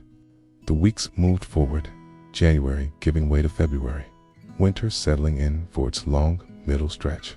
The Christmas decorations were packed away, the tree taken down and recycled, the house returning to its normal configuration. But something had changed, subtly. The family was more aware now of the atmosphere they created, coy of how their daily choices and habits shaped not just their own experiences, but the experience of everyone who shared their space. Emma continued to practice, her skills growing steadily. New pieces replaced Silent Night, though she still played the carol occasionally, out of affection for what it had taught her and what it had revealed. Each time she played it, Kiwi would grow still and attentive, sometimes joining in with his perfect whistle, sometimes simply listening. It had become a duet they shared, human and bird, flute and whistle, a conversation conducted entirely in music. On quiet evenings, when the house settled into its peaceful rhythms, someone would occasionally ask Kiwi to perform. "Will you sing for us, Kiwi?" Emma would ask, or Mrs. Harper, or even Lucas, who pretended to be too old for such things, but who always stopped what he was doing to listen when Kiwi obliged. And Kiwi, generous with his gift, usually would. He would whistle Silent Night in its entirety, each note clear and true, the melody filling whatever room he was in with its gentle beauty. The family would fall silent to listen, and in those moments, they were transported back to Christmas Eve, to that first perfect performance, to the wonder and surprise and joy of discovering that their small green companion had been paying attention all along. The carol had become more than just a song.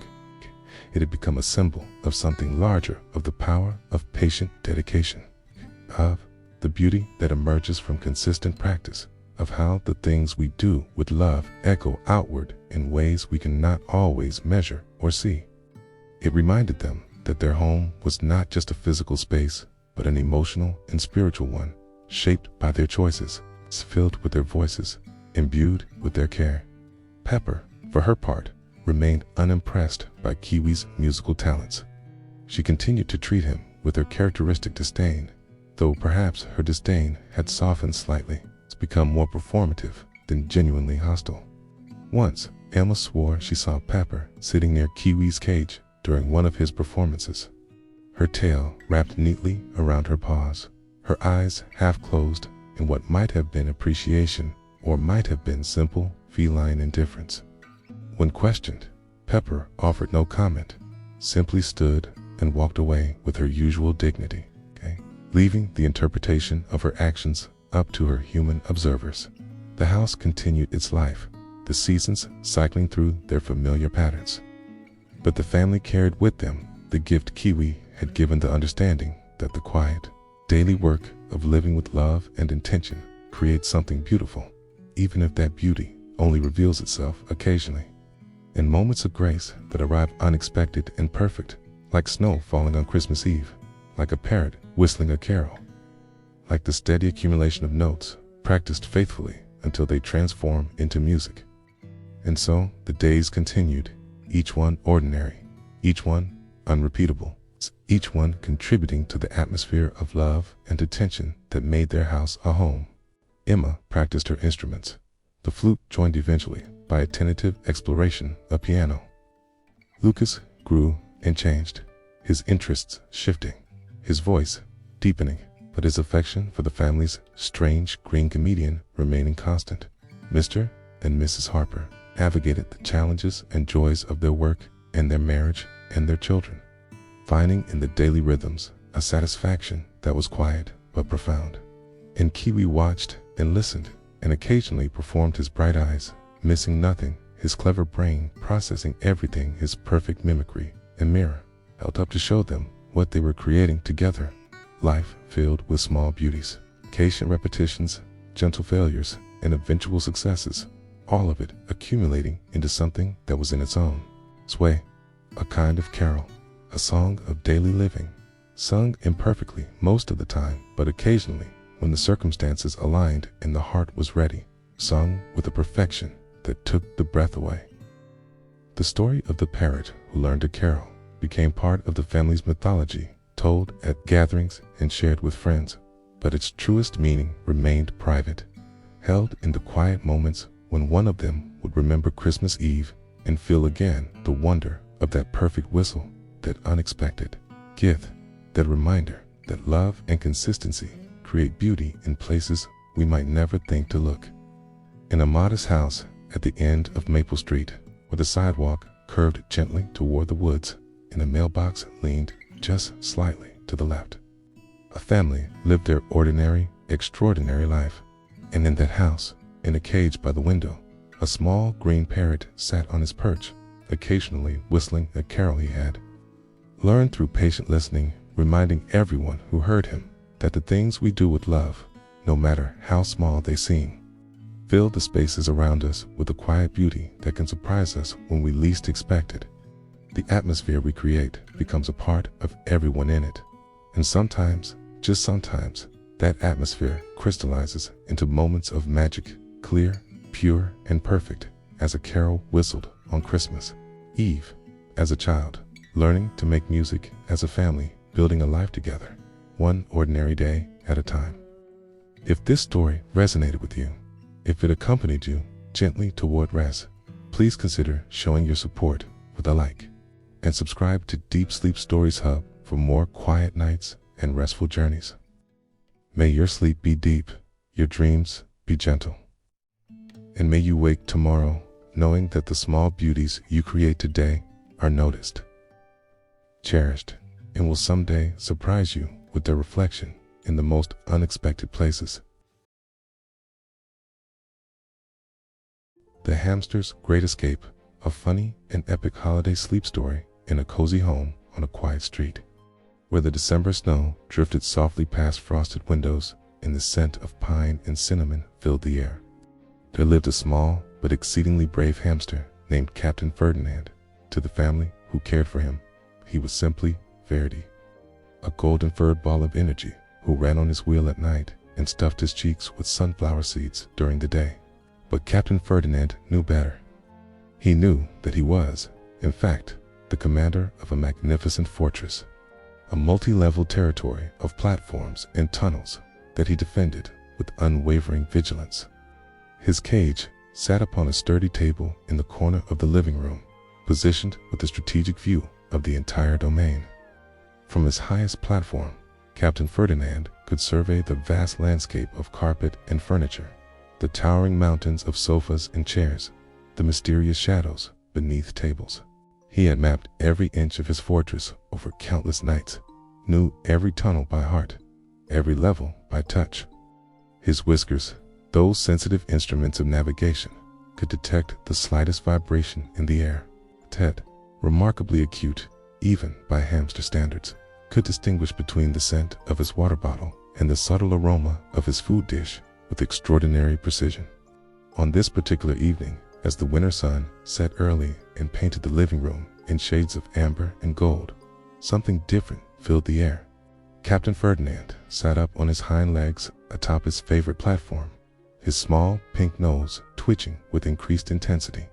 The sounds beyond his fortress had changed. Where there was usually the quiet hum of the television or the soft conversation of his family, now there erupted a symphony of new noises. Voices, many voices, some familiar and some foreign to his ears. The chiming of the doorbell repeated again and again, laughter, bright and musical, the shuffle of many feet across the floor. The holiday party had begun. Captain Ferdinand watched with keen interest as family and friends streamed into the living room, bringing with them a wealth of new scents. Perfume and cologne mingled with the crisp, cold air that entered each time the door opened.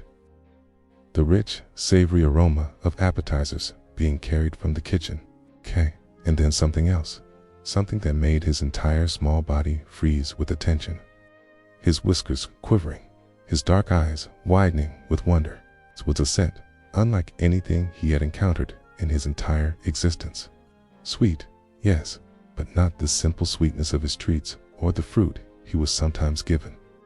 This was complex, layered, magnificent, carried notes of spice that tickled his sensitive nose, warm and inviting like the cinnamon sticks his humans sometimes place near his cage during this time of year.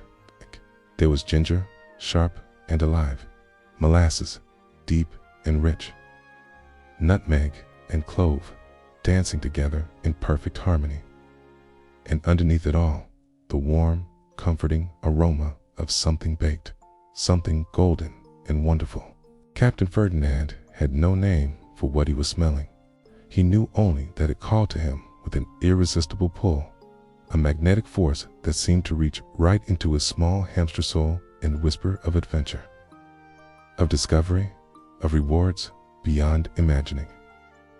And then, in the midst of all this sensory wonder, came the moment that would change everything.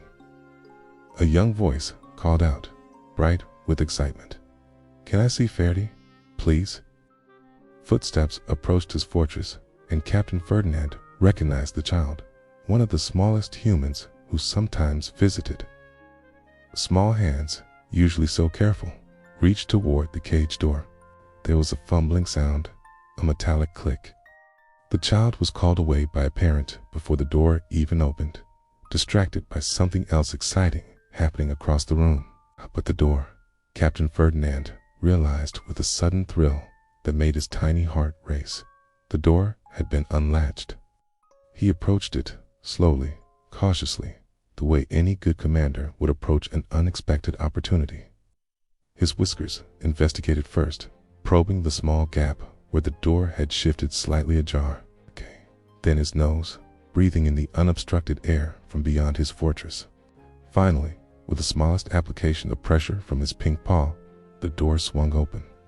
Before him lay the greatest wilderness he had ever contemplated, the living room floor. Captain Ferdinand stood at the threshold of his fortress, looking out upon a landscape that stretched before him like an endless ocean of beige carpet. From this perspective, at floor level where his eyes naturally saw the world, everything took on proportions both terrifying and magnificent. What he had observed from his elevated cage, the furniture and decorations that seemed merely large, now towered above him like the mountains and forests of some primordial realm. The party continued in full swing around him, but the guests were preoccupied with their conversations and celebrations, standing in clusters near the kitchen or gathered around the dining table. No one noticed the small golden explorer as he took his first tentative step beyond the only world he had truly known. The carpet beneath his paws felt different than the soft bedding of his cage. Each fiber was distinct, creating a textured landscape that his sensitive paws could read like a map. With every step, he gathered information. Here, the carpet was slightly worn from frequent footsteps. There, a few inches away, it was fresher, less traveled. His whiskers, extending from his face like delicate sensors, detected the subtle movements of air, the currents created by people walking past in the distance, the warmth rising from a nearby heating vent. But it was his nose that truly guided him, that remarkable instrument more powerful than any compass. The gingerbread scent was stronger now, unfiltered by the bars of his cage. It seemed to have weight, substance, pulling him forward like a rope made of pure aroma. Captain Ferdinand paused to taste the air more fully, his nose working rapidly, processing the complex bouquet. The spices called to something deep within him, something primal and adventurous. This, he understood with absolute certainty, was a scent worth pursuing. This was a quest worth undertaking. He moved forward with purpose now, his stride small but determined. Each step was a commitment, a small act of bravery. Behind him, his fortress sat open and welcoming, offering the safety and security he had always known. Before him lay uncertainty, danger perhaps, but also the promise of something extraordinary. The carpet stretched on, and Captain Ferdinand began his epic journey toward that magnificent, mysterious scent. As he ventured deeper into the wilderness of the living room, the true scale of his undertaking began to reveal itself. What appeared from his cage to be a simple, open space now manifested as a complex terrain filled with obstacles and wonders. The first challenge appeared before him in the form of a chair leg, one of four supporting a large armchair positioned near the fireplace. To Captain Ferdinand, approaching from ground level, this was no mere leg of furniture. This was a towering pillar, a massive tree trunk of dark wood that rose into the heights far above his head. He had to crane his neck back, tilting his small face upward to see where it disappeared into the shadows of the chair's underside. The wood grain created patterns that seemed to swirl and dance in the soft light of the living room, rivers and valleys carved into the surface. He placed one paw against it, feeling the cool, smooth texture. The solidity of it was reassuring in some way, a landmark he could use to orient himself. But it was also a reminder of how small he was in this vast territory, how enormous everything loomed around him. The sounds of the party reached him here in altered form. Voices and laughter echoed strangely at floor level, bouncing off furniture and walls in ways that created an acoustic landscape entirely different from what he heard in his elevated cage. Every sound seemed both muffled and amplified. A burst of laughter from across the room made him freeze, his heart pattering rapidly in his chest. When no danger materialized, when no giant foot descended toward him, he continued onward. He navigated past the first chair leg, using it as a waypoint in his mental map.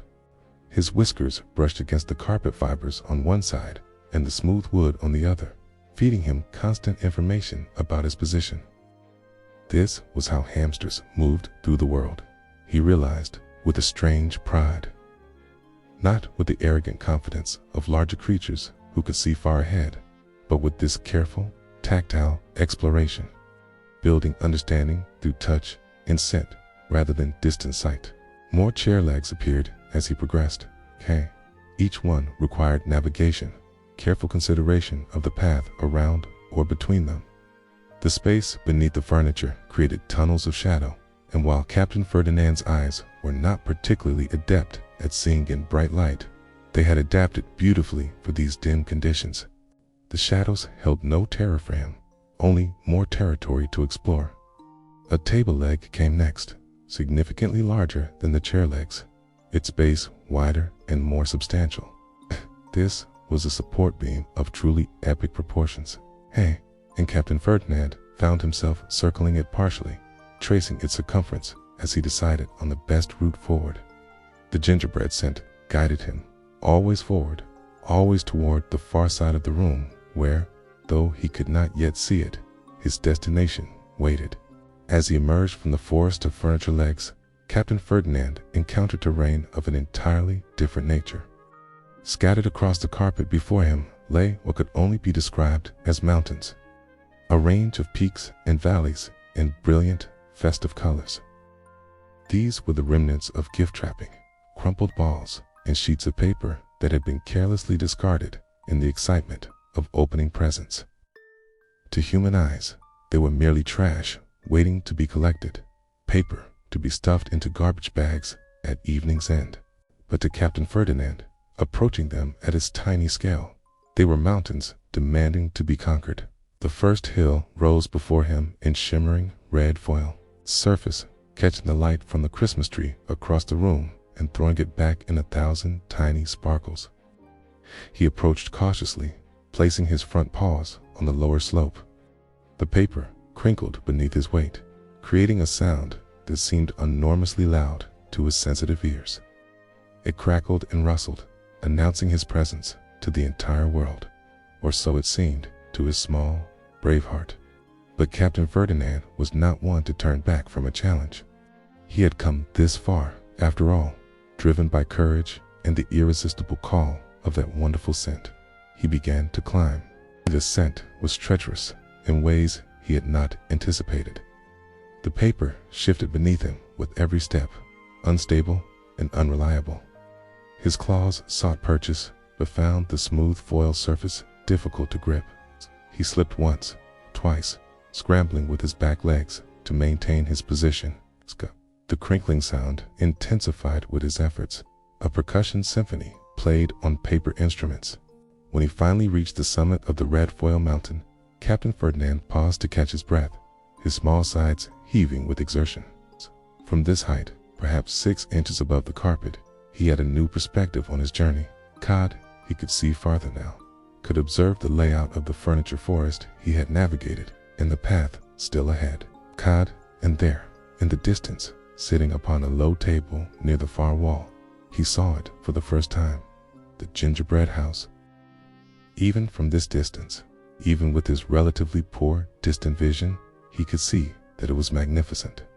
It caught the light from the room's many candles and lamps, seeming to glow with an inner luminescence. Its walls were brown and golden, clearly made of something edible, something wonderful. He could see the outline of a roof, decorated with what he would later learn were white icing ridges meant to represent snow. And the scent, the scent that emanated from it was stronger now, more complex and inviting than ever before. This was his Mount Everest, This was the summit he must reach. Captain Ferdinand descended the other side of the wrapping paper mountain with significantly more haste than he had climbed it, sliding partially down the slope in a small avalanche of crinkling foil. He landed on the carpet with a soft thump, immediately righting himself and shaking his fur back into place. No time to waste. The goal was in sight. More paper mountains lay ahead, and he tackled each with growing confidence. It's a silver-wrapped sphere that he had to circle around, finding it too steep and smooth to climb directly. A pile of green tissue paper that compressed beneath him like a soft cloud, making his steps uncertain but not impossible. A sheet of newspaper that crackled with every movement, its black and white patterns creating a strange landscape of text and images that meant nothing to his hamster eyes, but served as a landmark nonetheless. With each mountain conquered, with each valley crossed, Captain Ferdinand felt something growing within him. It was more than just determination to reach the gingerbread house, though that remained his primary objective. It was a sense of himself as an explorer, an adventurer, someone capable of great deeds despite his small size.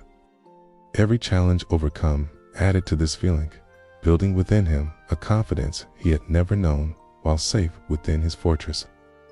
The paper mountains finally gave way to clear carpet once more, and Captain Ferdinand paused to reassess his route.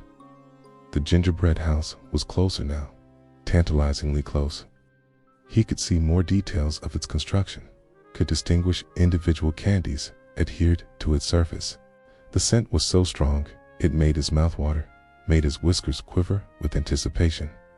But between him and his goal lay one final obstacle, one ultimate challenge that would require all of his courage to overcome. The dragon was sleeping.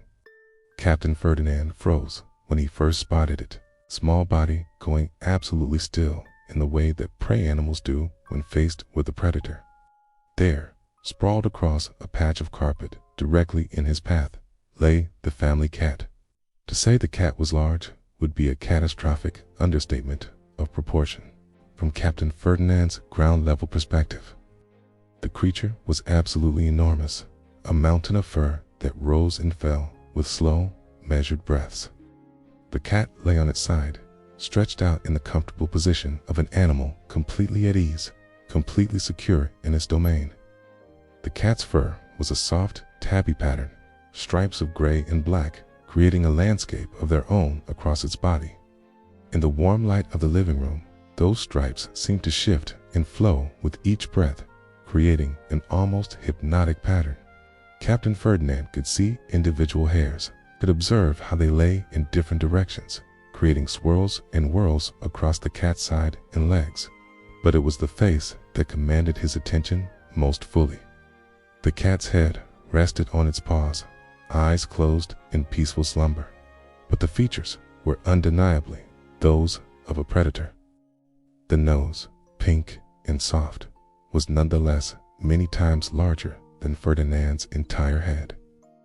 The mouth, partially open, revealed just a hint of white fangs. The ears, folded back in relaxation, were triangular sentinels that even in sleep might detect the slightest unusual sound. And then there was the purring. Captain Ferdinand had heard the cat purr before, from the safe distance of his elevated cage. It had sounded like a pleasant rumble, a soothing white noise that sometimes accompanied his own afternoon naps. Here, at ground level, only a few feet away from the source, the purr was something entirely different. It was a sound that resonated through the carpet itself, vibrations that Captain Ferdinand could feel through his sensitive paws. It rolled like distant thunder, a deep, rhythmic rumbling that spoke of contentment, but also of barely contained power. The purr rose and fell with the cat's breathing, creating a pattern of sound and vibration that was both terrifying and oddly mesmerizing. Each breath the cat took moved its massive chest, a gentle rise and fall that demonstrated the vast difference in their sizes. The cat probably weighed hundreds of times what Captain Ferdinand weighed. One lazy swipe of those paws, if the cat was so inclined, could end his journey instantly. But the cat was deeply asleep. Ferdinand could see this in the complete relaxation of its body, in the way its paws twitched occasionally with dreams, in the steady, unchanging rhythm of its breathing and purring. Holiday parties were exciting for humans, but they exhausted cats, and this one had apparently found a warm, comfortable spot to wait out the festivities in unconscious peace. Captain Ferdinand faced a choice. He could turn back, abandon his quest, return safely to his fortress with no one the wiser. The cat, this slumbering dragon of fur and claws, represented danger on a scale he had never faced before. All his instincts, all his pre-animal wisdom screamed at him to flee, to hide, to seek safety. But the gingerbread house waited beyond the dragon. That glorious, magnificent scent called to him still, undiminished by fear. He had come so far, conquered so many obstacles, To turn back now would be to deny everything this journey had awakened within him. Captain Ferdinand took a deep breath, gathering his courage. Then, moving with all the stealth and caution his small body could muster, he began to navigate around the sleeping cat.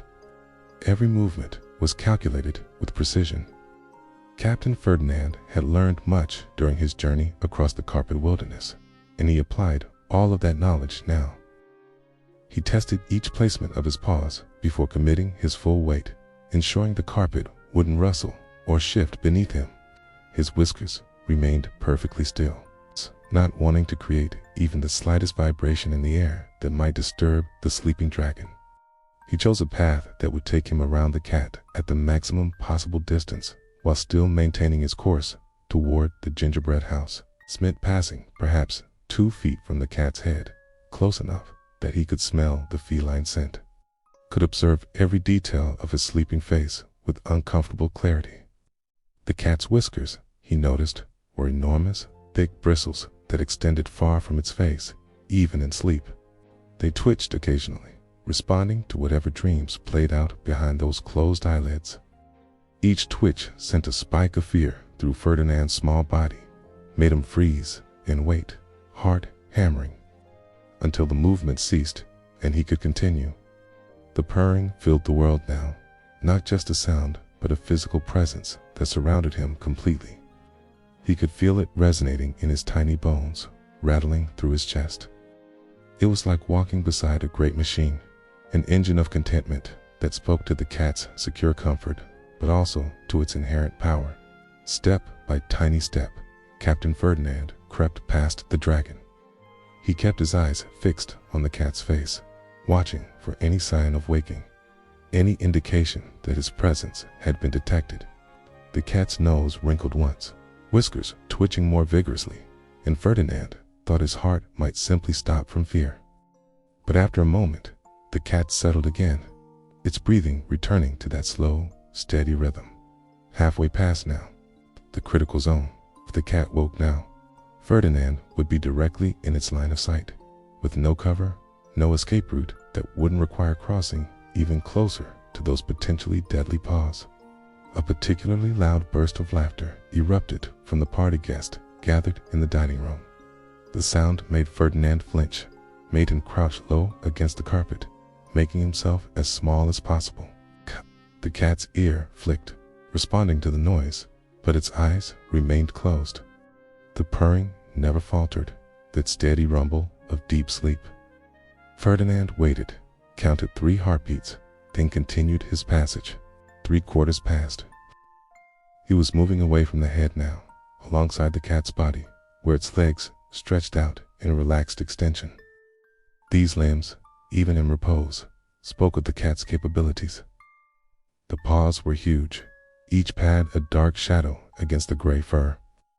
The claws were mercifully retracted, but Ferdinand knew they were there, ready to deploy in an instant if needed. Finally, after what felt like a journey lasting hours, but was in reality perhaps 2 minutes, Captain Ferdinand cleared the cat's zone of danger. He put another few feet between himself and the slumbering dragon before allowing himself to pause, to look back at what he had accomplished. The cat slept on, utterly unaware of the brave hamster who had just passed within striking distance. Its purr continued, a rhythmic soundtrack to its dreams, and its breathing remained slow and peaceful.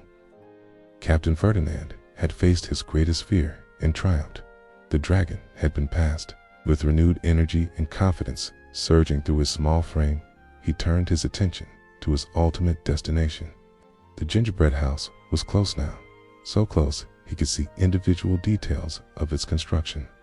He moved forward with purpose, ready to claim his prize. As Captain Ferdinand approached the low table where the gingerbread house stood, he felt a sense of awe that seemed to expand his small chest to nearly bursting. At last, was the source of that magnificent scent that had called to him across the living room, that had given him courage to leave his fortress and brave the wilderness beyond.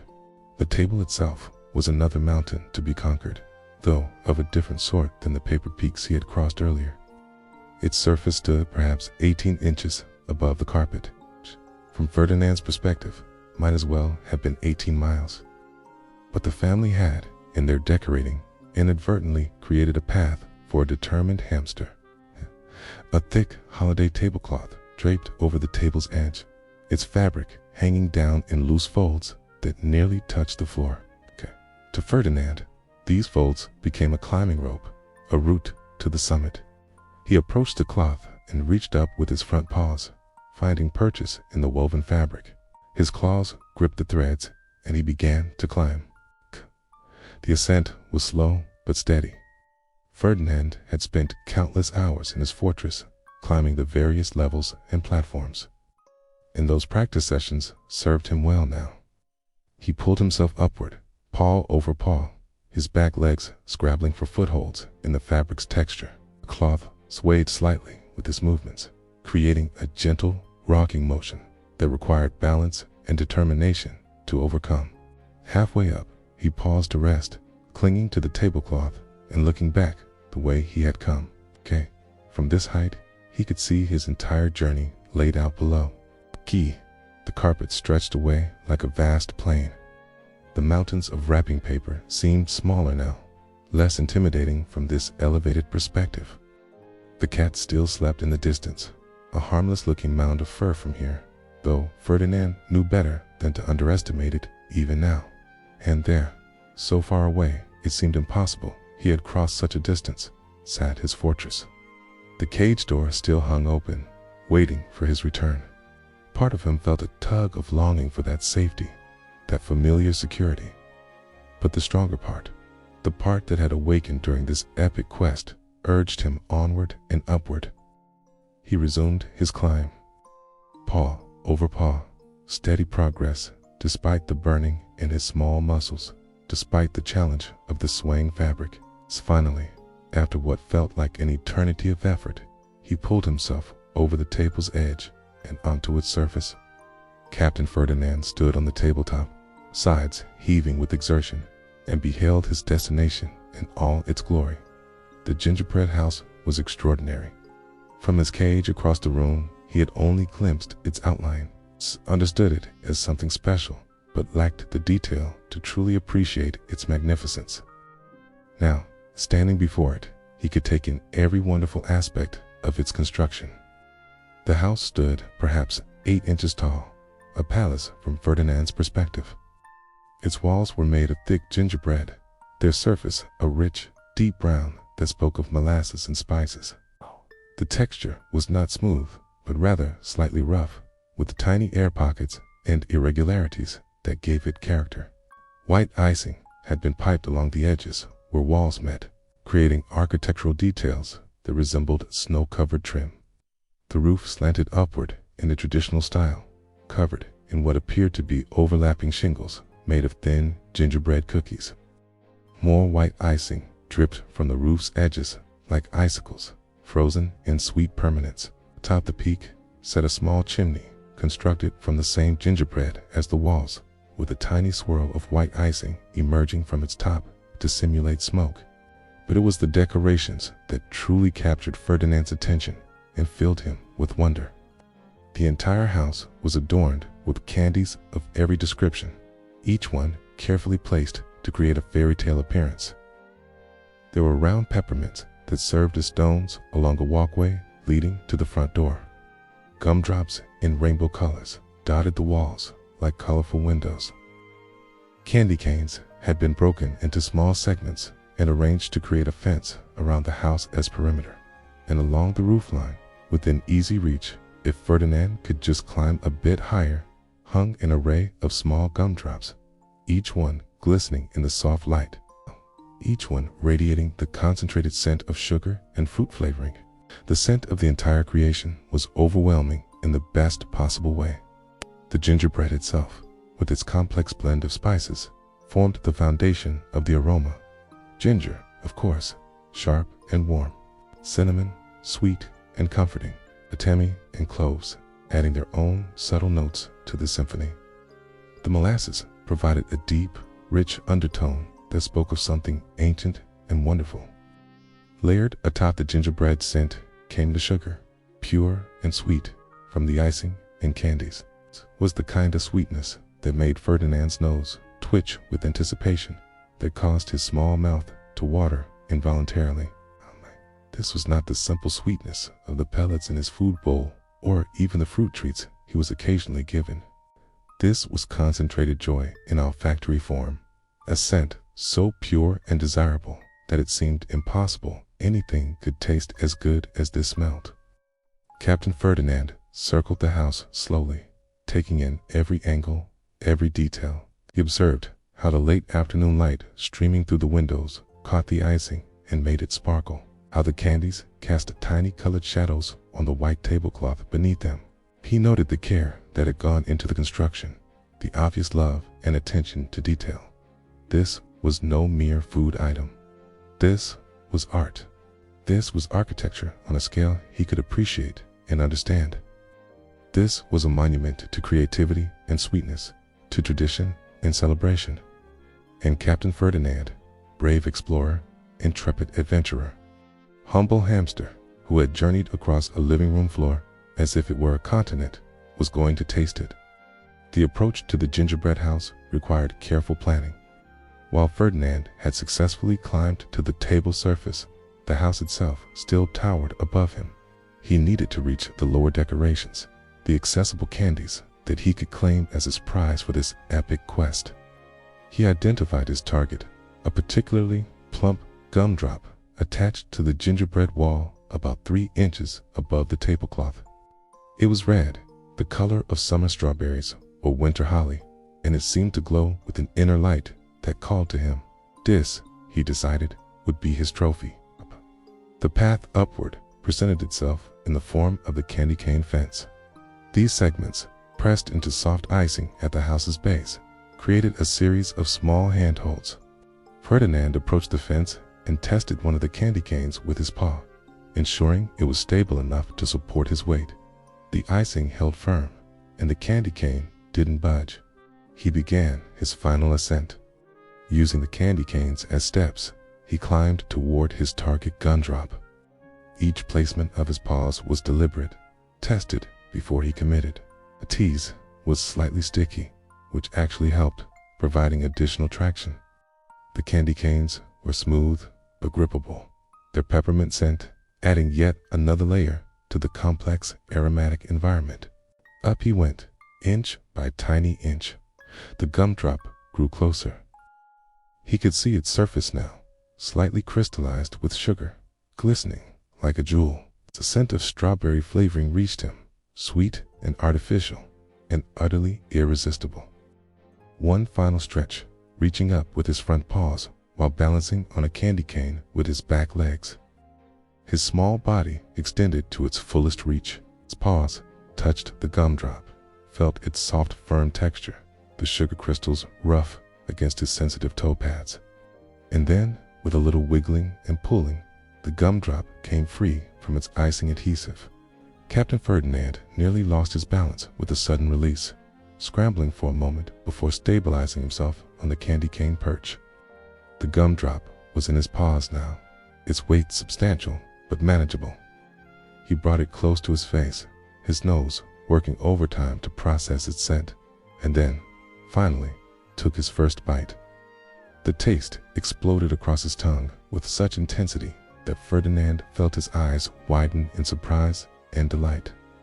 The outer layer crunched slightly, the crystallized sugar providing texture and an immediate burst of sweetness. Beneath that came the softer interior of the gumdrop itself, chewy and rich with artificial strawberry flavor. It was, without question, the most delicious thing Captain Ferdinand had ever tasted. The pellets in his food bowl were nutritious and satisfying. The sunflower seeds he hoarded were treats he genuinely enjoyed. The pieces of apple or carrot he received were refreshing and pleasant. But this candy, this small piece of holiday decoration, was transcendent. He sat there on the candy cane fence, clinging to his perch with his back legs, holding his prize gumdrop with his front paws, and nibbled at it with the concentration of a gourmet, savoring a rare delicacy. Each bite brought new sensations, new confirmations that his journey had been worth every moment of fear, every challenge overcome. The gingerbread house rose behind him like a cathedral dedicated to sweetness. The party continued in the other room, the sounds of celebration creating a distant soundtrack to his private triumph. The cat still slept, the carpet wilderness still stretched below, and his fortress still waited with its open door. But here, now, in this moment, Captain Ferdinand was exactly where he needed to be. He was the conqueror of mountains, the navigator of furniture forests, the brave soul who had passed the dragon and reached the summit of his desires. He was, for this perfect moment, completely and utterly content. Captain Ferdinand had no way of knowing how long he sat there, perched on the candy cane fence of the gingerbread house, working his way through his hard-won gumdrop prize. Time seemed to stretch and contract, becoming meaningless in the face of his achievement and satisfaction. He was aware only of the taste of strawberry sweetness, the comfortable exhaustion in his small muscles, and a profound sense of accomplishment that warmed him from whiskers to tail. He had taken perhaps 3 small bites from the gumdrop, barely making a dent in its substantial mass, when a new sound reached his sensitive ears.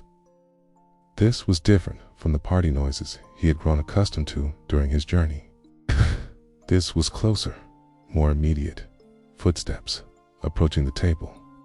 Ferdinand looked up from his treat, his small dark eyes meeting those of a much larger creature. A young girl, perhaps 7 or 8 years old, stood before the table. Her face was level with Ferdinand's current position, putting them at eye level with each other. She wore a red holiday dress, and her hair was pulled back with a ribbon that matched. But it was her expression that Ferdinand noticed most clearly, even with his relatively limited ability to read human faces. Her eyes were wide with surprise, but not with the fear or aggression that might have accompanied such a discovery. Her mouth formed a small circle of astonishment. And then, after a moment of perfect stillness, her face broke into a smile of pure delight. "Oh," she whispered, her voice soft and high, careful not to startle the small explorer. "Oh my goodness, you're so far from your cage." She turned her head slightly, calling over her shoulder, but maintaining her gentle tone. "Mom, Dad, come here. You have to see this."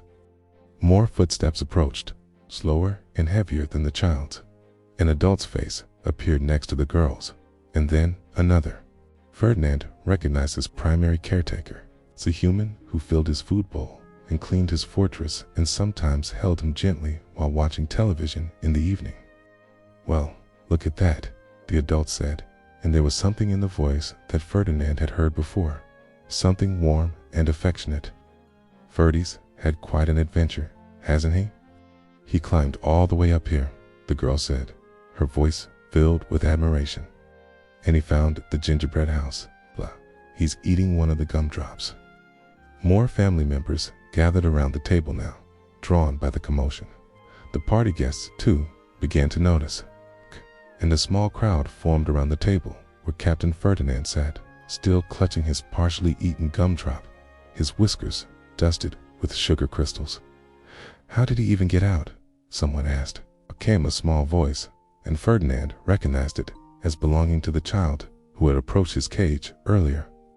"I think I forgot to close this door all the way. I'm sorry. I just wanted to see him, and then Jake called me to come see the snow globe, and I forgot."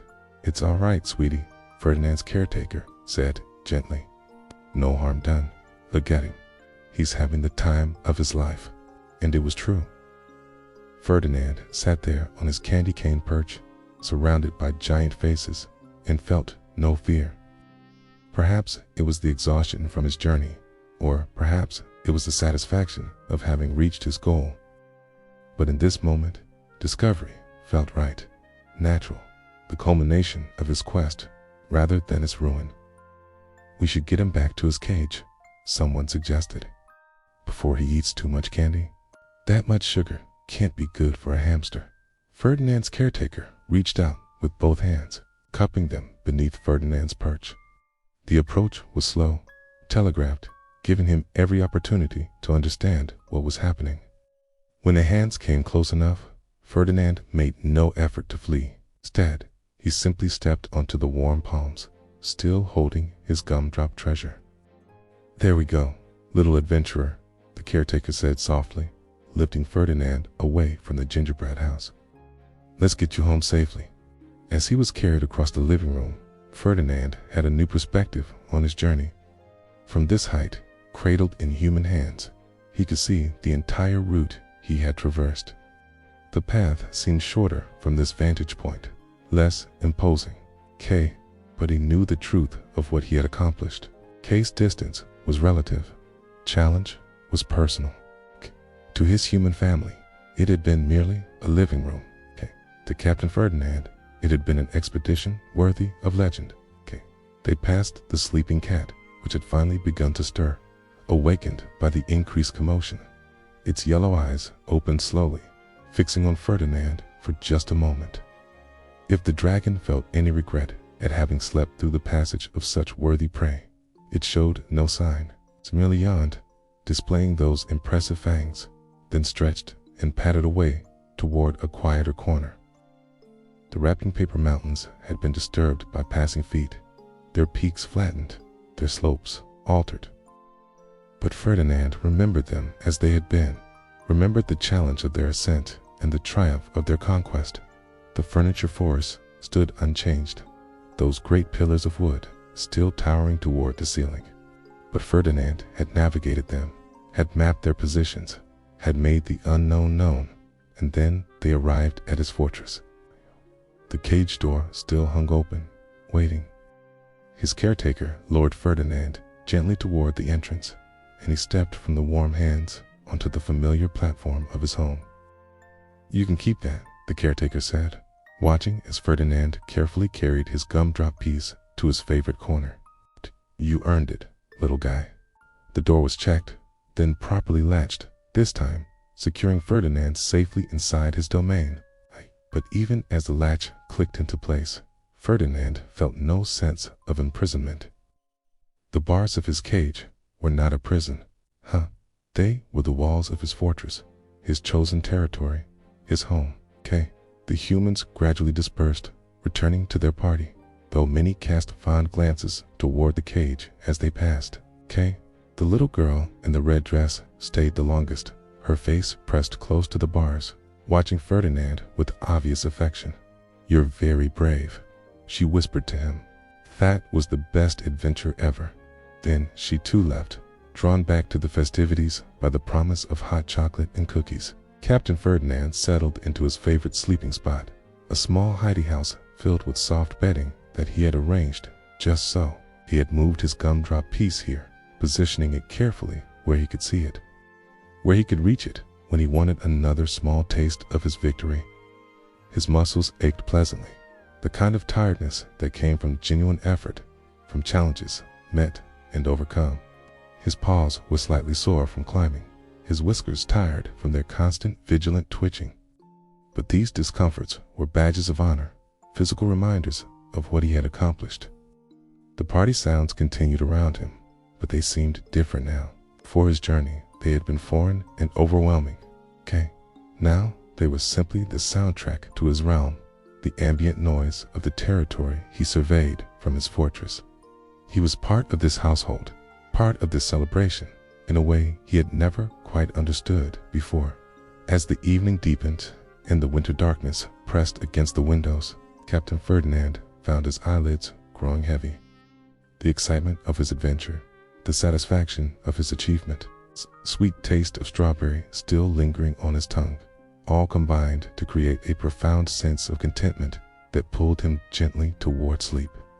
But before he allowed himself to drift off, Ferdinand took one last look at his fortress, seeing it with new eyes. The platforms he climbed every day were not so different from the candy cane fence. The tunnels he navigated were cousins to the furniture forest. The wheel he ran on built the strength that had carried him across the carpet wilderness. His cage was not separate from the wider world. It was training ground. It was base camp. It was the place where an adventurer prepared for the next expedition. And Ferdinand understood now, in a way he never had before, that adventure was not about distance or danger. It was about curiosity. It was about courage. It was about being willing to step through an open door, even when you didn't know what waited beyond. The ordinary world, his familiar living room, had transformed into a landscape of wonder simply because he had chosen to see it that way. Every journey, no matter how small in physical distance, was epic if undertaken with an open heart and brave spirit. In the corner of his fortress, partially hidden by his bedding, but visible if one looked closely, lay the gumdrop. It was smaller now than when he had claimed it, reduced by his nibbling, but still substantial, still sweet, still a trophy worthy of his quest. Ferdinand curled into his sleeping position, his small body forming a perfect golden ball, his nose tucked beneath his tail. The sounds of the party grew quieter as guests began to leave, calling out their goodbyes and holiday wishes. He heard his caretaker's voice responding, warm and happy, and felt a surge of affection for these giants who provided for him, who had celebrated his adventure rather than scolding him for his escape. His whiskers twitched once, twice, then settled into stillness. His breathing deepened, becoming slow and measured. The events of the day replayed in his mind, but softly now, without the intensity of the actual experience. The fear had faded, leaving only the memory of courage. The uncertainty had transformed into the satisfaction of success. Captain Ferdinand, adventurer and explorer, conqueror of carpet, wilderness, and gingerbread mountains, drifted into sleep with a small smile on his hamster face, if such a thing could be said to exist. And in his dreams, he ran through endless fields of cinnamon and sugar, climbed towers of candy, and discovered new territories that smelled of ginger and possibility. The gingerbread house still sat on its table across the room, one gumdrop lighter than it had been that morning. The family would notice the missing candy eventually, would smile at the memory of their little explorer's ambition and determination. Perhaps they would take a photo of Ferdinand to commemorate the day. Perhaps the story would be told at future holiday gatherings, growing slightly more elaborate with each retelling. But for now, in this perfect, peaceful moment, there was only a small hamster sleeping deeply in his fortress, his belly satisfied, his heart full, his spirit enriched by the kind of adventure that proves the sweetest rewards are indeed found at the end of unexpected journeys. The party ended. The guests departed. The house grew quiet, except for the soft sounds of a family cleaning up, putting away leftovers, picking up those mountains of wrapping paper that had served as epic terrain for one small creature's odyssey. The Christmas tree lights twinkled in the darkness, casting gentle shadows across the living room. And in his cage, in his corner, curled in his bedding with his trophy nearby, Captain Ferdinand slept the deep, satisfied sleep of the truly adventurous, his tiny heart beating steadily, his whiskers occasionally twitching with pleasant dreams, his small form rising and falling with each peaceful breath. For he had learned something that day, something worth more than all the gumdrops in the world. That courage was not the absence of fear, but the choice to venture forth despite it. That wonder was always available to those who looked at the ordinary with extraordinary eyes. That home was sweeter for having left it, even briefly, even just across a living room floor. And most importantly, that life's greatest adventures often began with a simple, open door and the bravery to step through it, to see where curiosity and courage might lead. The night deepened, the house fell silent, and Captain Ferdinand dreamed on, a small golden hero in a quiet fortress, resting after his epic day, ready for whatever adventures tomorrow might bring. But that would be a story for another time. If this story brought you a smile, if it carried you gently toward rest and peaceful sleep, if Captain Ferdinand's brave little journey resonated with your own sense of wonder, please consider showing your support with a like. And subscribe to Deep Sleep Stories Hub for more quiet nights and restful journeys, where even the smallest adventures can become the most memorable dreams. Sleep well, dear listener. May your own courage, no matter how small it seems, lead you to the sweetest rewards.